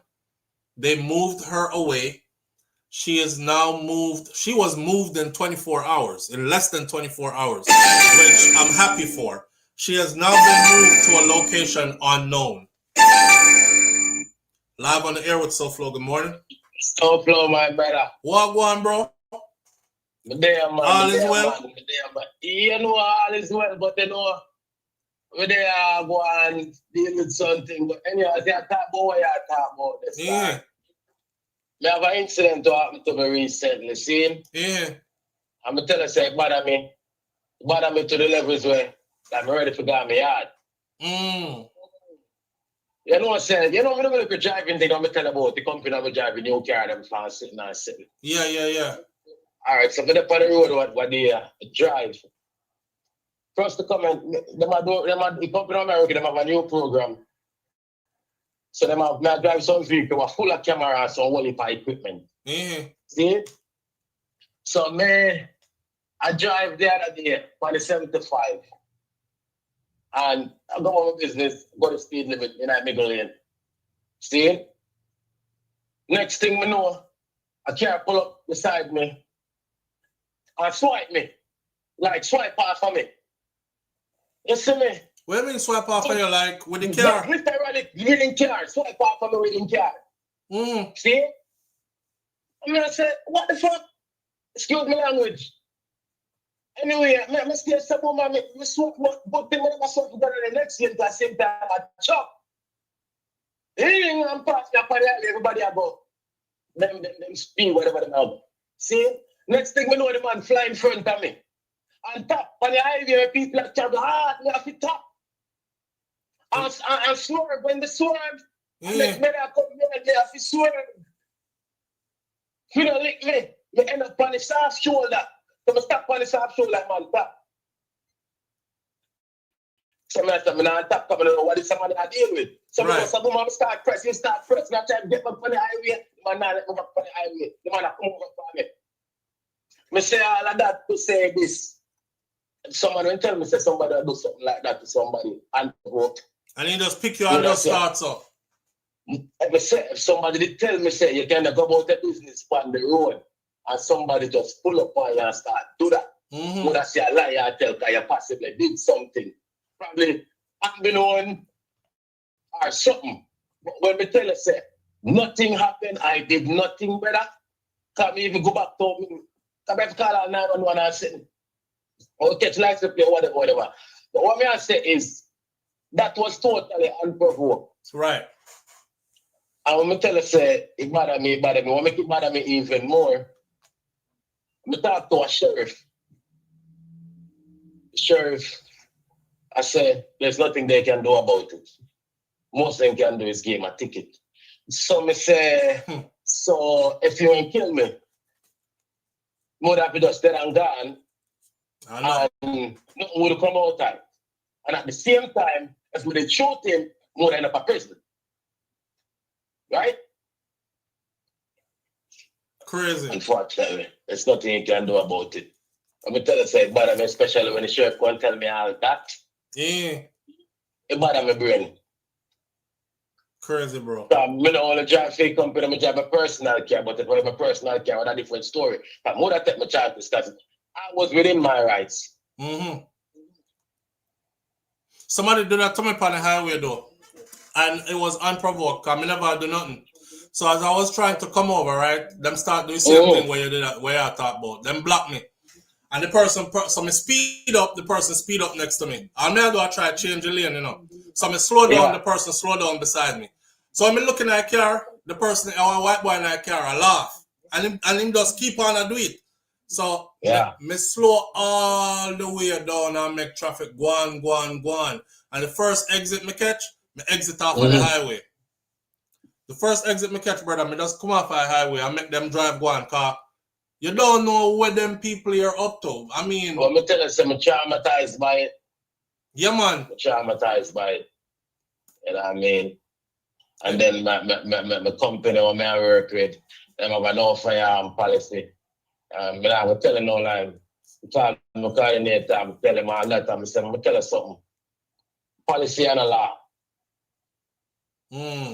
So I'm moving forward, I'll take my chances.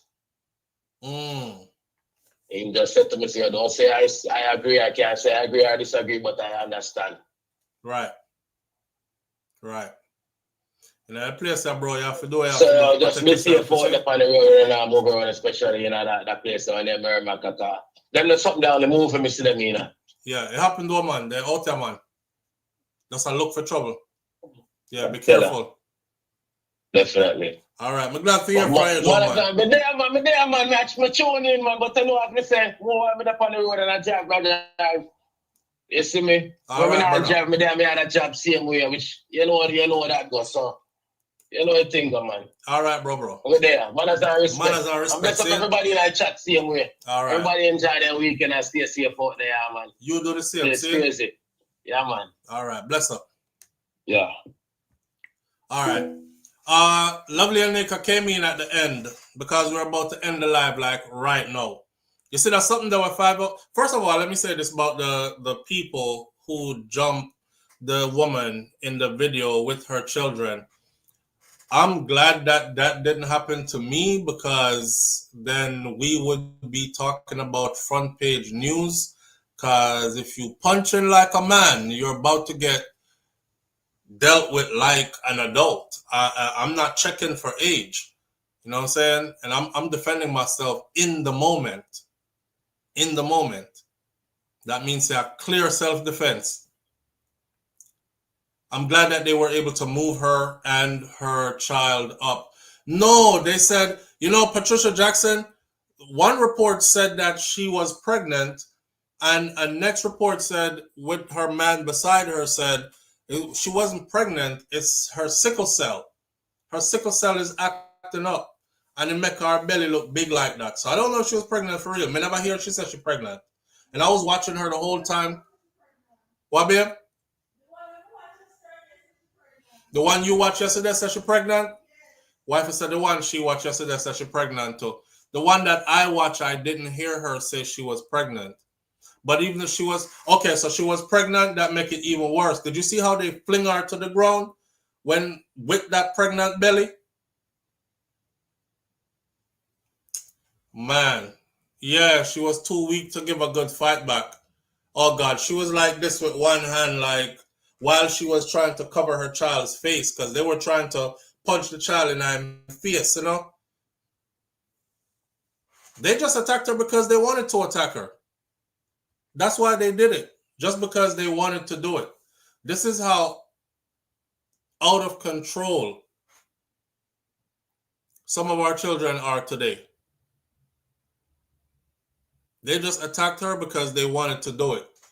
Hear me out, man. Me always carry a gun. And if me not have gun for me, me have knife for me. Or something sharp. Because I left something on your neck side for sure. Or in one part of your face or your head side for sure. And I don't care if it's kids or adults.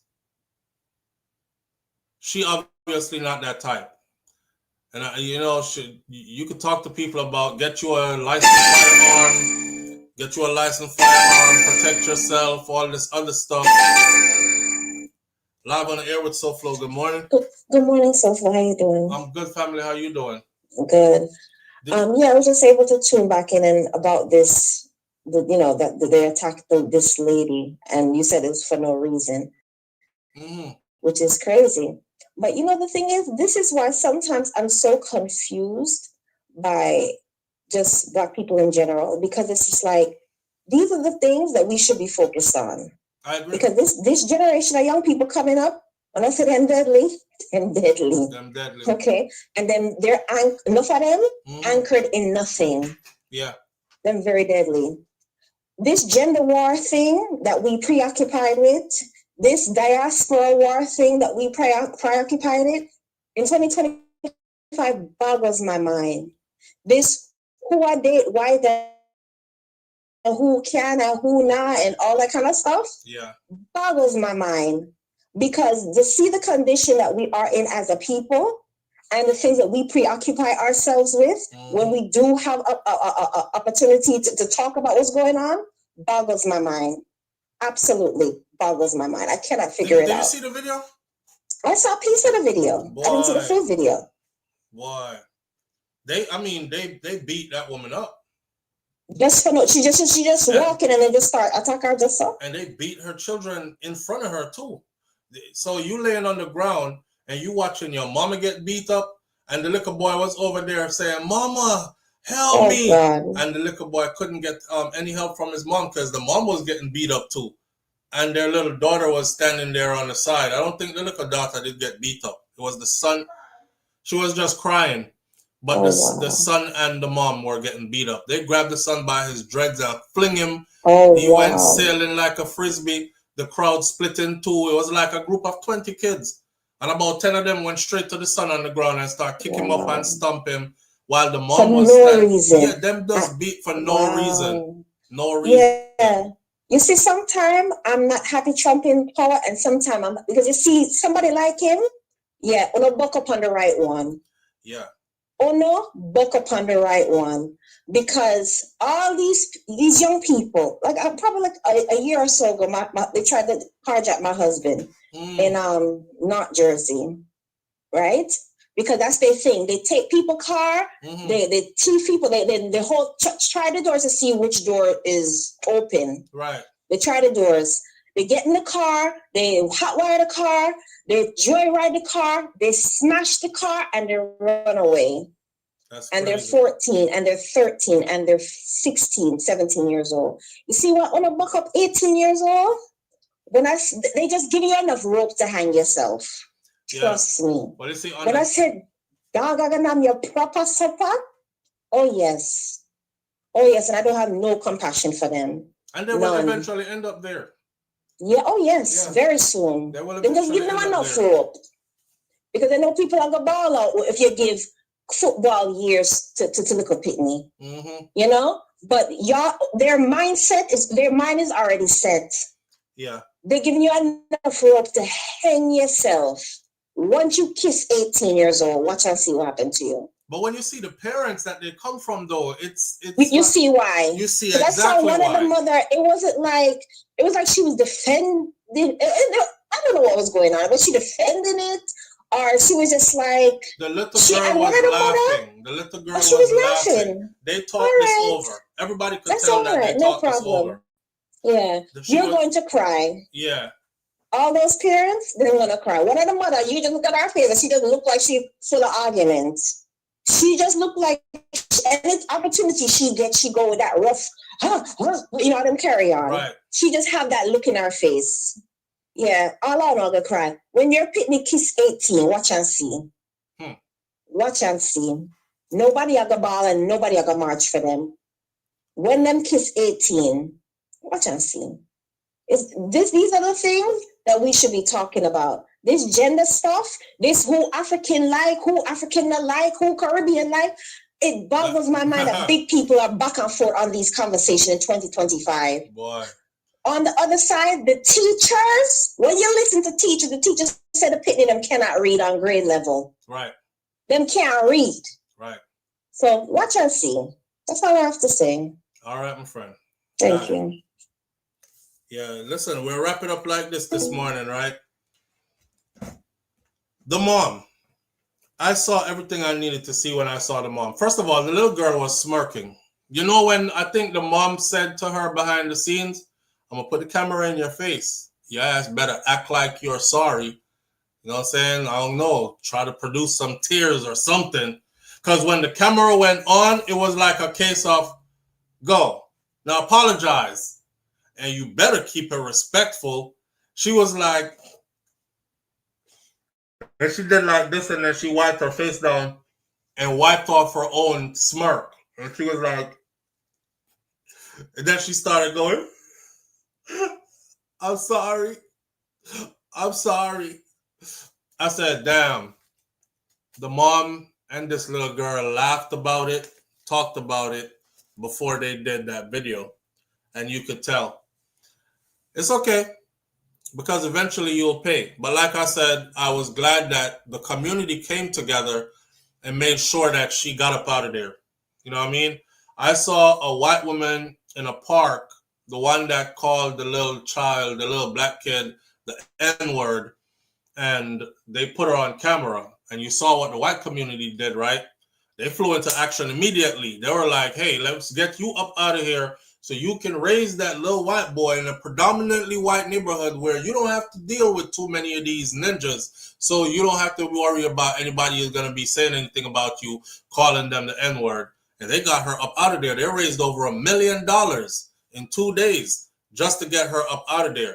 And now she is somewhere. She has a house and all in a car and all this other stuff. And she's off the beaten path, raising her children. That's what they did for her. So I was looking for the black community to do something like that for this sister, and they answered. They came through. I don't know where she's at because they won't tell anybody, but they said she is safe and she is in an undisclosed location where she'll be living from now on. So just like that, she was moved. Yeah. We talk about a lot of nonsensical stuff, I guess, what the caller was saying, when we have more important issues at hand that we actually really should be addressing as a community, instead of worrying about Black Americans don't like Caribbean people, which Caribbean people don't like African Americans, who need to apologize for what, all that other stuff right there. Listen, it's the weekend, right? Friday is here. Go outside and enjoy the day or enjoy the weekend. Breathe some fresh air in. Surround yourself with people you love or people who love you, right? And walk good. And like my granny, Miss Ruby said, be good. And if you can't be good, be careful. Somehow know big people are still getting in trouble. Like you still really out here living like you a youngin'. You out here raw dogging strangers and doing all that stuff. I feel like I need to give a safety briefing before we go off into the weekend. Because that's what they used to do to us in the Army. They used to gather everybody up. You could not miss the safety briefing. And they used to tell you, don't go drinking and driving. Do not go having unprotected sex with the locals, because I was stationed in Germany for this. Do not do this, that, and the other. I don't think I need to tell you all that. But Miss Ruby said, be good. And if you can't be good, be careful. All right? My grandfather, Mas Cleaver, right there, saw him say, I will see you tomorrow, if God spare my life. Knowing that we're not God and we're not in control of any of this, we can't bring tomorrow to ourselves, no matter how powerful we think we are. So it is if you are in God's grace that you will see tomorrow. So with that said, I will see you tomorrow, if God spare life. Walk good, people. Have a wonderful weekend, and I'll see you later on another video. I'm out.